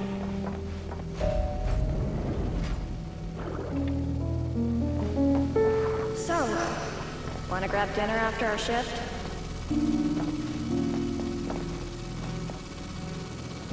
How about the flagship? Too far. And besides, we're not exactly in with the locals.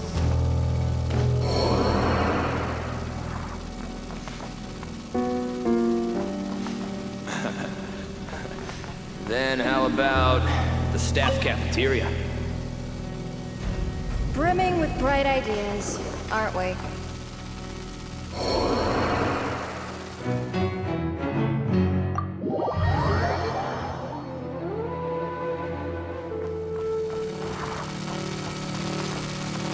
Okay.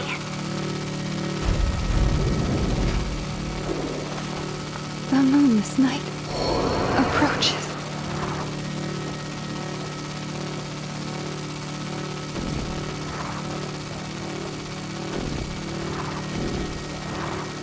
Go!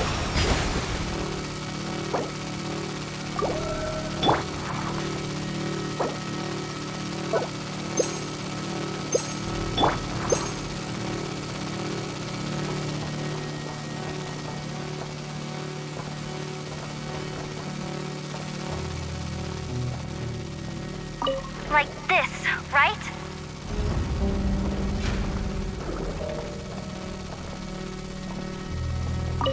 Sure thing.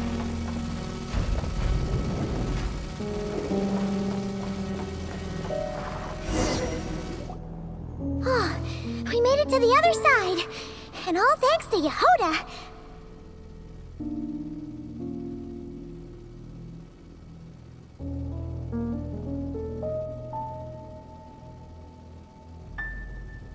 What? But the gate hasn't opened. How's she gonna meet up with us? Yehoda! No irregularities detected in the duct. Confirm. Confirm. Confirm. Ugh, just confirm the command already, you useless excuse for a terminal. You piece of robo-junk, you mindless pile of scrap! What the? Insufficient clearance? Of course, I don't have the clearance! You oversized... Ugh, ow! Go with the flow, Yehoda. Go with the flow. If the others make progress, that's great. But you can't bank on it. You've never been one to depend on others. So it's about time you stepped up to the challenge. Deep breaths. Stay calm. My priority right now is getting my hands on a high-level access card. That way, I can override the security protocol. Senior maintenance staff. Only they can access the core sector.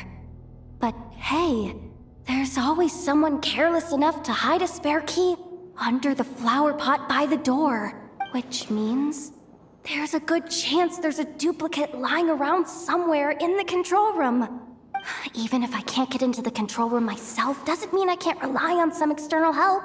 If I can take control of one of those guard bots, maybe I can use it to search for the access card. This is crazy, Yehoda! You're all alone. You've got nothing. And yet, you're charging ahead like fear's a foreign concept. Maybe that's exactly why. 'Cause I've got nothing left to lose! Confirm! Am I a genius? Whoa, this feed's super clear. This is gonna be a piece of cake. Wait a second. This thing's not a guard bot. It's a... janitor bot.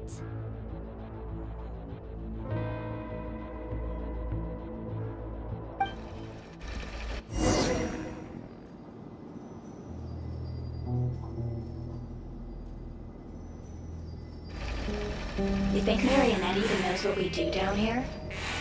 She seems to spend all day either holed up in her lab or out doing the rounds. It's still a mess over there. Go clean it up. Why? Planning to skim a little off the top? No, nothing like that. Just wondering if anyone would actually notice if we didn't show up from time to time.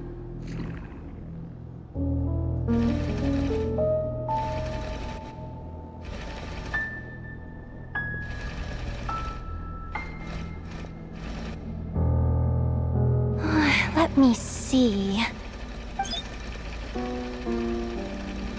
Ah, there it is! Hey!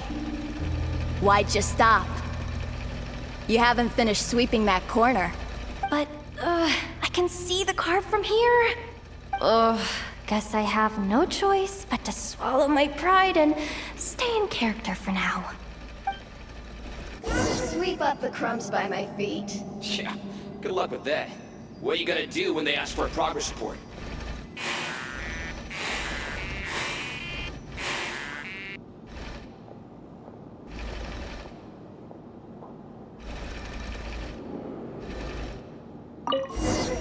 There's coffee stains at the bottom of the steps. No slacking! Sucks though. Finally sent somewhere warmer than Snezhnaya, yet we barely get to see the outside world. Gotten rid of the dust behind the door yet?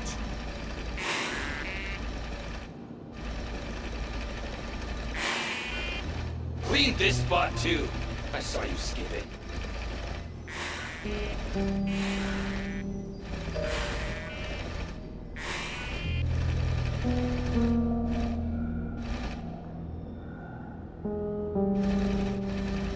Come on. Where's that bot passage when you need it? There! Oh, the terminal's just ahead.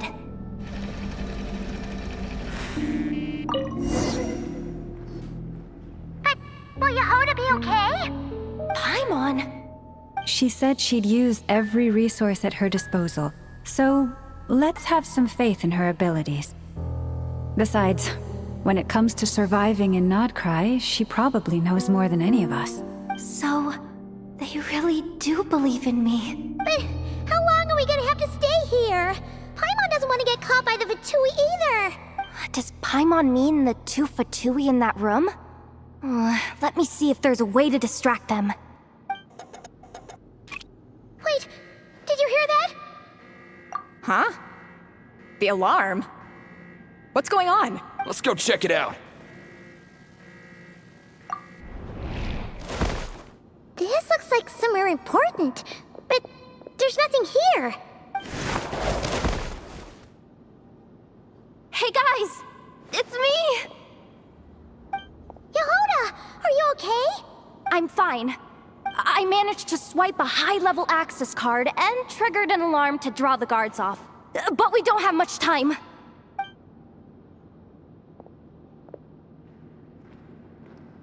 Alright, looks like we can control the elevator. Come on, hop in. Let's take it further down.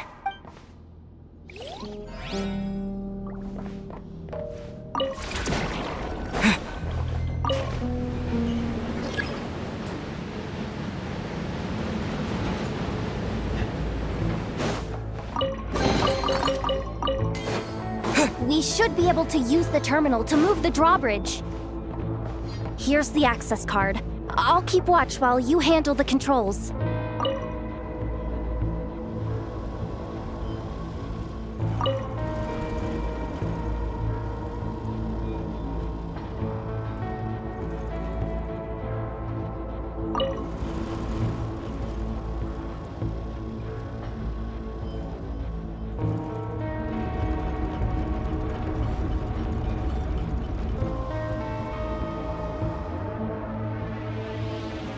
All done.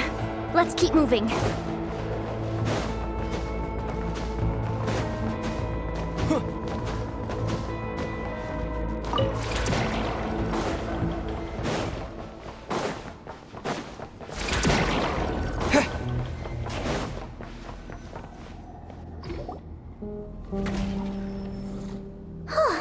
There's no one here. That's good news for us. Let's head inside. Looks like a rest area for the Fatui's Oprishniki. Huh? The terminal's still on?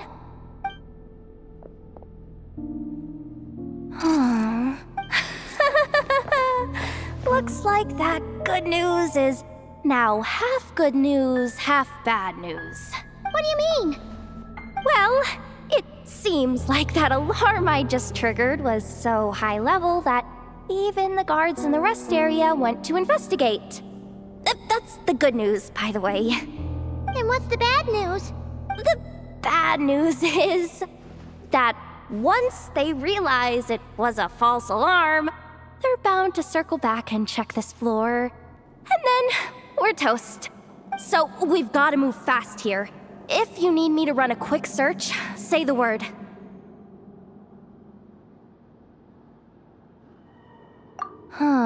Analysis of Kuvaki extracted from the moon marrow suggests that its energy core bears some close relation to the power of the former Three Moon Sisters.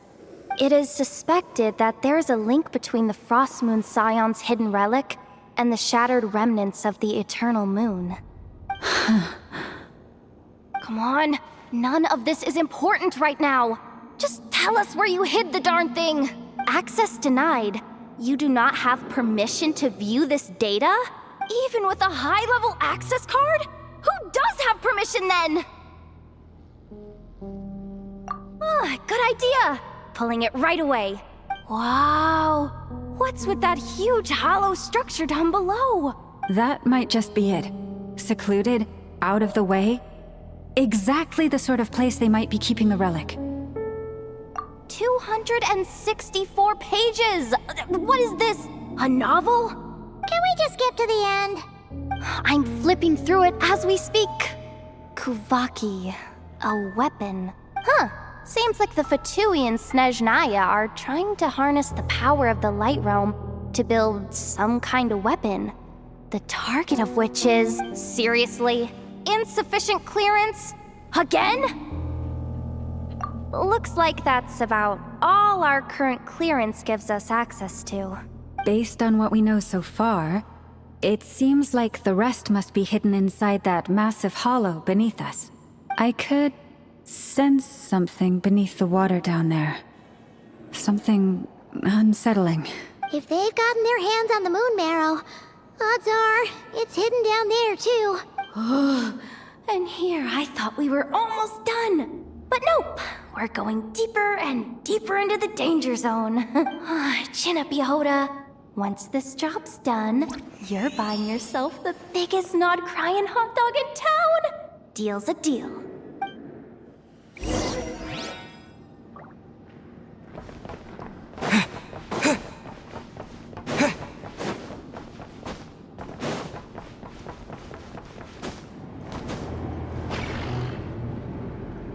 Watch out for that defense bot! It's aiming right at us!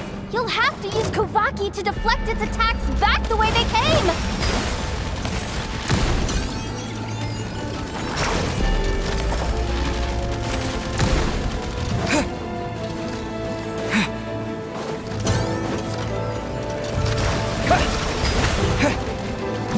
Leave this place.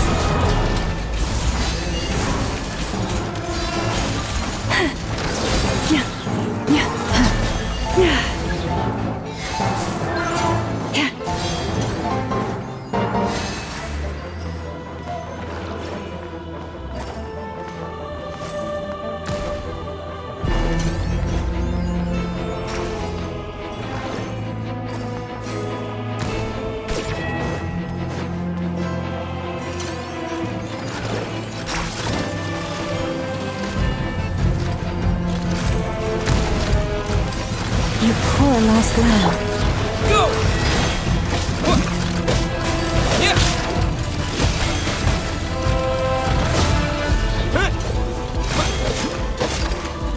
Water jet!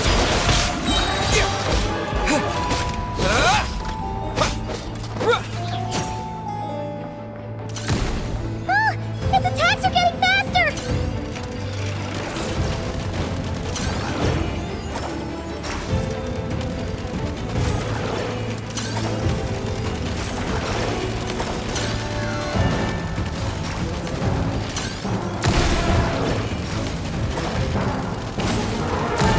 There! We're almost there!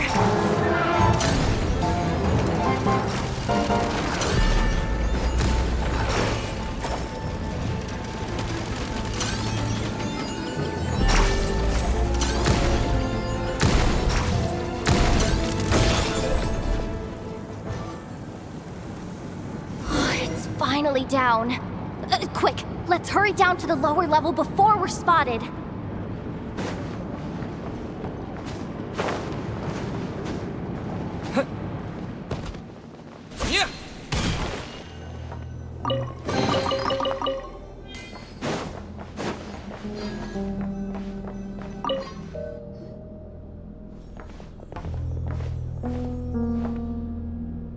which looks suspiciously obvious. No way I'm pulling that. But you guys, go ahead. Hey, you spotted it first. Shouldn't you be the one to pull it? Not a chance. I'm just the guide, remember? At most, I'll help you look for an escape route. They don't seriously think pulling this thing's gonna lead to treasure, do they? I'd be amazed if it doesn't set off an alarm. Besides, I didn't even bring my smoke bombs. Which reminds me of the actual second rule of treasure hunting. Better safe than sorry.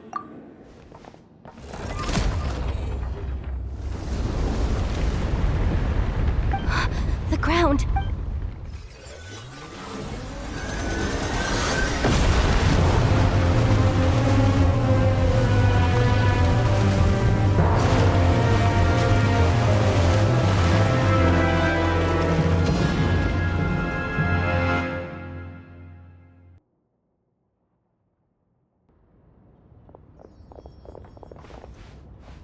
Wait, did the surface of the water open up? This is bad. This is really bad. I'm getting put on the Fatui's blacklist for sure. Don't worry, Yehoda. You've helped us so much. If they try anything, we'll protect you. Aww. Come on, I was just kidding. I'm tough, okay? Just haven't had the chance to show off my fighting skills yet. Me, afraid of the Fatui? Ugh, not a chance. I suspect the relic is hidden down below. Yehoda, your commission ends here. I am truly grateful for everything you've done for us. You don't need to put yourself in any further danger. I'm coming with you. This has nothing to do with the commission or the danger or whatever. This has already gotten way out of hand, so I'm coming too. End of story. Ah, she's blushing. Hey, zip it. Why'd you keep staring? You looking for a knuckle sandwich or what? Come on, move it already.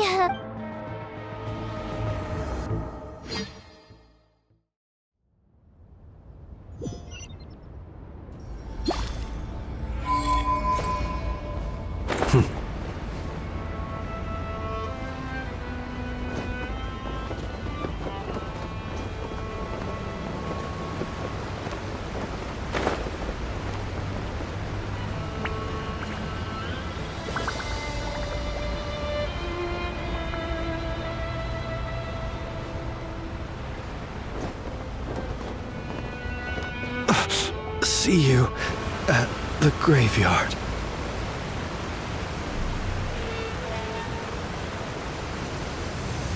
Whew. It's really deep down here. What is this place?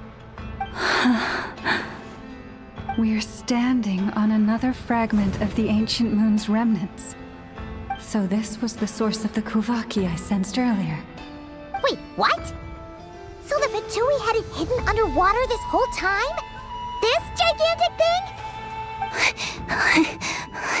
Yehoda, you've been kind of quiet since we got down here. What? Me? Have I? It's nothing. Really.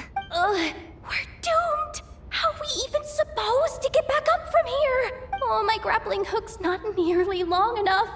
And if someone spots us here after all that commotion, we'll be sitting ducks! Oh no!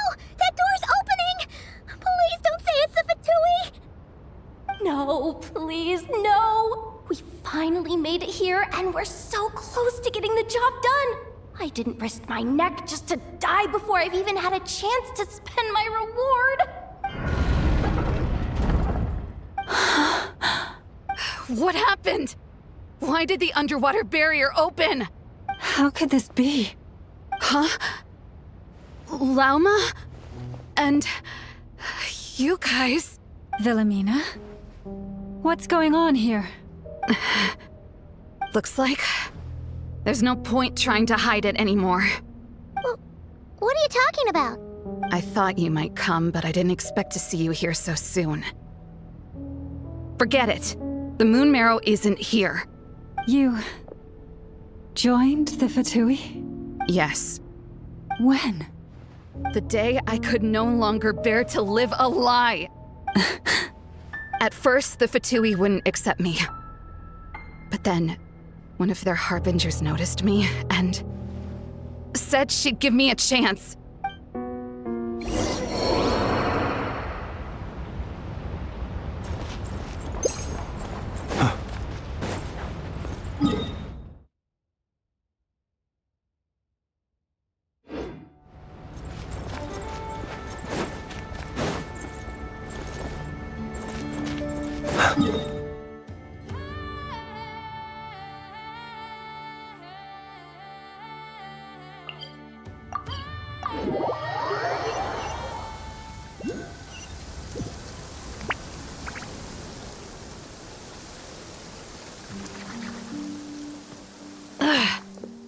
Lost them again.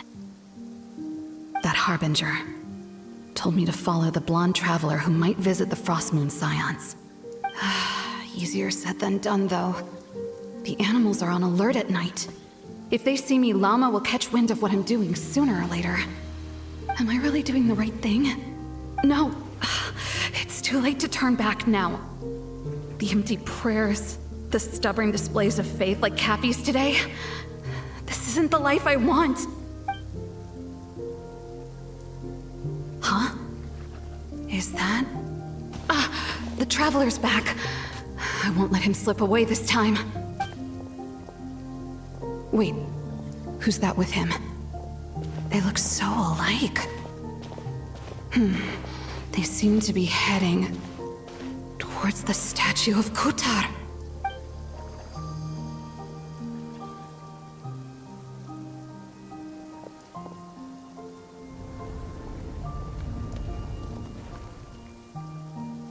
They've opened the secret chamber? But wasn't it meant to be sealed? Wait a second. The Moon Marrow! Surely they're not after the Moon Marrow. I'd better go report this straight to... Hold on. If they do actually make it to the final room, then maybe I'll be able to get my hands on the relic. The one thing the Fatui have been after this whole time. If someone's going to take it, it might as well be me. This could be my ticket to joining them.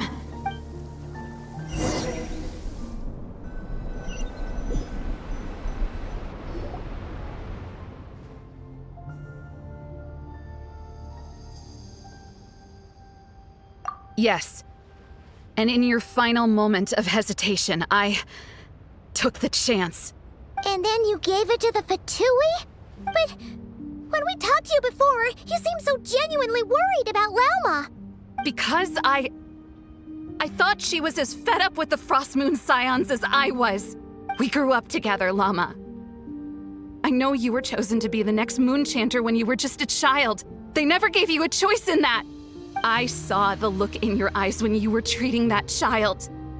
That sense of helplessness.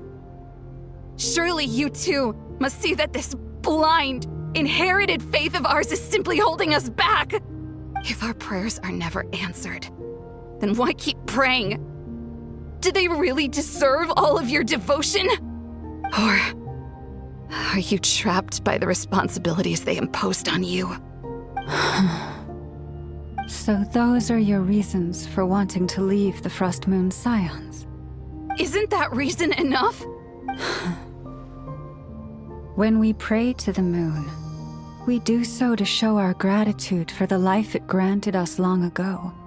It reminds us to strive for something higher within ourselves. But I know that's not what you want to hear. You're right, Philomena. I have indeed kept secrets from you. I knew it. You don't want to be the Moon Chanter, do you? No, that's not it. I'm talking about the fact that the moon in the sky isn't real. What? You're saying... I've completely lost the thread now. Oh, do we really have to do this here? What if a harbinger shows up? Oh, I'm not cut out for fighting big bosses! The pain you sensed in me was the pain of hiding this truth. If what you're saying is true, then you already knew that the Frost Moon Scions wouldn't believe any of this. Why didn't you just leave like I did? You don't understand, do you? That's the difference between us, Wilhelmina.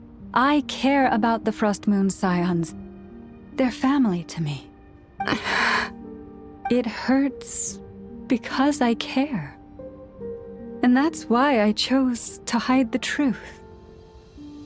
But now I understand. That was a mistake. My family deserves to know the truth. I shouldn't have tried to hold it all together with empty prayers. Are you trying to say that I only ever cared about myself?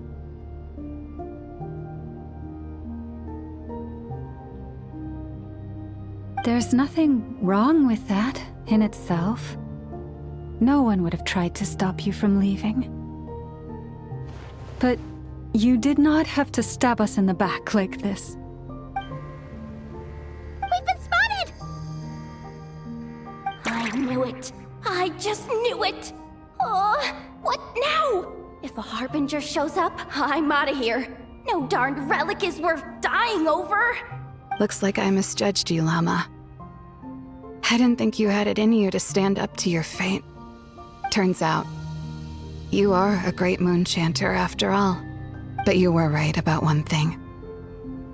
I haven't considered Hisi Island my home for a long, long time now. Bosses, time to go. I will change the Frost Moon Scions, Wilhelmina, as soon as the new moon rises. Then I guess I won't be around to see it. Say, Lauma, what happens to those who betray the Frost Moon Scions? May their antlers be shorn with silver blades, and let them be cast into the long night of unknowing.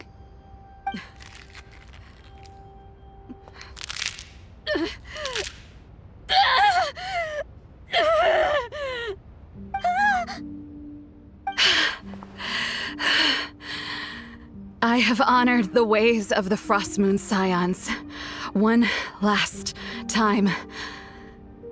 Think of it as a gesture of respect, Llama. There they are! Grandma?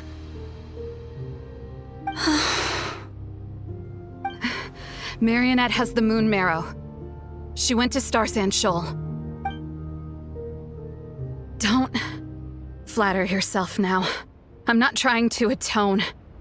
I just don't believe you'll actually be able to change them.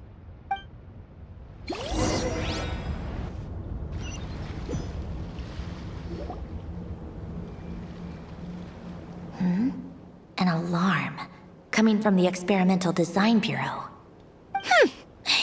Interesting.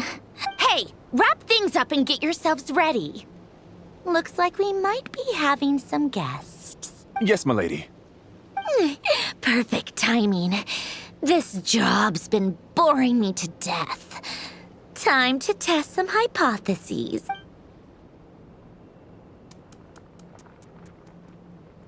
Bosses! I mean, esteemed clients. I mean, generous benefactors. Wait up! Come on! Sure you don't want to consider heading home first and coming back another day? Nasha Town's that way. You are aware that this is the way to... A little ahead of schedule, aren't you? Oh no, it really is a harbinger this time. Marionette. So you are here after all. Hand over that relic right now. It belongs to the Frost Moon Scions. You mean that thing your antlered turncoat brought us? I have never much cared for trophies given up without a fight. But watching you tear each other apart over it? Priceless. I'm not in the mood for warnings today. Ooh, How frightening. Had I a Trimble function, I'd have rattled off at least a dozen screws by now. Or perhaps I've just set my sense of humor parameter too high. Were you trying to be funny just now? You don't honestly believe you're a match for me, do you? Go on then. Let's serve our guests a little appetizer. Hey, didn't you hear me? I said let's serve our guests a little... What's going on? Oh no. Watch out! It's the Wild Hunt!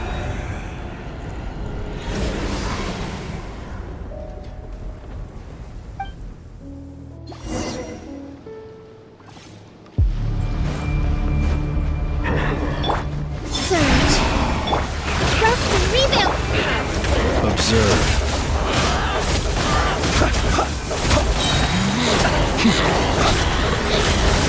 Showing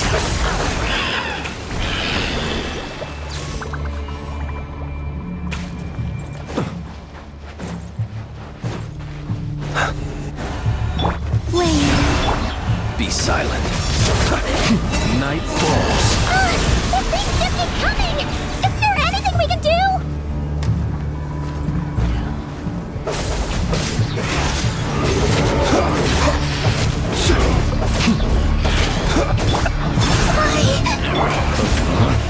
Close your eyes. Observe.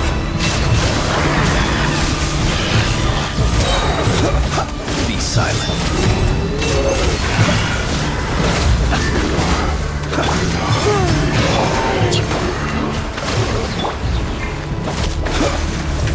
Observe.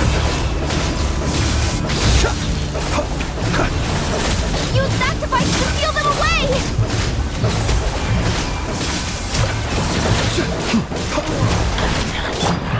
ready to die. Be silent.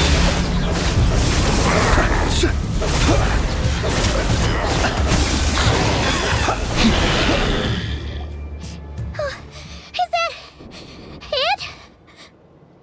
Oh, at least that's what the Lightkeeper's Handbook says. Careful! It's not over yet!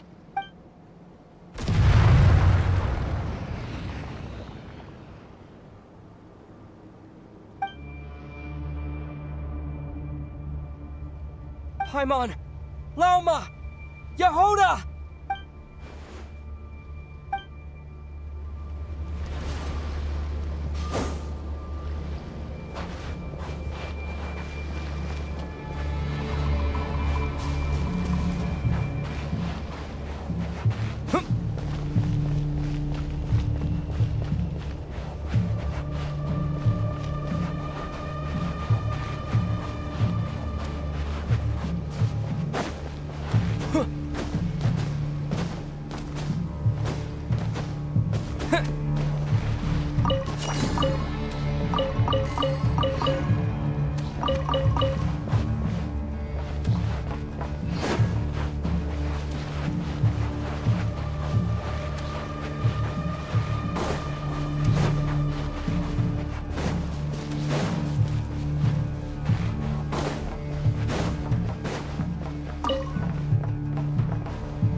What was that?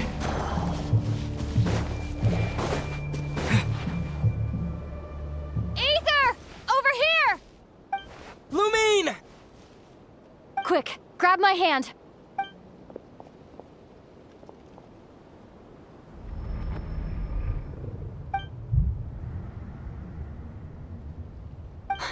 Aether? What's wrong? Why are you here at all, Lumine? What do you mean? If I may be so bold, what does family mean to you? Why were you after the Moon Marrow that night, Lumine? Among those who entered the final chamber, there was either someone with impure intent, or else an abyssal presence. We can talk about that later. Tell me why, Lumine. You know, This is only the second time we fought together since the day we both woke up in Tevat. No. Ether? But when I found you, you were still in hibernation. Even the key to the chamber was still secure on your person.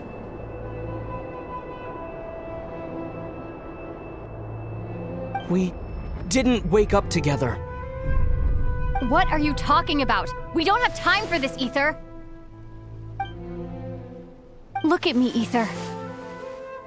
Don't you want to explore this world with me?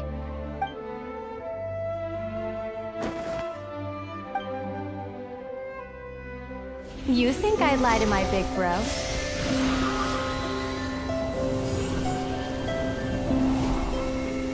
What a letdown.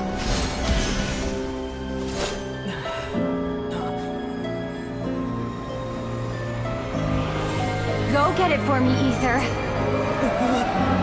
It belongs to me. I never believed it. I didn't want to believe it. That strange feeling that something was off. I wanted it to be real so badly, even if it only lasted a moment. But you're not my sister!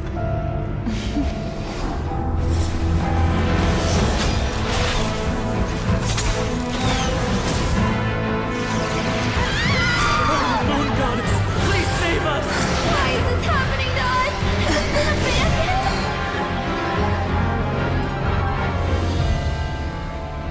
The cold night should be our blessing, yet only confusion and sorrow remain.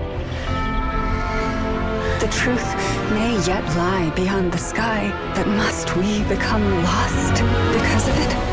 Standing before you, as a scion of Hyperborea and the Frost Moon's emissary, I say this.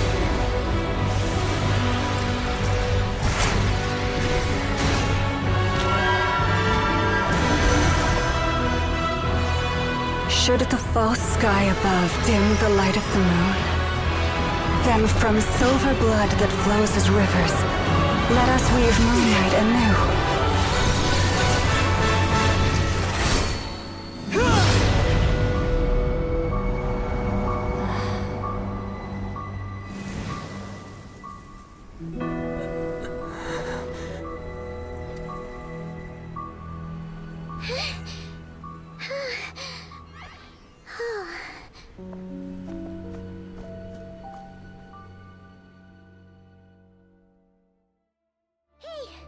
Is everyone okay? I think I saw my life flash before my eyes there. Oh, good thing Laumado was there to save the day. Are you all right, traveler?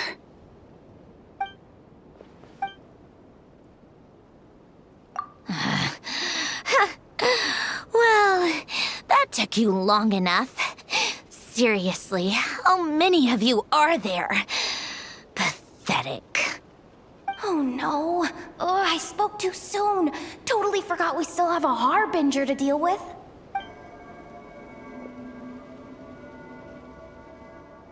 Hey, is that the moon marrow?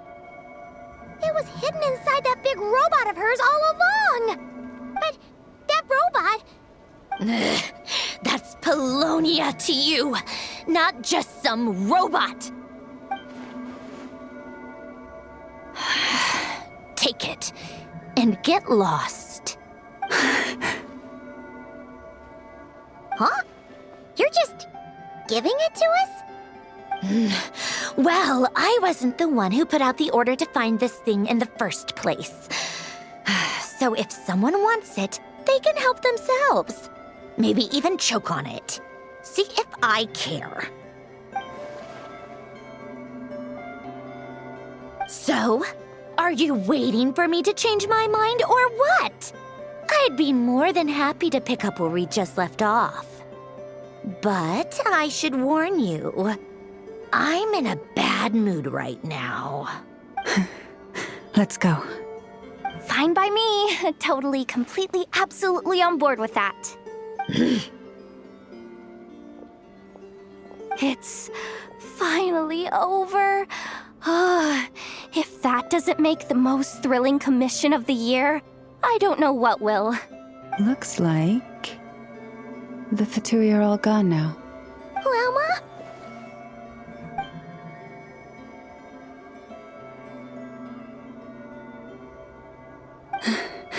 I'm all right. It's just been so long since I truly felt the power of the moon. I thought I sensed the wild hunt nearby.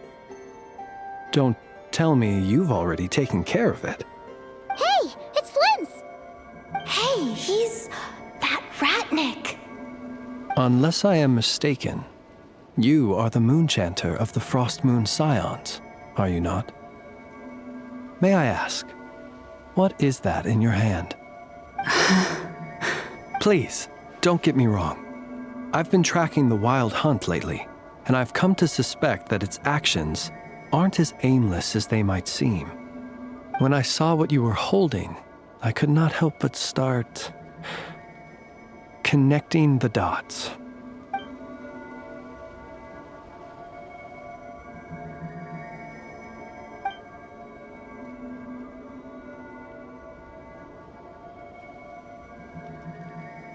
You better be extra careful, Flint. It seems like the Wild Hunt is capable of impersonating people now. Oh, is that so? Funny that. I just showed up completely out of the blue, yet you seem to have no problems trusting me. I apologize. I shouldn't be making jokes like that right now. Anyway, I understand. Thank you for the tip-off. It seems that the Wild Hunt has somehow changed in nature. I'll have to report this to HQ right away. For now, let us part ways here.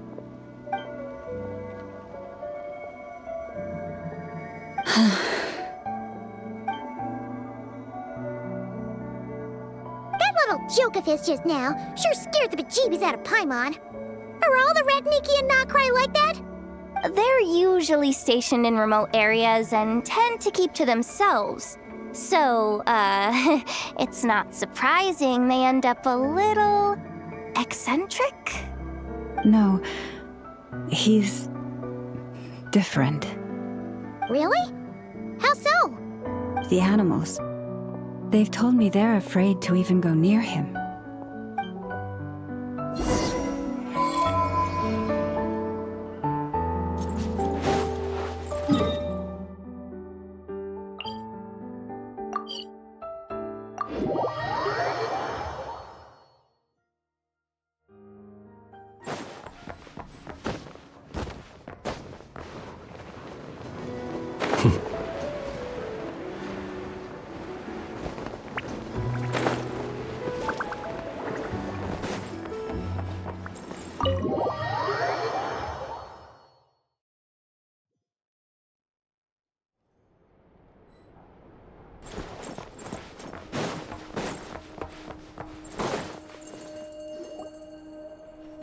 Oh, you're back.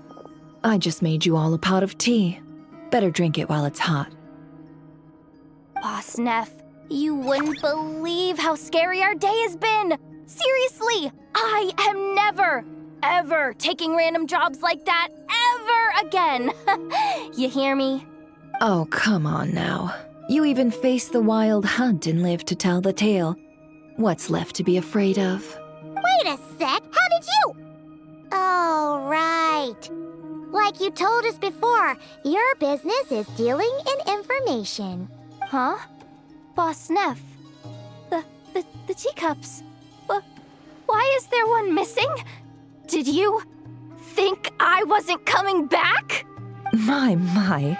How could you think that of me? You know the rules. If a member of staff wants tea, they pour it themselves. Your cup's sitting safe and sound right there, in the cupboard. Member of staff? Does that mean you're accepting me back? Wasn't that the deal? Boss Neff! You're the best boss ever! You never change, do you? Everything turned out fine, no? You found exactly what you were looking for. Yet there you are, sulking away as usual. Nefer, that medicine we discussed before, the one for congenital Kuvaki sensitivity, I need you to get it for me. And how do you expect me to find something like that for you in the middle of the night? You'll have to wait till morning, at the very least. I need it right now. All right. I'll see what I can do. But you know urgent means extra charge, right? Thank you. You know what? You do seem a little different. In a good way?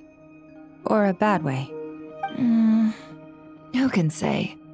I'll take it either way, so long as you don't start making a habit of asking me for ridiculous favors.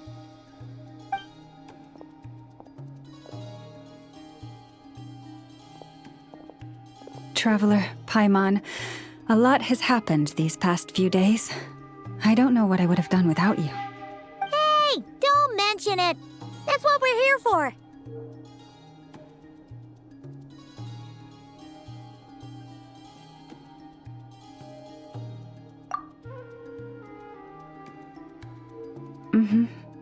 You're right. And tonight, I'm planning on telling them everything. Tonight?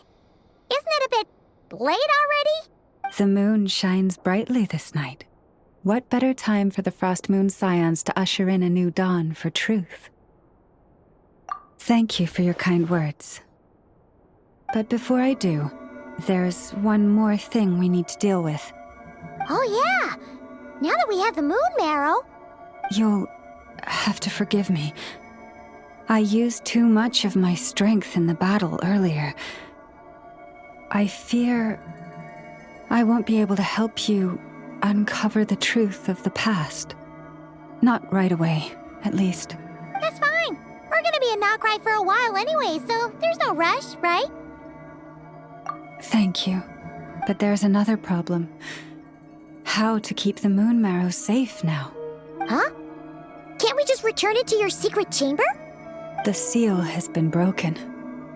Even if it were restored, now that the wild hunt has gotten in once, there's no guarantee that it won't happen again. Oh, right. Yeah, that makes sense.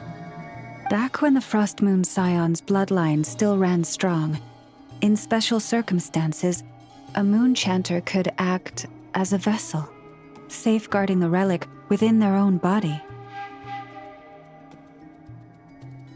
But it is a grueling trial of will and endurance. The moon chanter who did this only lasted 2 days. As for me, I might be able to last 5, at most. Hold on. You'd be using your body as a vessel? Yes. You can think of it like dropping a red-hot ball of iron into a bucket of water. How long the water lasts depends entirely on the bucket's size. Pardon? Hey! That's not a bad idea! You've always held up pretty well against the abyss. Surely the moon mirror can't be any more dangerous than that. It's not at all that I don't trust you, but it's too risky. But we're out of options, aren't we? Might as well give it a shot. All right. Well, I'll be right by your side. If anything feels off, please tell me immediately.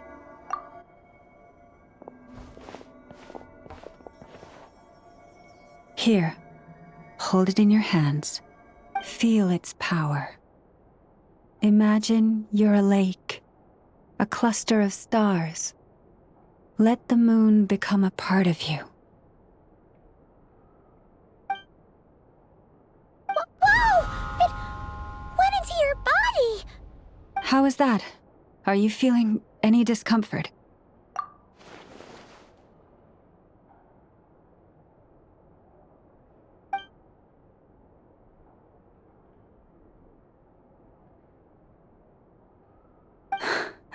Astonishing. Not even the slightest hint of lingering fluctuations. It's as if all that power just sank to the bottom of the ocean. Well, Looks like we won't have to worry about the wild hunt catching its scent now. Phew! Paimon knew you have special abilities, but still, you never fail to amaze. Hmm? Did I miss something just now? Yes. And it was nothing short of a miracle. Not something I'd be interested in then. Anyway, here's the medicine you asked for. This is all I've got for today. I'll have someone send the rest over when we have it. Thank you, Nefer. I really appreciate everything you've done for me. Please stop being so nauseatingly friendly. It's creeping me out. So, what exactly did you all go through during that wild hunt attack? I'd prefer to hear it straight from you.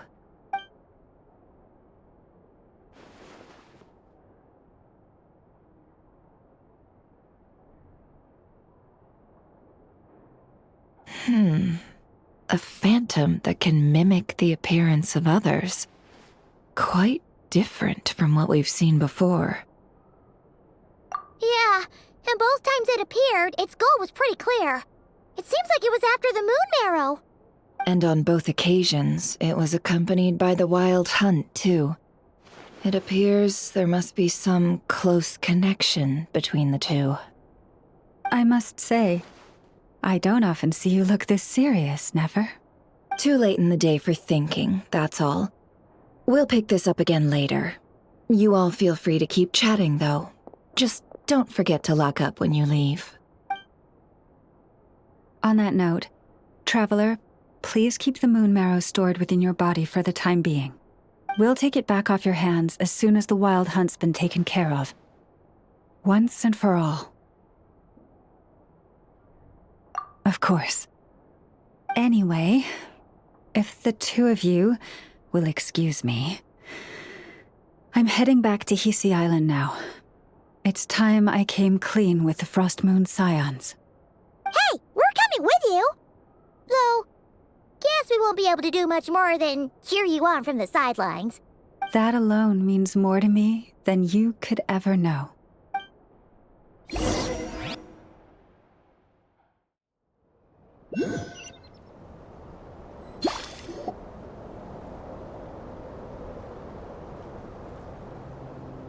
What's going on? I'm not sure.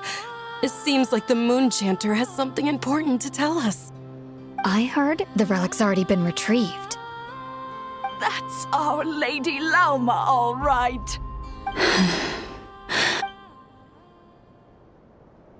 Noble scions of the Frost Moon, my kin beneath the moonlight, I hereby declare the truth to you.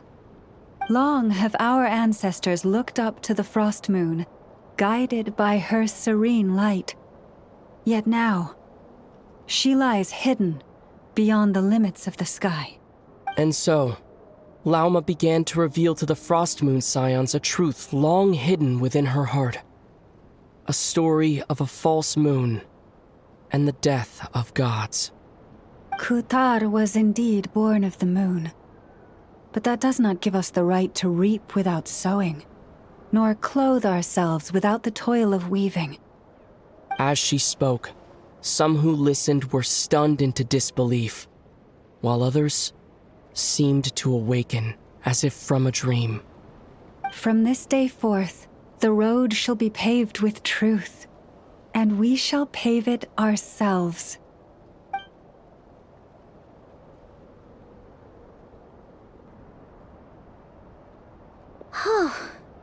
After everything Lauma said last night, Paimon wonders how everyone's adjusting.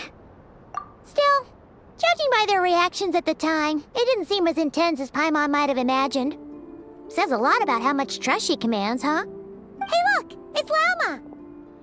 Welcome, both of you. The animals were most lively this morning. They told me of your coming. Nothing too dramatic happened, did it? No one took it so hard that they went on a binge-eating rampage and ended up cleaning up the whole pantry? Or something? Hey! Paimon's just trying to lighten the mood.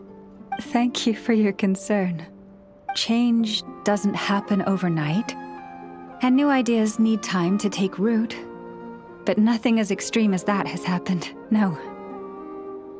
Although... Although what? Well, just as I thought might happen, some have chosen to leave the Frost Moon Scions for good. For them, losing their faith was like losing their home. Confusion, frustration, helplessness. I saw it all, reflected in their eyes. Oh. I respect their choice. May they carry the Frost Moon Scion's blessings far and wide, should they be willing to do so. If we meet again someday, perhaps we will be able to sit together and share stories once more. Others sought me out afterward, though, and thanked me profusely for sharing the truth with our people. They said they used to see me as distant, even somewhat unapproachable, whereas now I seemed much closer to them. Like a friend, or even a family member. Sounds like a win overall. Paimon thinks you did the right thing, Lauma. Thank you. Though, I wanted to ask, do I really come across as distant? Well, maybe just a little. To people who don't know you, you are kind of tall, especially if you consider the antlers. I see. That's a bit of a hard one. My antlers tend to grow under the moonlight, so I can't quite help it. It brings me comfort to hear you say that. By the way, how has your body been adjusting to the moon marrow? I'm glad to hear it. I've also suggested to Nefer that we meet within the next few days. We need to figure out how to counter this new manifestation of the Wild Hunt. But for now, let's just relax. I want to enjoy this feeling a little longer of finally living on the bright side of the moon.